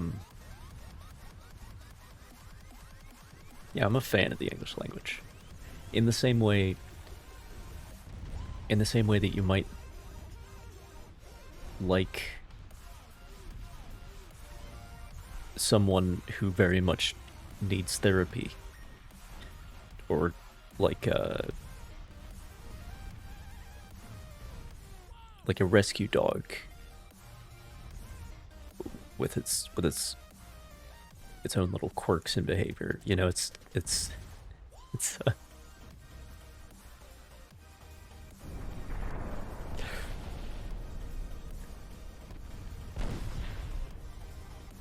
definitely not perfect, but maybe that's part of it, you know?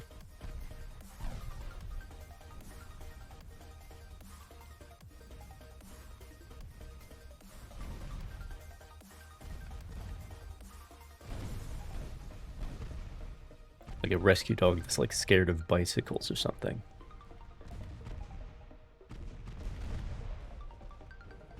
For some reason.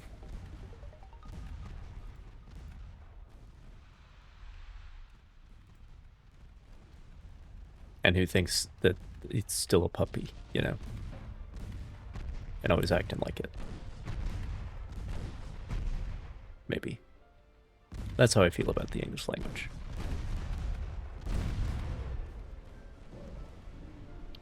Sure got its problems, but they're our problems, right?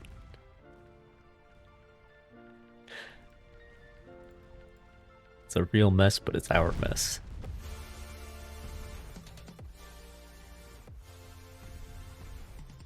Pretty sure this one was sunk by friendly fire. Oh, not HMS Truant.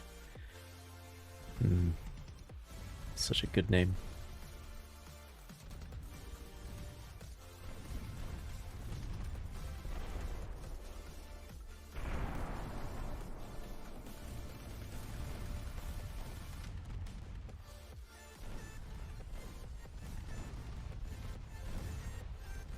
What, you didn't know about that? Speaking of using the English language, despite its faults.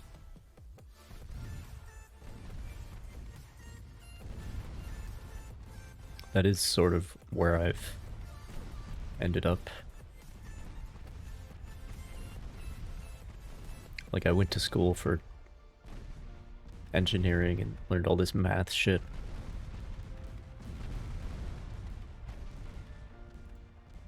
but I was always interested in writing and reading, and now that's kind of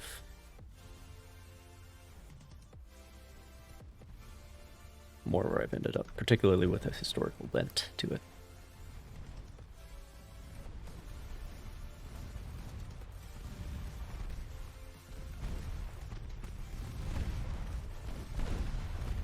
Which is interesting. It's interesting how we change over time.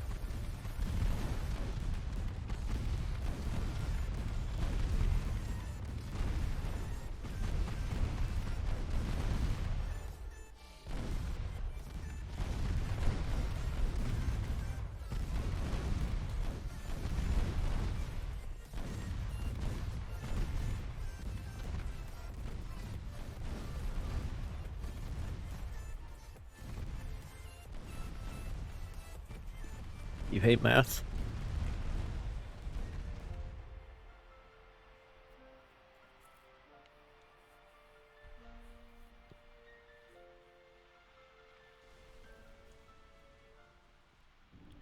I don't know if you'll even know what this means, but I took Calc 3, Calculus 3, which is where you get into the real fucked up shit. Like where you start doing the three-dimensional, it's a whole thing. But I took that as a freshman in college. And I like aced it. And the professor was like, "Have you considered a math major?" And you know, you might have been right. Yeah, nerd is, you are absolutely correct.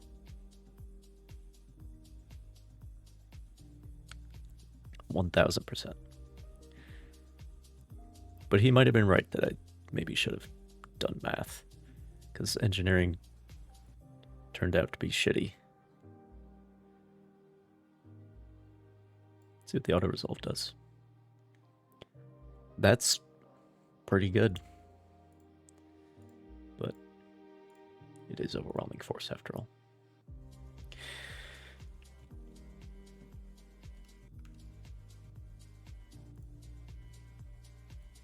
Dude, I used to... You want to know how much of a nerd I was? In, like, high school?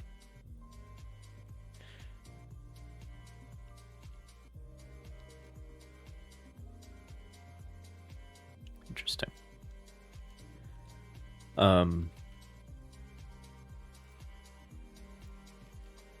I used to walk around in the hallway of the school, like during passing time or whatever, going from class to class. I used to walk around with a book open.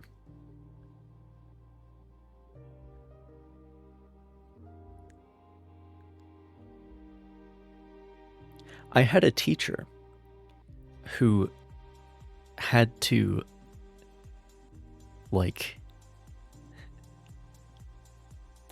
he had to tell me, "Bro, you gotta stop reading random history books in my class. We're trying to learn things here."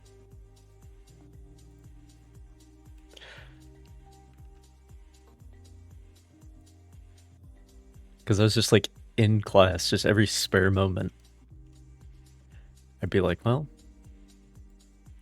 let me crack open this, in that case, it's a book about the last voyage of the Bismarck, funnily enough.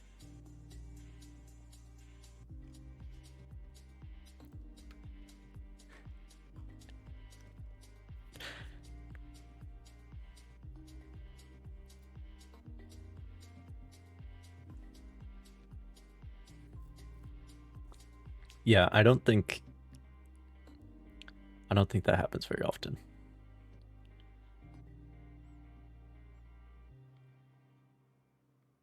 I don't think teachers very often have to tell people that they're reading too much.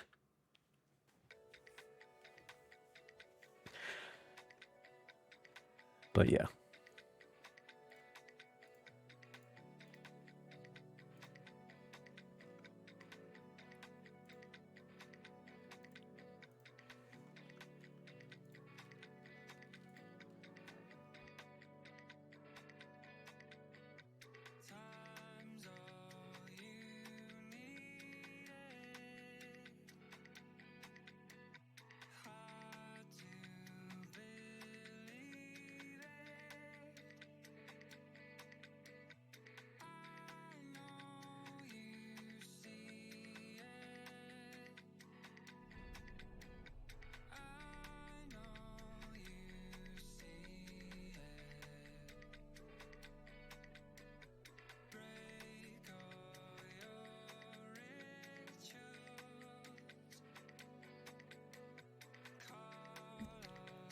Again, I'm sorry. There's no room.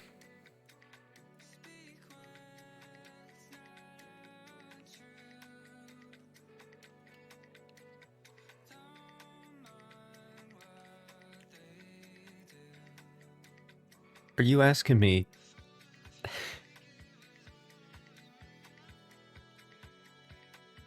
I'm sitting here. I'm playing naval warfare strategy game. And there's no room in my dockyards. I'm already building 3 super battleships. And there is not room for one more. But I'm sitting here playing a game where I have to think about that type of shit. You're asking me if I'm a nerd?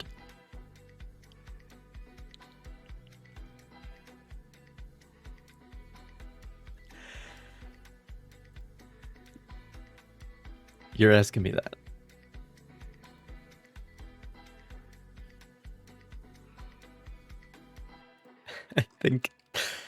I think maybe you might be onto something there.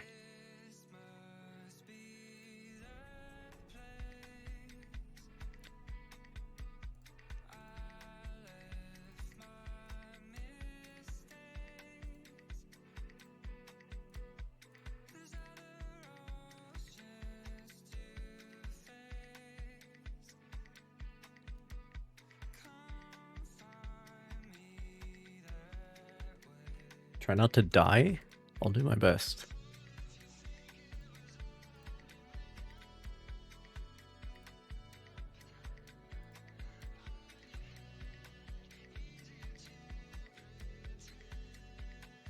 Two more turns on that.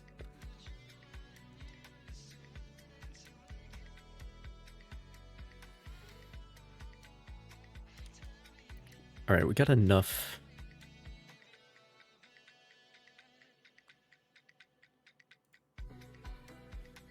Guys here, I think. 130 plus 110, speaking of math. Yeah, that's enough.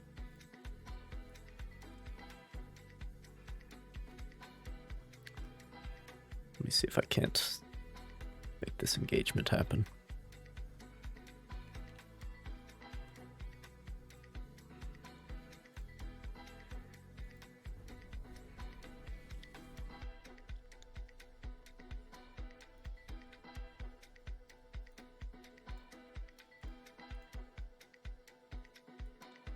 There we go.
You know, maybe let's just see how the brawl goes, huh?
Well,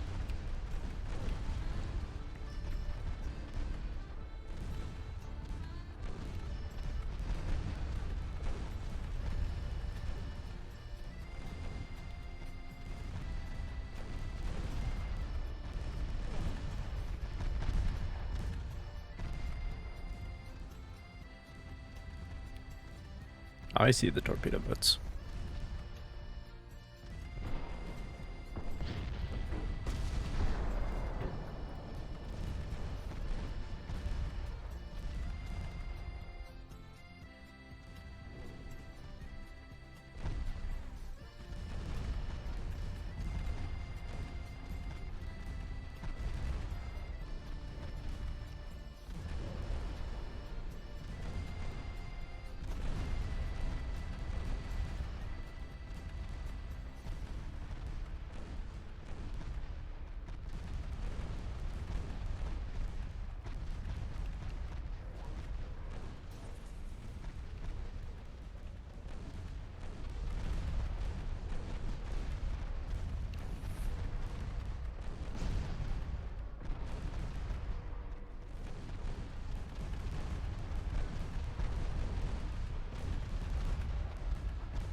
Welcome back.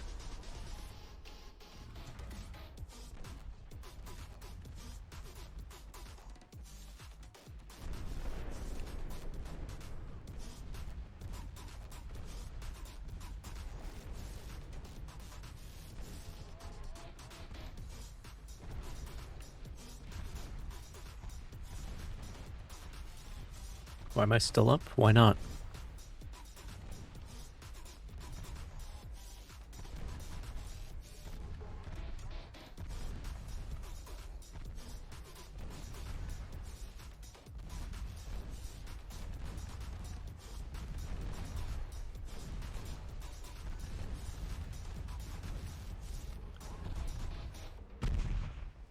Today I woke up at about 6 p.m.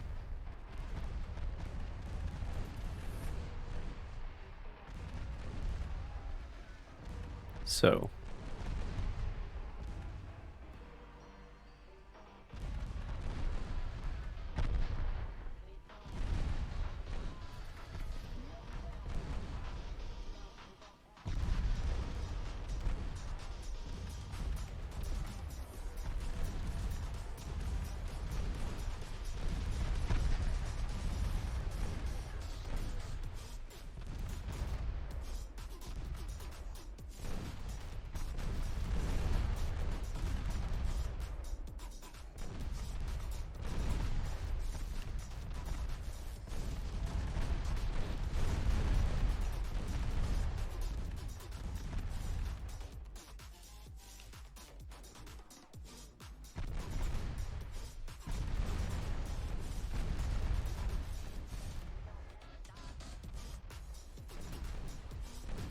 for Alberg.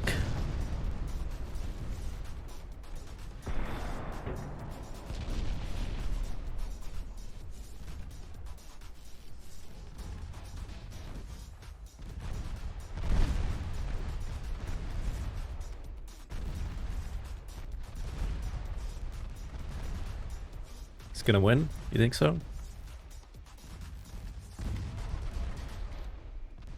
Place your bets now.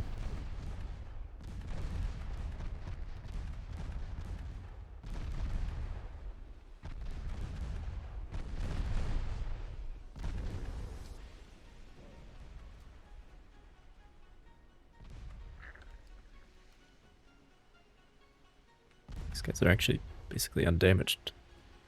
That's just because they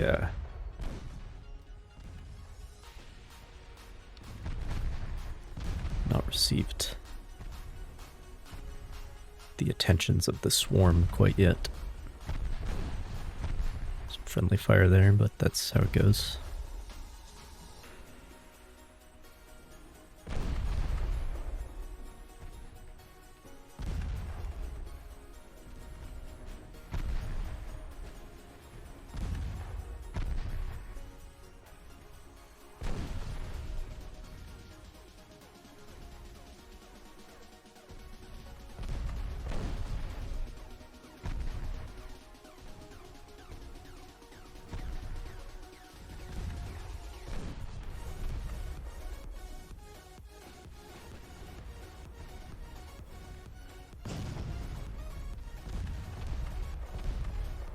One frame per 700 shells.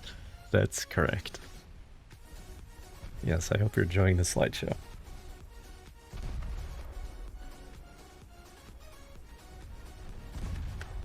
Have any questions for you? Yeah, where are you based? I assume you're in Europe.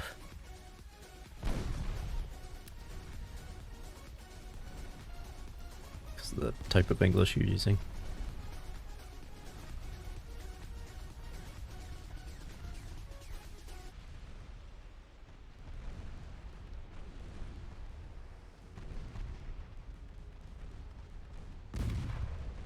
The AU?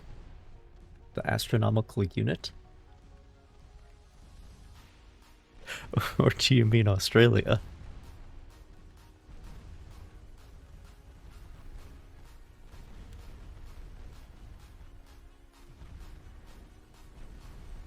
Okay, fair enough. That also would come along with that kind of spelling, I suppose. Makes sense. So let me think. That's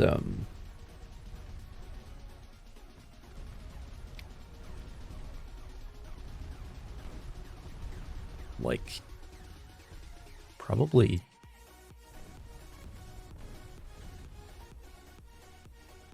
afternoon there by now?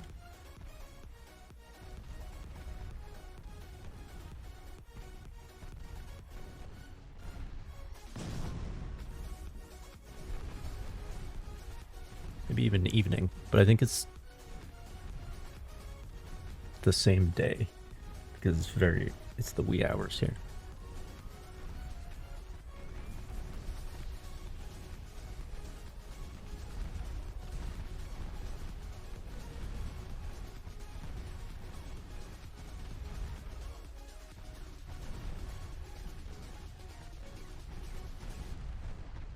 So like the midnight line is just like past the west coast at this point.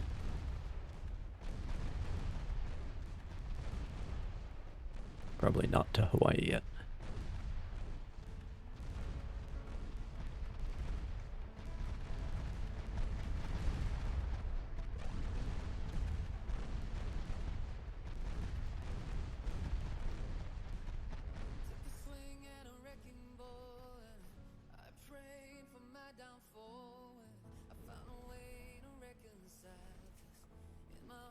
I like sinking ships. I find it interesting to watch ships sink.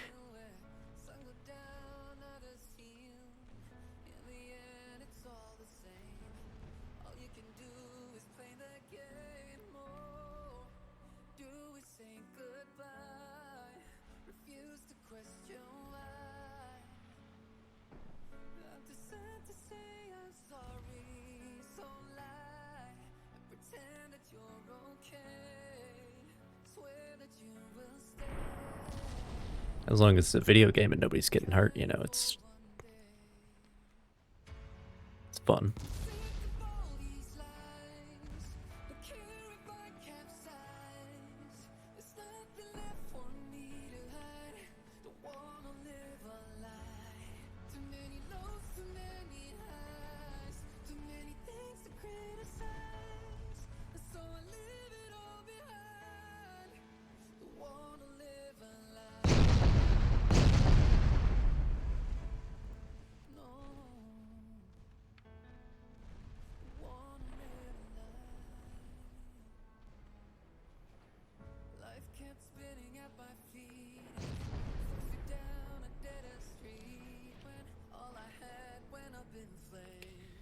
Hmm.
Yeah, I should have managed things a little more. Would have had fewer casualties that way.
Well, at least now I know why spiders are on your mind. And the tank cannon.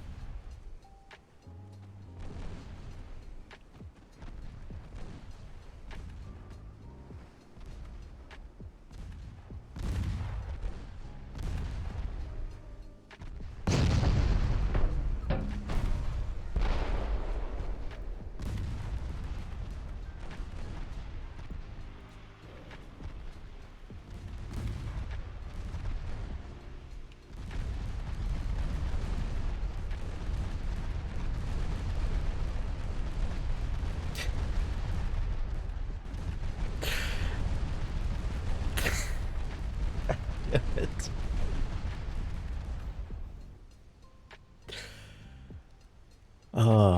A moment to talk about our Lord and Savior, the 5-inch gun.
Okay, suffering is over.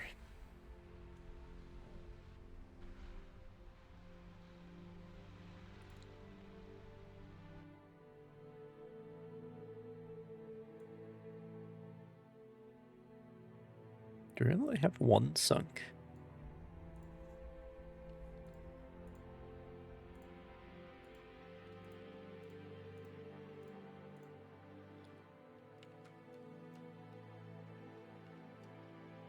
Very well.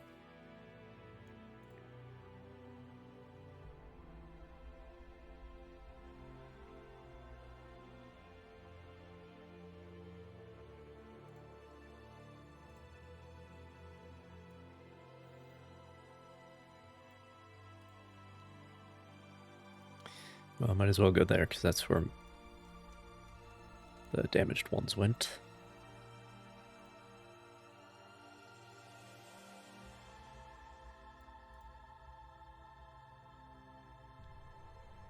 And this is just fine for now.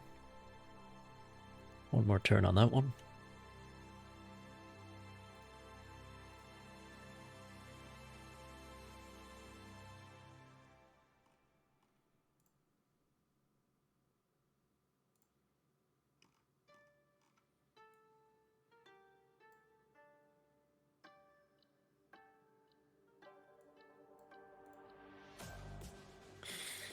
Favorite game of all time?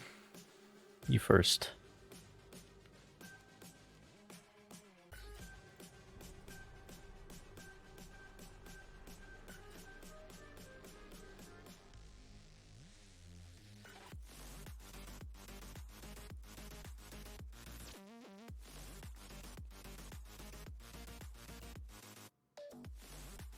No room.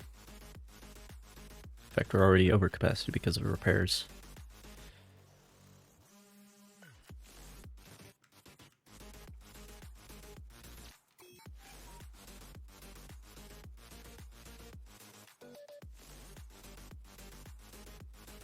Hmm.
Yeah.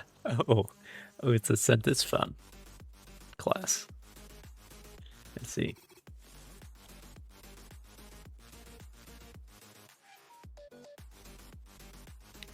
Four twin 15-inch. That's a different design. Let's see what it looks like. All right. Favorite game of all time? I know my answer. Metro Exodus.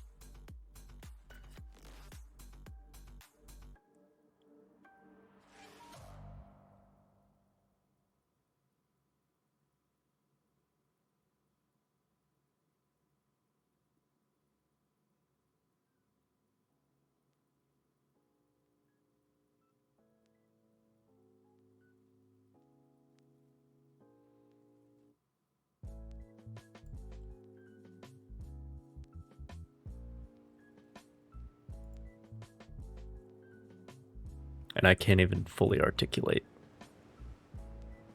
how or why, but it is. Considered playing it again and making a video about it or whatever, but I don't even know if that's possible.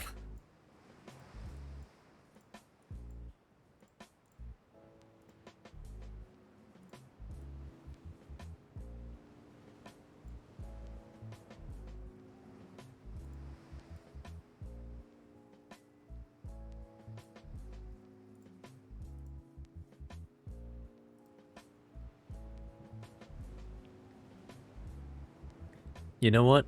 Who cares? My OCD can go fuck itself. Who cares if the divisions are different sizes? Alright? It's fine.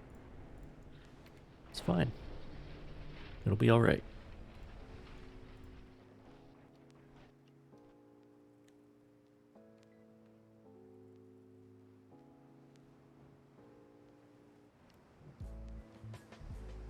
Just sink in one battleship.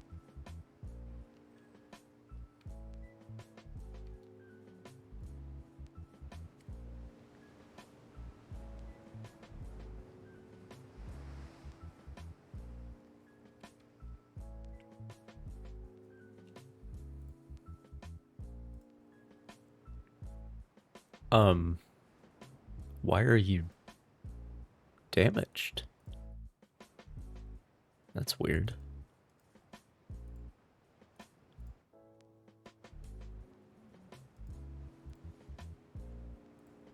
I think they were in a war with the Soviets. I don't know if they still are. Let's have a look.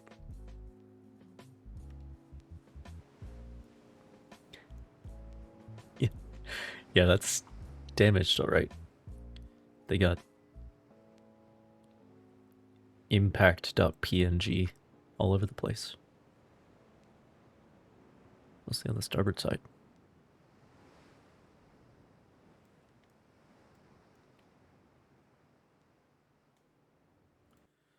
Let's check here.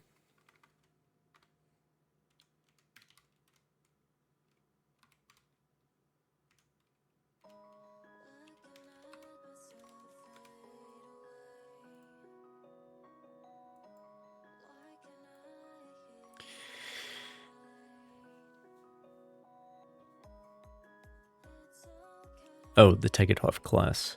Very well. Yeah, we have seen a Tegethoff as well. But in this reality, it's the Scent is Found class.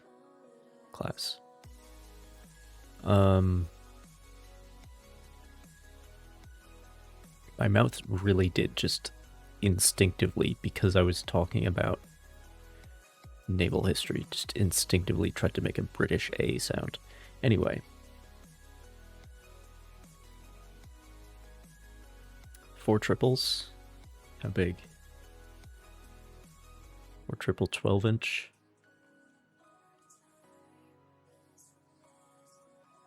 20 knots.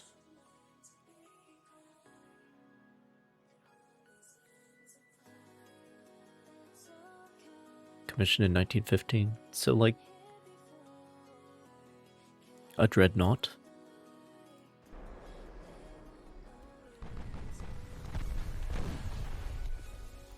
This is also a dreadnought. In fact, it's more of a super dreadnought because it's got 15-inch guns. But it's 4 twins, not 4 triples. Okay, this...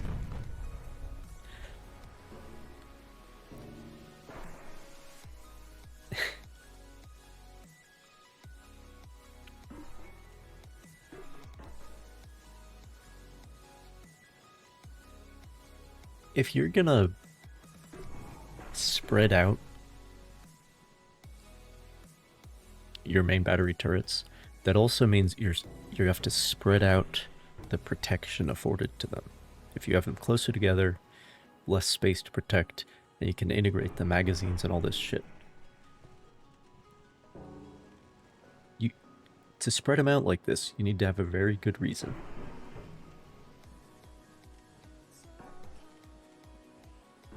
Putting one 4.2-inch turret in between them, I do not consider that a very good reason. But look, we've seen worse. We've seen worse. We've seen the Germans. They had a battleship where they had 13-inch wing turrets. And then it was like 11, or no, I think it was even less. It was like 10-inch turrets on the center line. So their main battery was the wing turrets only. So, like, you know, I've seen worse. That's actually the only thing to criticize about this design, really. And 22.5 knots, not bad. It's just, you put the magazines this far forward, the ship gets narrower up there, you can't have as much protection from torpedoes, and all sorts of stuff like that.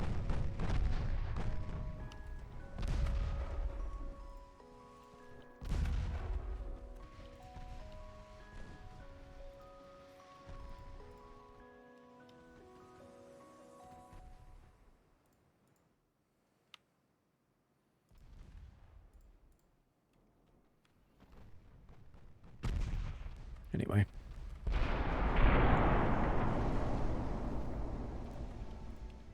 Is this where I have some of my... Yes.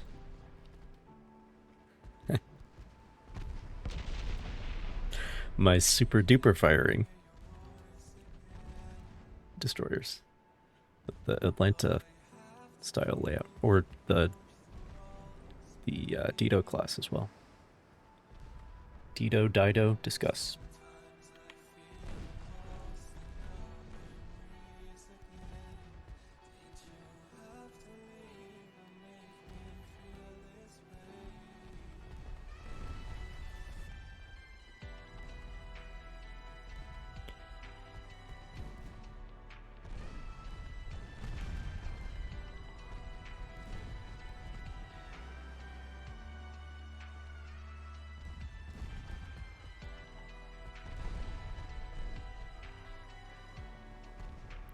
I think in the future, I am going to refer to this as the super duper firing position. And you can't stop me.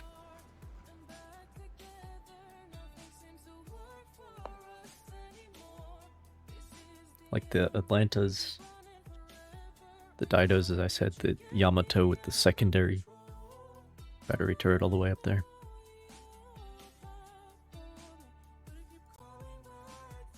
Oh.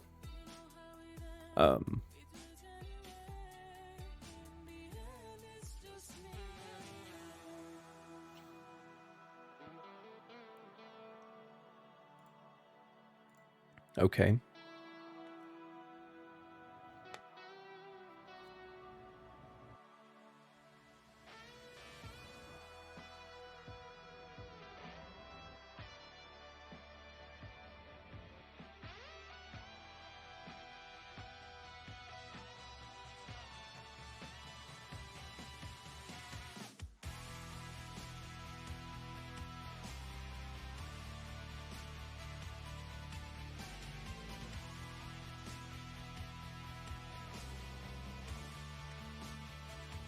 Time those super battleships come online, it's not gonna be anything left for them to shoot at.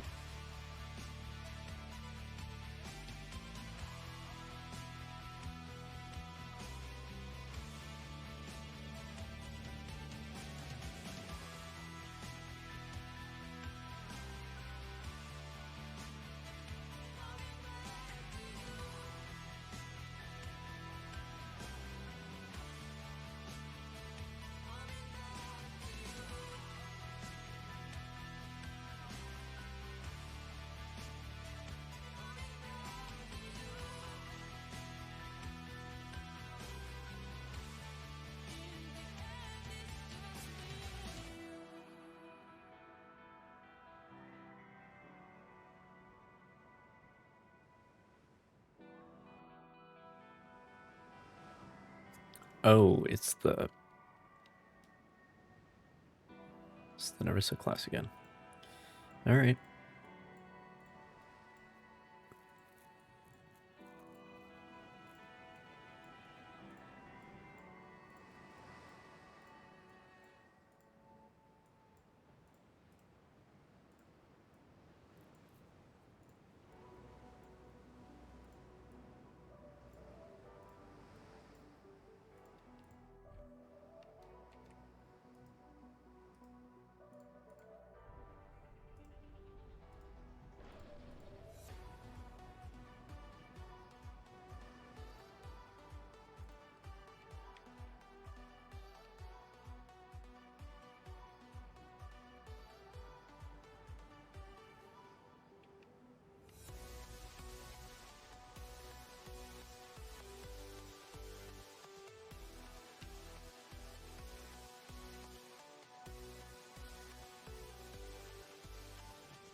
These guys do have more torpedoes than the newer class, though.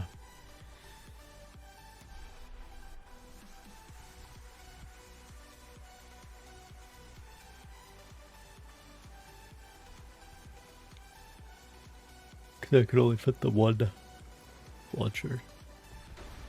The one quintuple.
Now this time they actually have a bunch of light cruisers too. I think, man, the AI and their fucking wing turrets, man. 7.2 inch. You have to ask if I'm winning. Not yet, but I'm going to win. Oh, I see. They have front wing turrets, but then just one in the back. Strange.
Oh, how did we end up?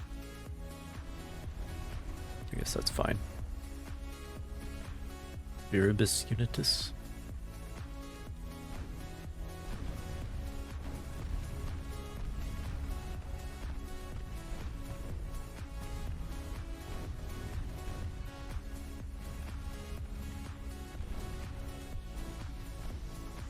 It's my favorite ship.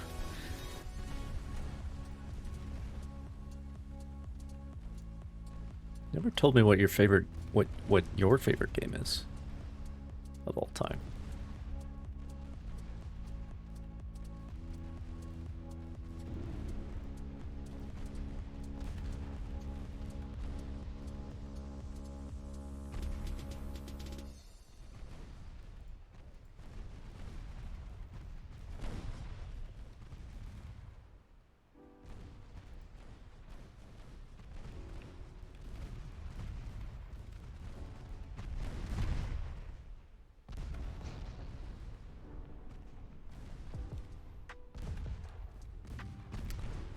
Sustaining more losses than usual.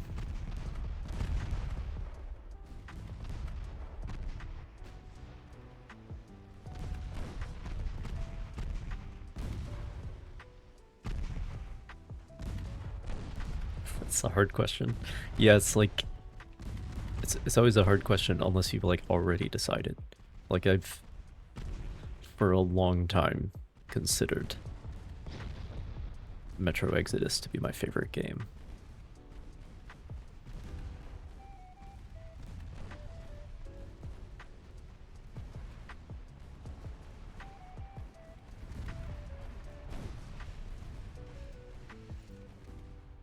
And The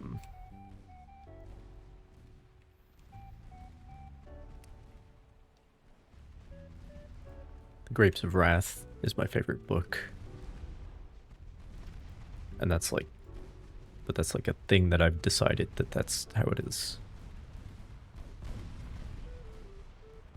for the foreseeable future. Ships, though. Now see, if you had said boat, or perhaps a more general term,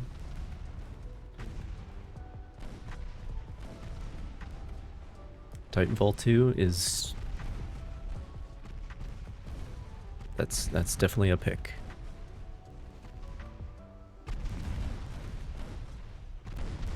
I cannot fault you that choice.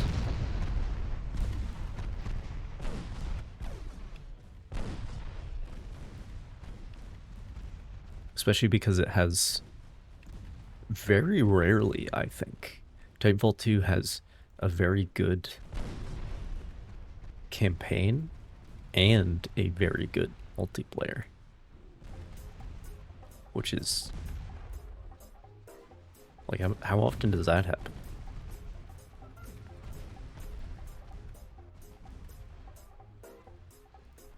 It's usually one or the other.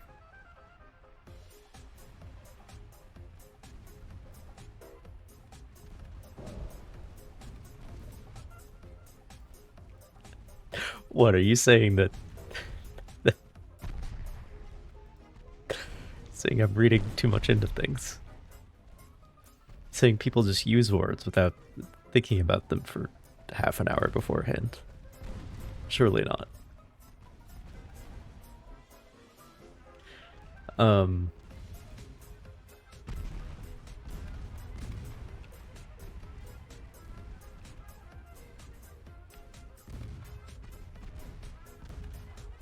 No, that's just how I am.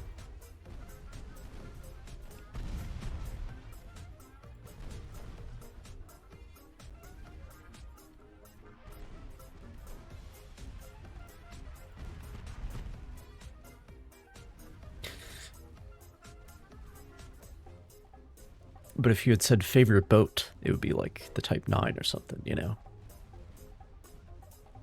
But submarines are not ships, so that takes those out of the running.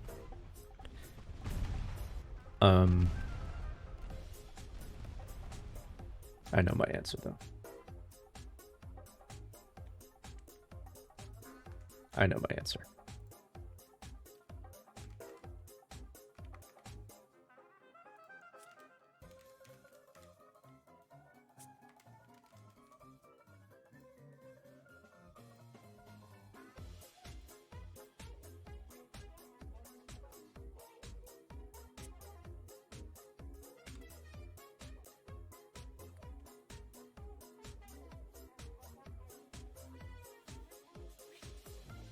Not Guam specifically, but the Alaska class, or perhaps Alaska herself. Oh, here next to an Iowa. This is the Alaska.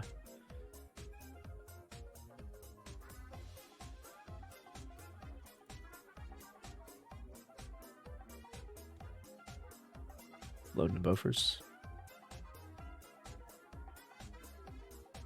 Especially with the Pacific War camo scheme.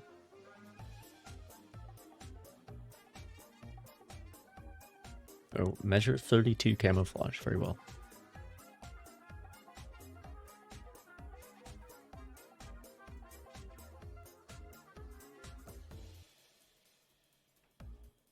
Yes. Was a picture of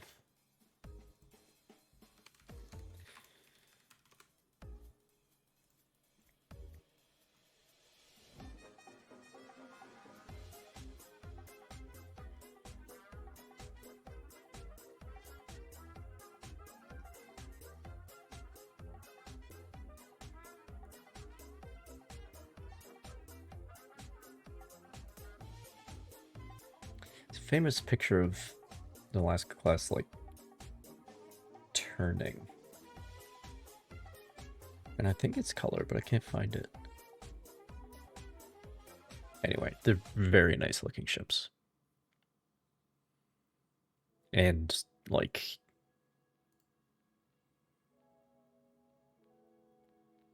very,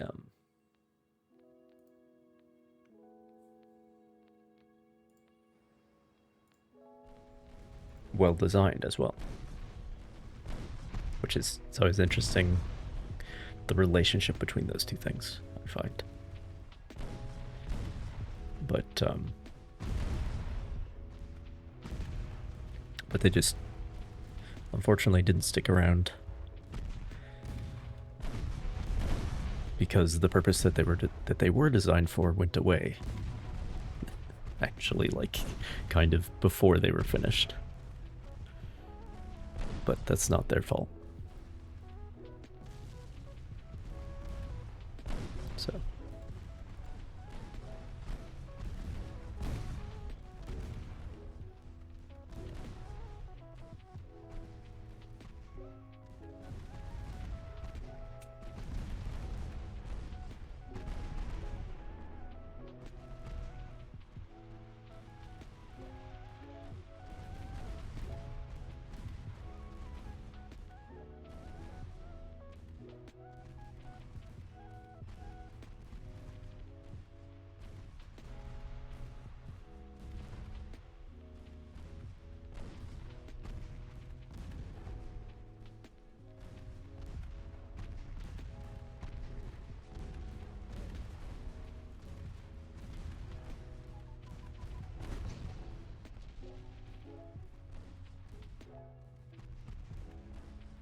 But yeah, there's something about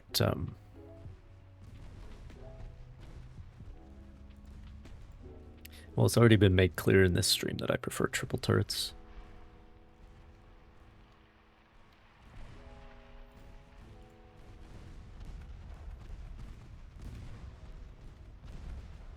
But there's something about that American layout, right? The 3 triple turrets, 9 guns, 2 forward, 1 aft. It's like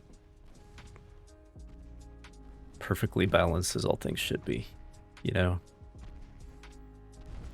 Maybe it's just because I am American, but to me that's like how things should be.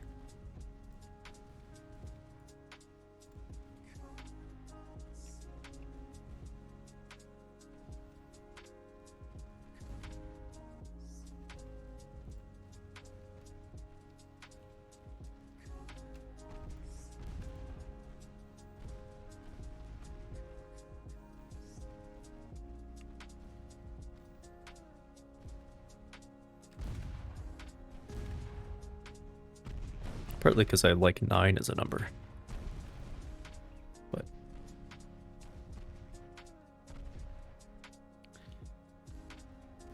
you guys need some help back here?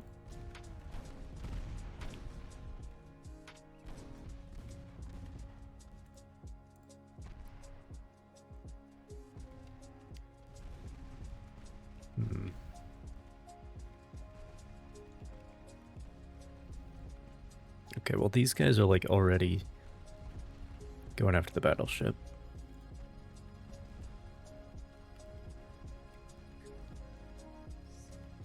Well, yeah, you should double back, I guess.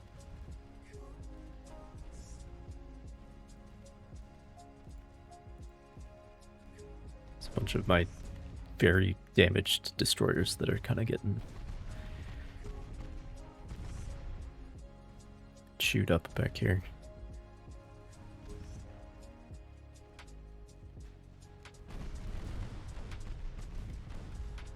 But we are, at this point, definitely winning.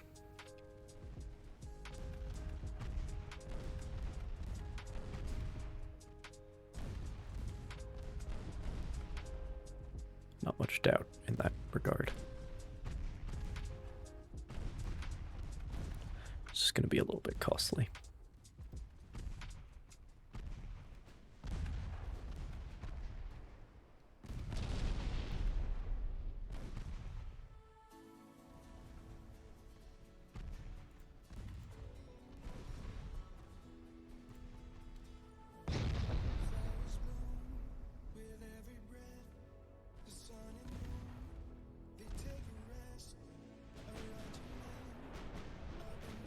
Yeah, it's the 11-inch again.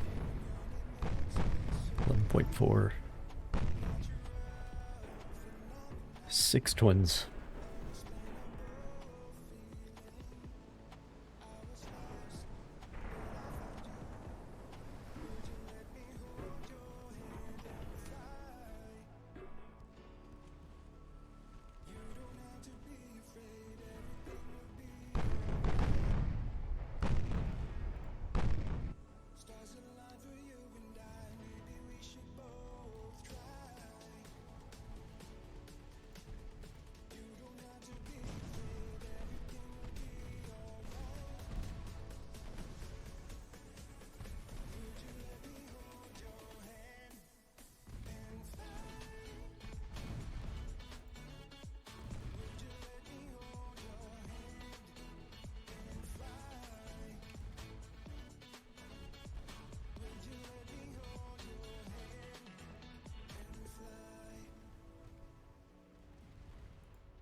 Oh.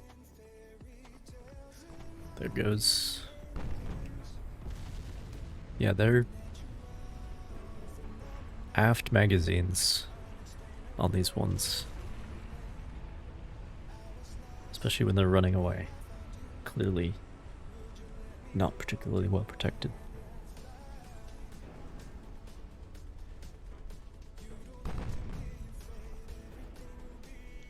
but I don't know if it's the torpedoes or the shell fire or both.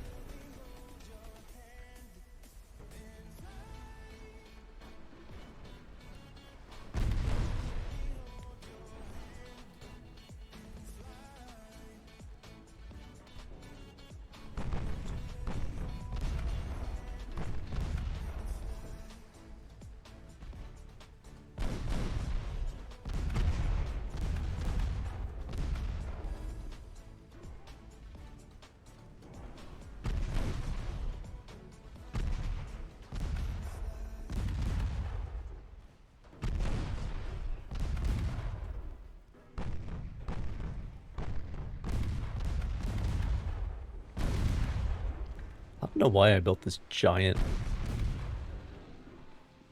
super battleship with 44 6-inch guns on it. It's just gonna lag the game, so.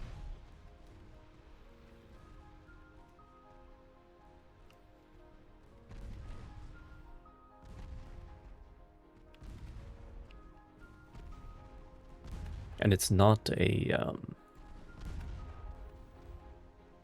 like, it's not a performance issue. Which is the weirdest thing. Like, it's not a CPU bottleneck, it's not a GPU bottleneck. It's just, it's the game itself is stuttering. Because of all the calculations it's doing or something. It's very interesting.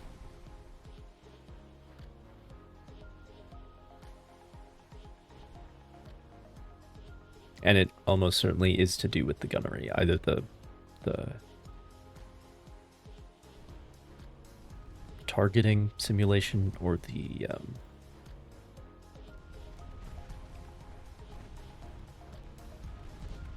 all the impacts, or both.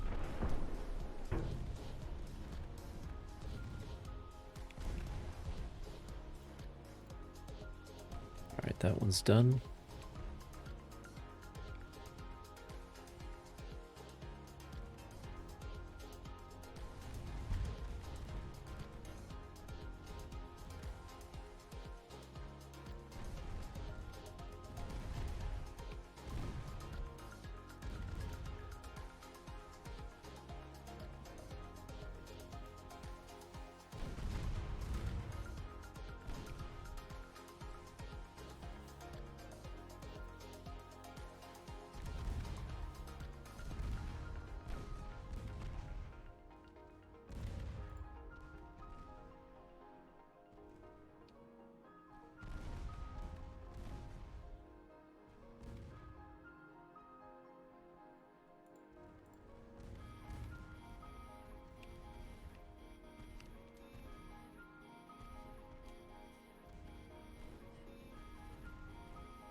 Nice. Don't have to sink the ship if you just kill everybody on board.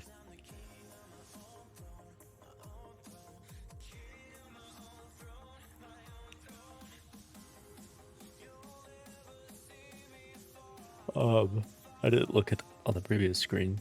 1, 2, 3, 4, 5, 6, 7. But I mean,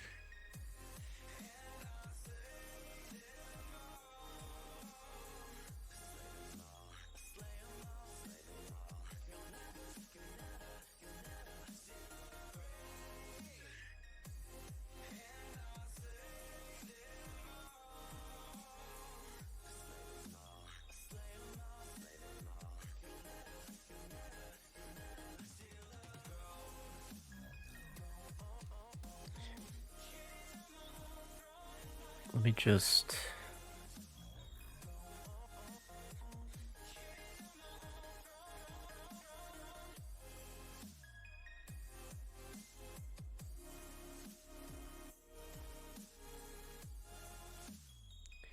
There's 1.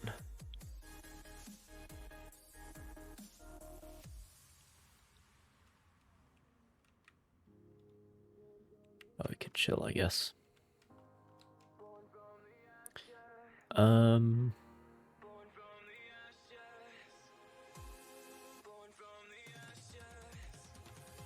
You guys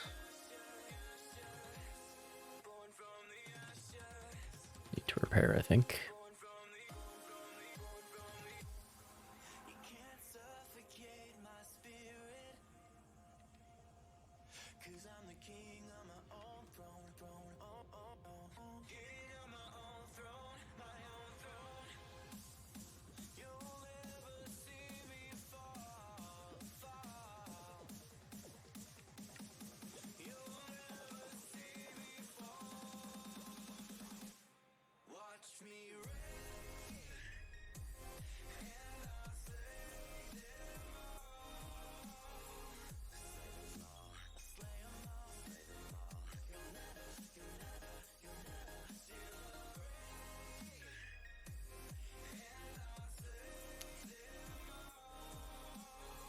Shit.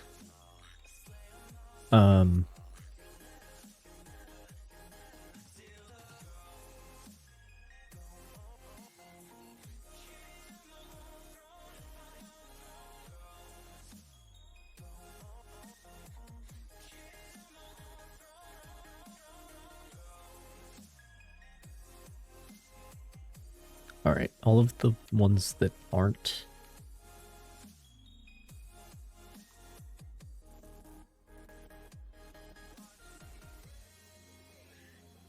all the Mountsy class. Stick with me.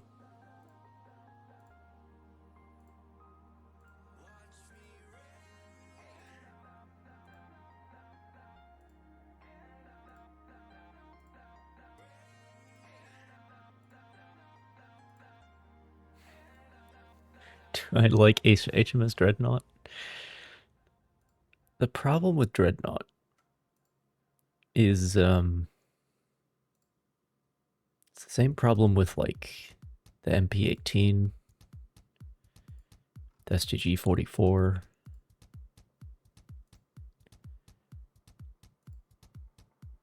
The first version of anything is usually the shittiest. And that's just how it is. Or at least close to it.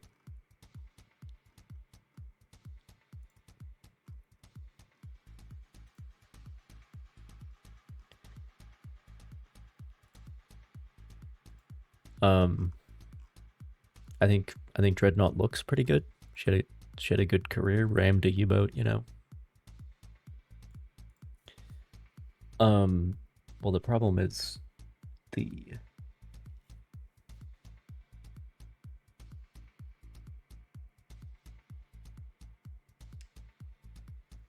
wing turret layout is not particularly efficient. I'm not a fan of wing turrets, which you might have gathered by now. And also the positioning of the spotting top relative to the like the main forward funnel was such that caused a lot of problems for spotting.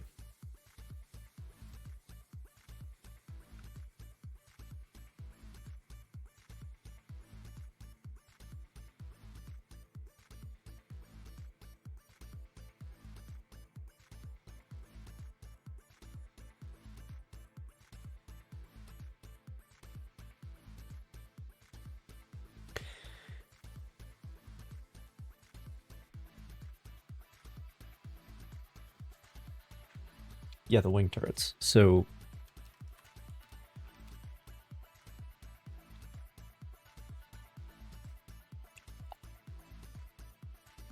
I mean, there is a lot to like about HMS Dreadnought.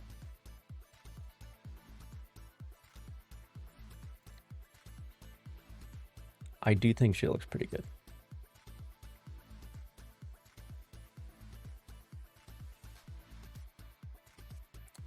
But yeah, the decision to put the spotting top behind the forward funnel, they thought it would work, it didn't. So that was a problem. And then this is not HMS Dreadnought. Right, this is the Satsuma. So you can look at Dreadnought and so like at least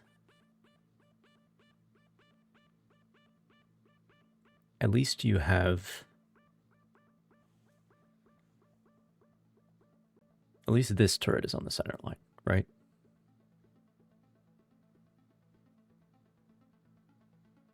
So at least it's not like the Satsuma layout where you have all the fucking wing turrets, you know? You only have one set of wing turrets. Because you can't really put a centerline turret over the machinery spaces.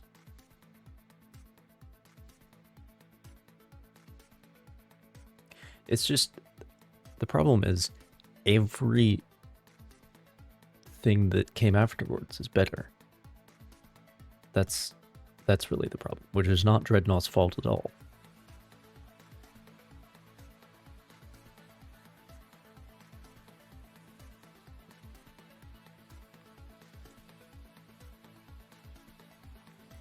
But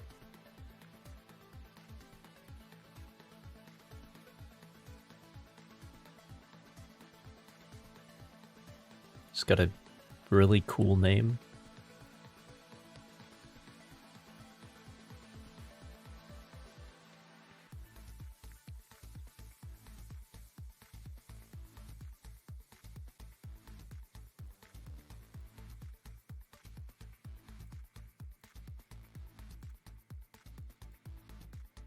And of course, like what she represents technologically.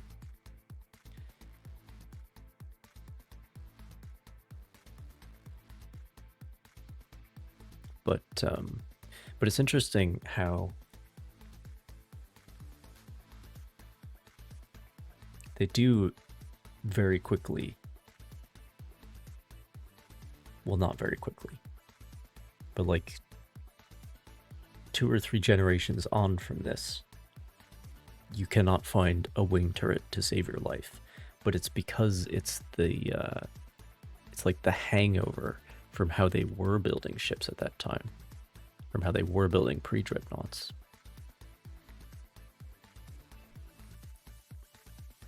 I do agree, Dreadnought does look pretty good. I think the reason for this is because you needed so much of the ship to be machinery space when the machinery was less efficient, because you didn't have turbines yet. I think that's why. And that's why you get all the wing turrets, because you only have room for one center line at the ends. But then later on, like just the fact that you can have this turret on the center line and still go 21 knots, that's the fucking revolution right there. That and the fire control. Oh, dude. Like the French pre-dreadnoughts.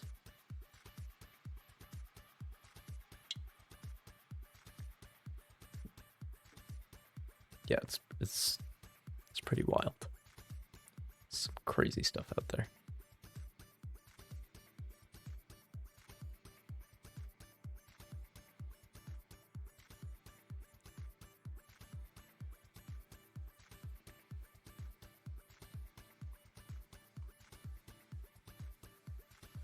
But yeah, she does look pretty good, even from straight ahead.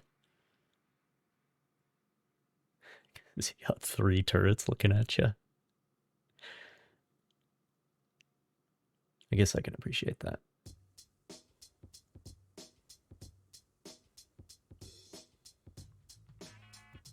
It's just, she's just an immature technology is all. That's not her fault. So.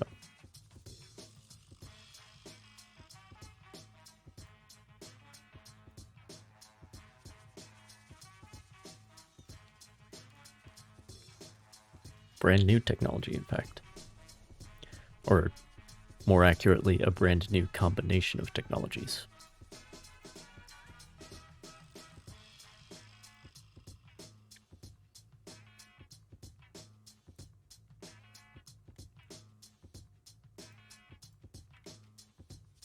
All right.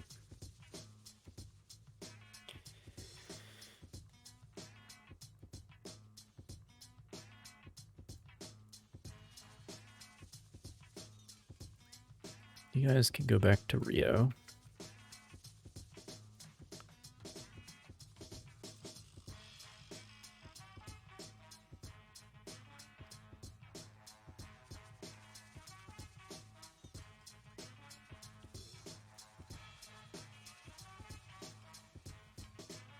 And let's see.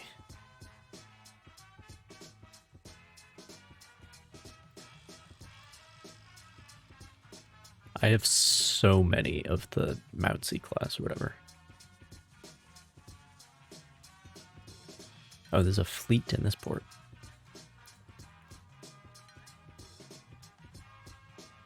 And then you are...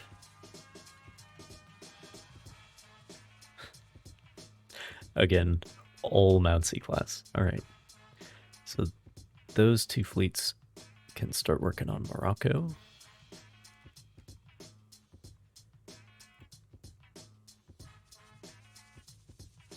These guys are repaired already, I guess. Go deal with this problem.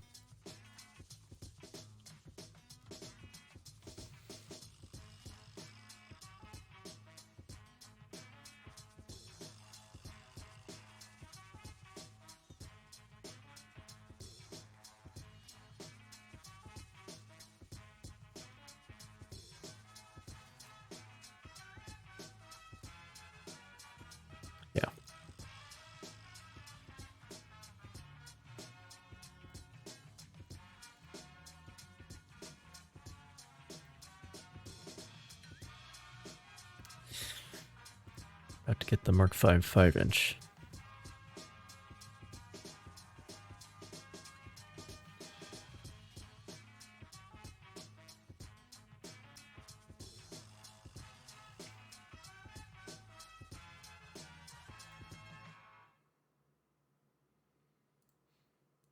How does this tech tree work? Dude, this game is so clunky.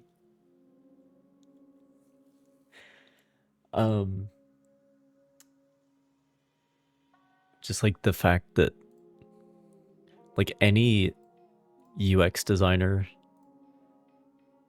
would just die if you showed them this. Just the fact that this like opens out and then forces you to scroll down to see what the fuck the next technology is. Anyway, this all just happens passively. You can assign priorities, which makes things happen faster, but that also slows everything else down. So I usually just keep everything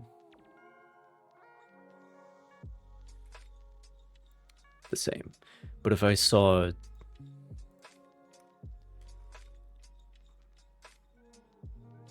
a technology that's really important for the next thing I want to build, then I would assign a priority.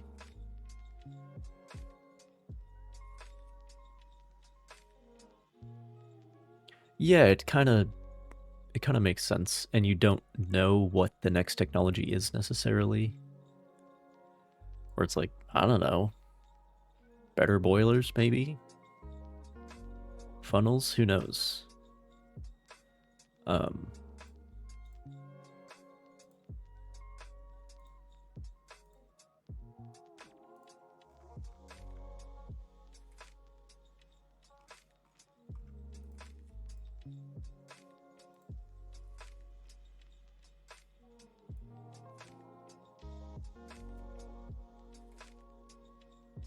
But it just like sort of, it does feel sort of organic, like people are just having ideas, and it's like you can nudge things in a certain direction,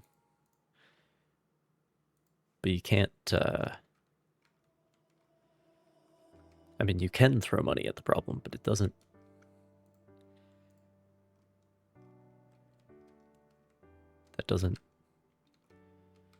fix everything.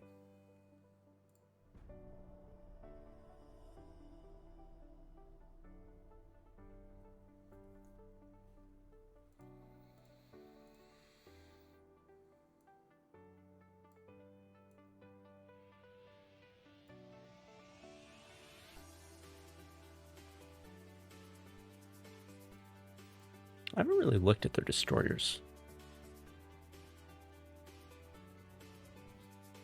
Also, if I do this as a battle, I can make sure none of them escape.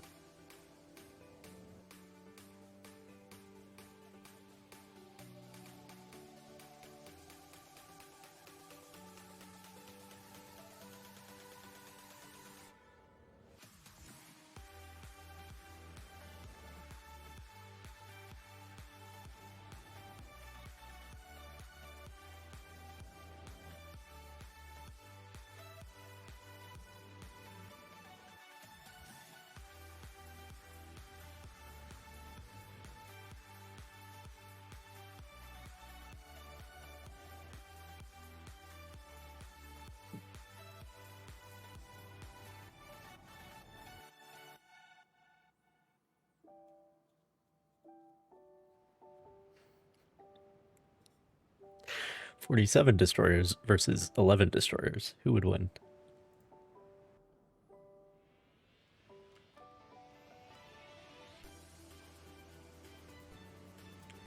Oh man, survival games? I should have listed those earlier as games I'm not interested in. But it depends. Like,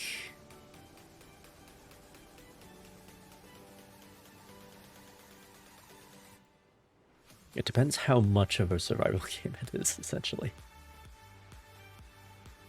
But like a survival game that's just a survival game,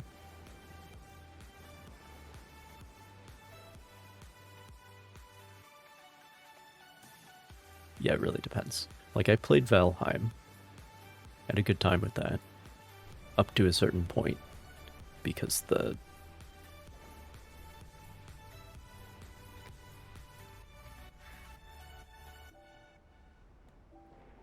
some very interesting design decisions in that game.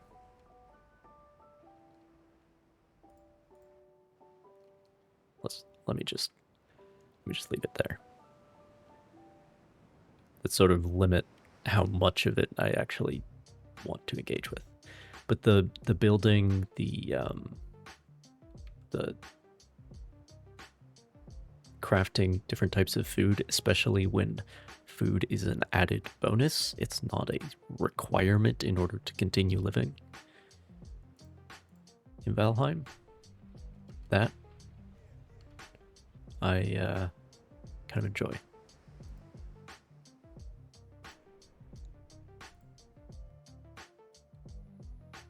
But like,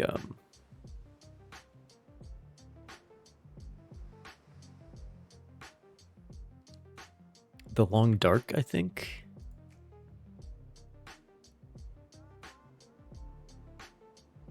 is an example of one that's just like a survival game, and there's like a narrative.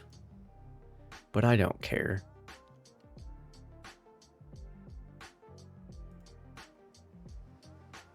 I don't care. I guess maybe if there's building, I'm interested, potentially. Like, it's possible that I would play Raft or Minecraft, even though I haven't up till now.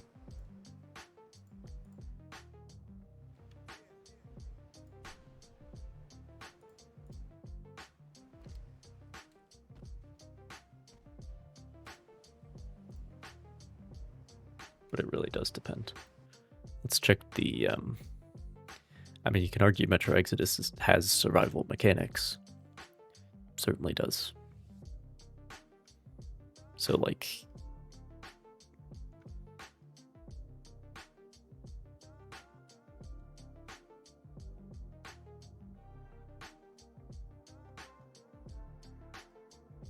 probably more likely to find something in my I'm not going to play this list.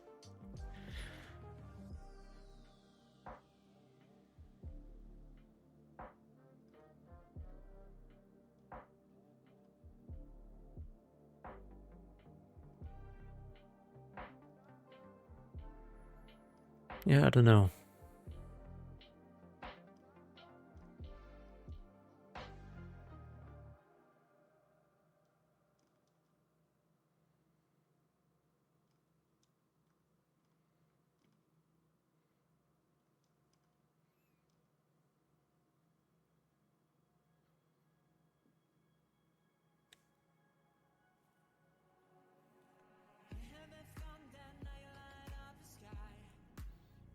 Far Cry games on a flash sale for cheap. Possibly like the first few, but I've actually played those. I enjoyed them at the time, particularly Far Cry 3. That's kind of where it peaked, if you ask me. If you ask a lot of people, to be honest.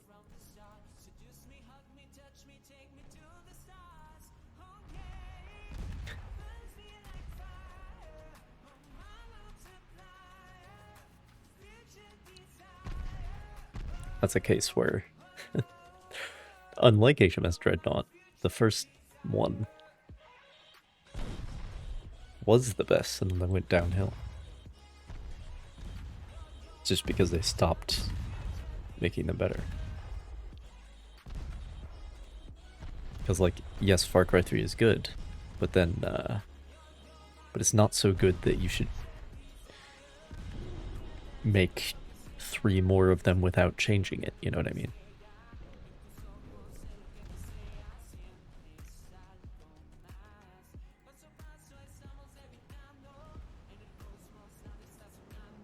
You know, they got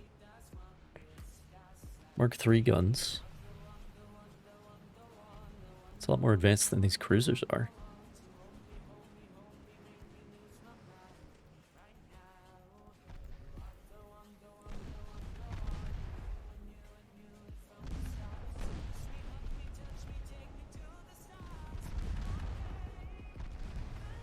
Don't like Far Cry in general.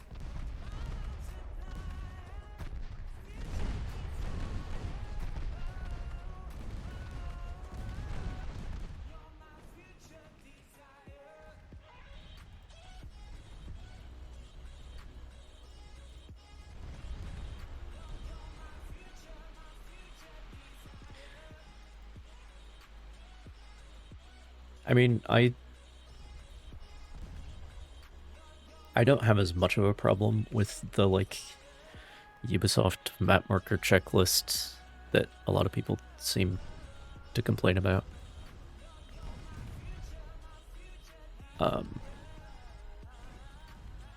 But when I say I don't have as much of a problem with it, I am using those words very intentionally. Like, I do recognize that there is such a thing as, like, too much, and maybe you should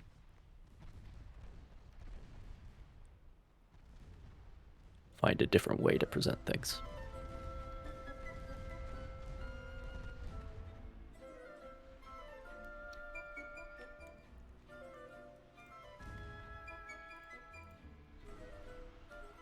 But Far Cry 3 in particular, that game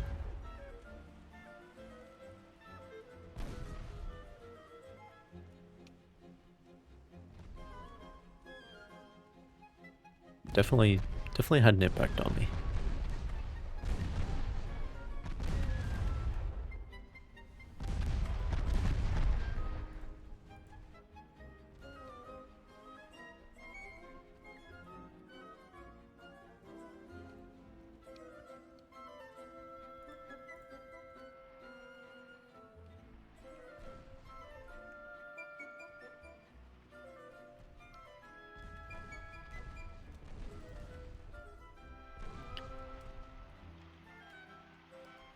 Torpedoes in the water from both sides.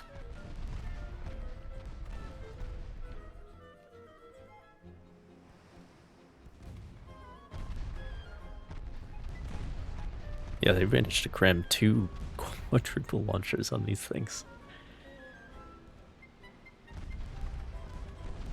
Damn.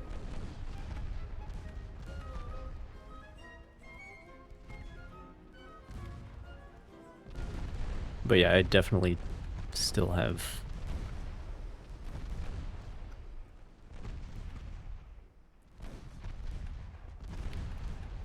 they're like maybe about where I was before I started the war with the Germans. Somewhere around there. But I have moved on since then. So I still have an advantage when it comes to gunnery.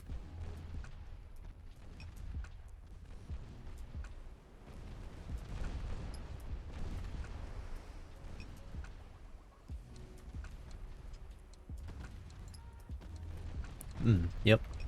About a few.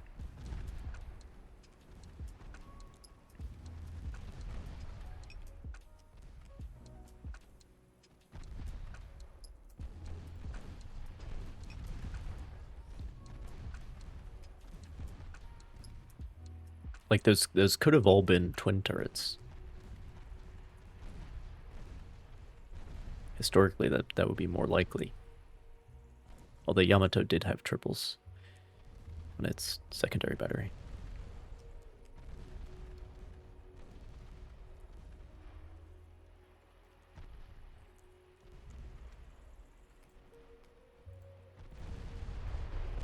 But no, they had to be quads. Quad 6-inch.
5-inch gun, ladies and gentlemen.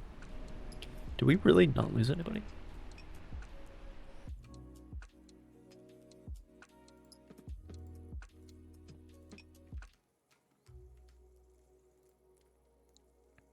All right.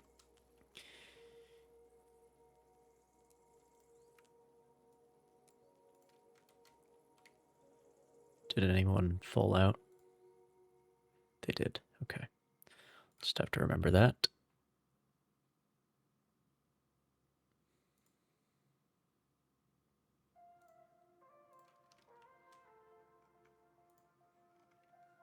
I guess it's time to start this.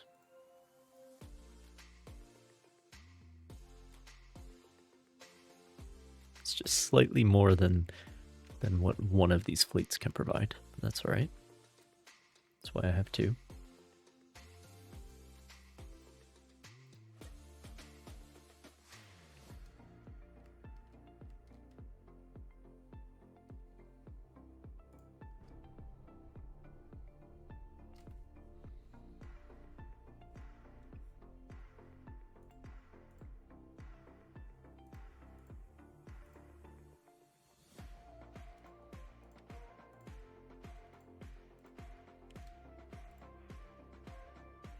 Ooh. This will be a little more interesting.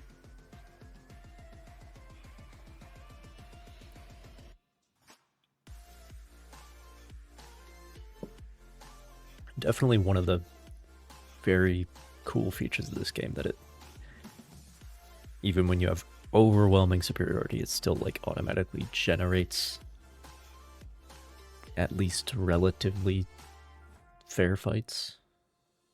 All these little engagements.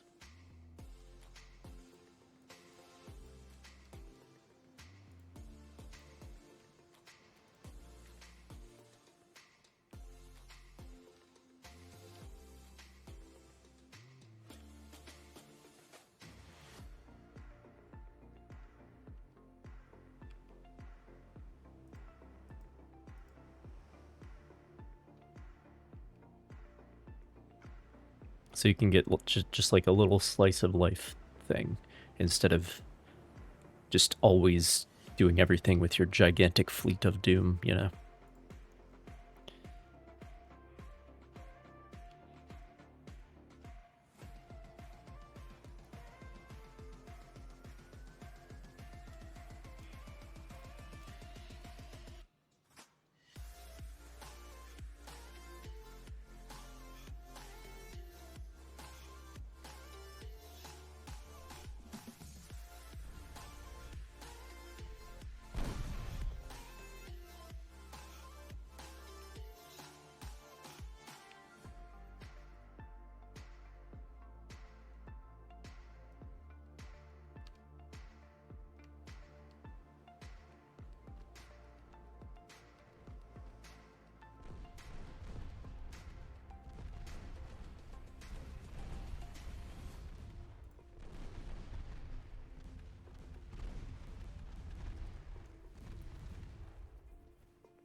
torpedo launchers do you have on this bitch? Oh no. Oh no, they're where the secondary battery should be. Oh no. Oh, that's funny.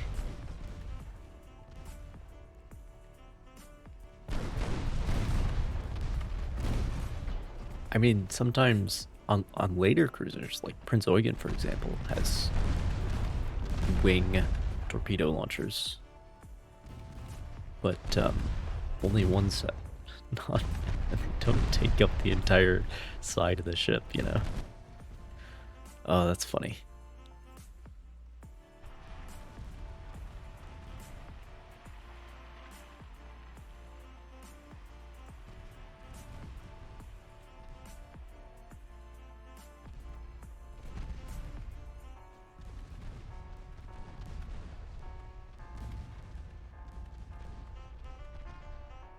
Alright, it's torpedo time.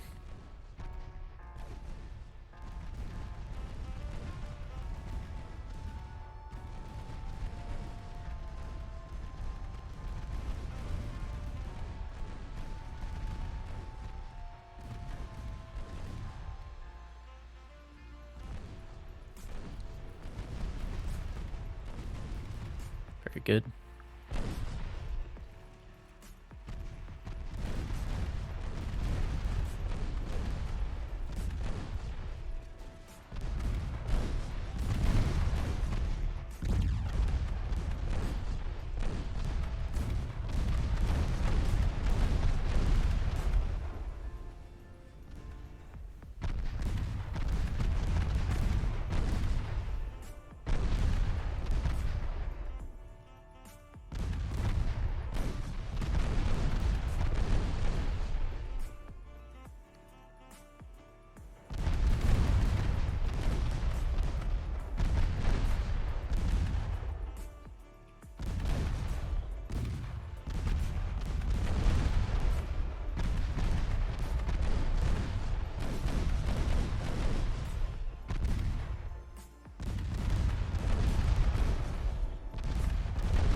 If it wasn't for all the armed transports, I probably would have sunk the cruiser with no losses, but that's alright.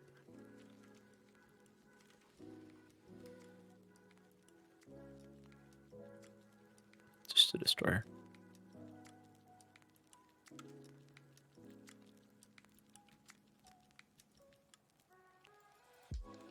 Alright.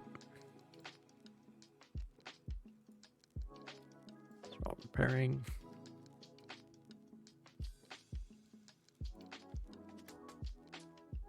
That one is still repairing.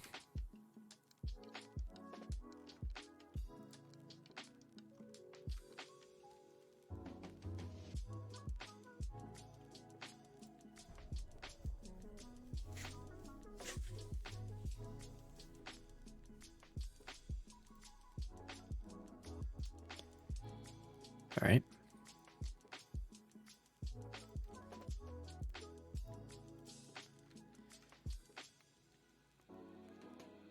Four submarines in one place. Imagine. Well, my brand new class can deal with that. Oh, but there's still 2 turns out? Okay, well. It's fine.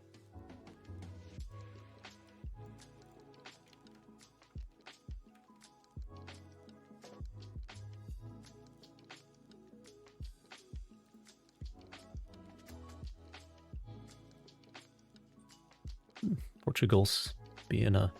Portugal was a big help in the war with the Germans too, honestly. They actually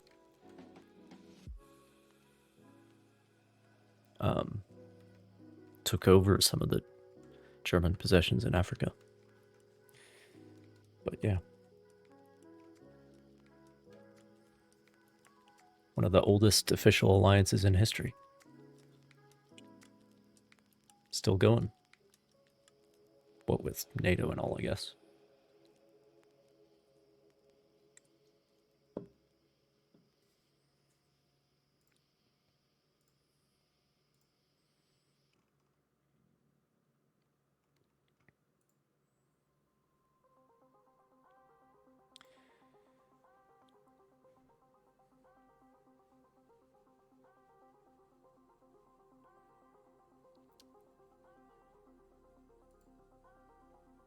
Ridiculous. Yeah, what is the number of barrels? So it's 32 plus 44, which is 76, plus another 12. So 88. Nice. 88 guns. That's a second rate in Age of Sail terms. 4 months left. Well, unfortunately, I have to go, so I won't see them in action until next time.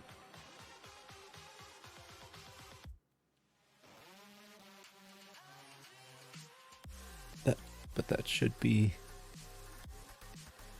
interesting. And yeah, there's like nothing else for them to shoot at. They've got 2 cruisers, 2 destroyers, and 7 submarines at this point. So the Soviets have a bunch of stuff too, so you know.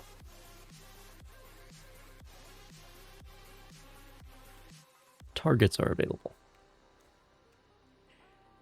Anyway.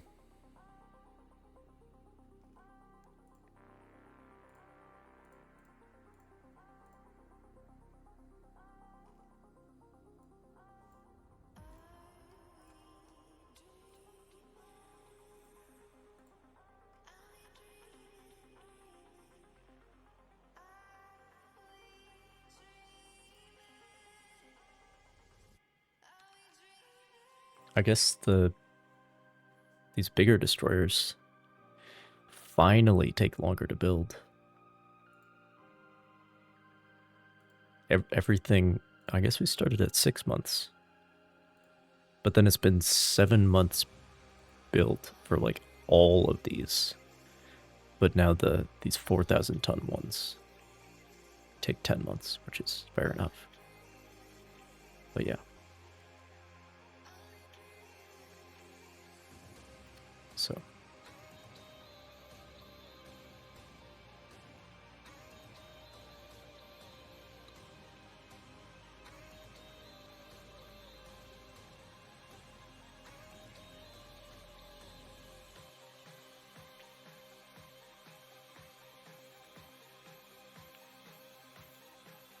So next time we'll see the super battleships in action.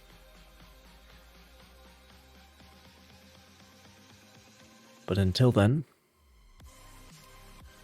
I'm going to go eat something. So,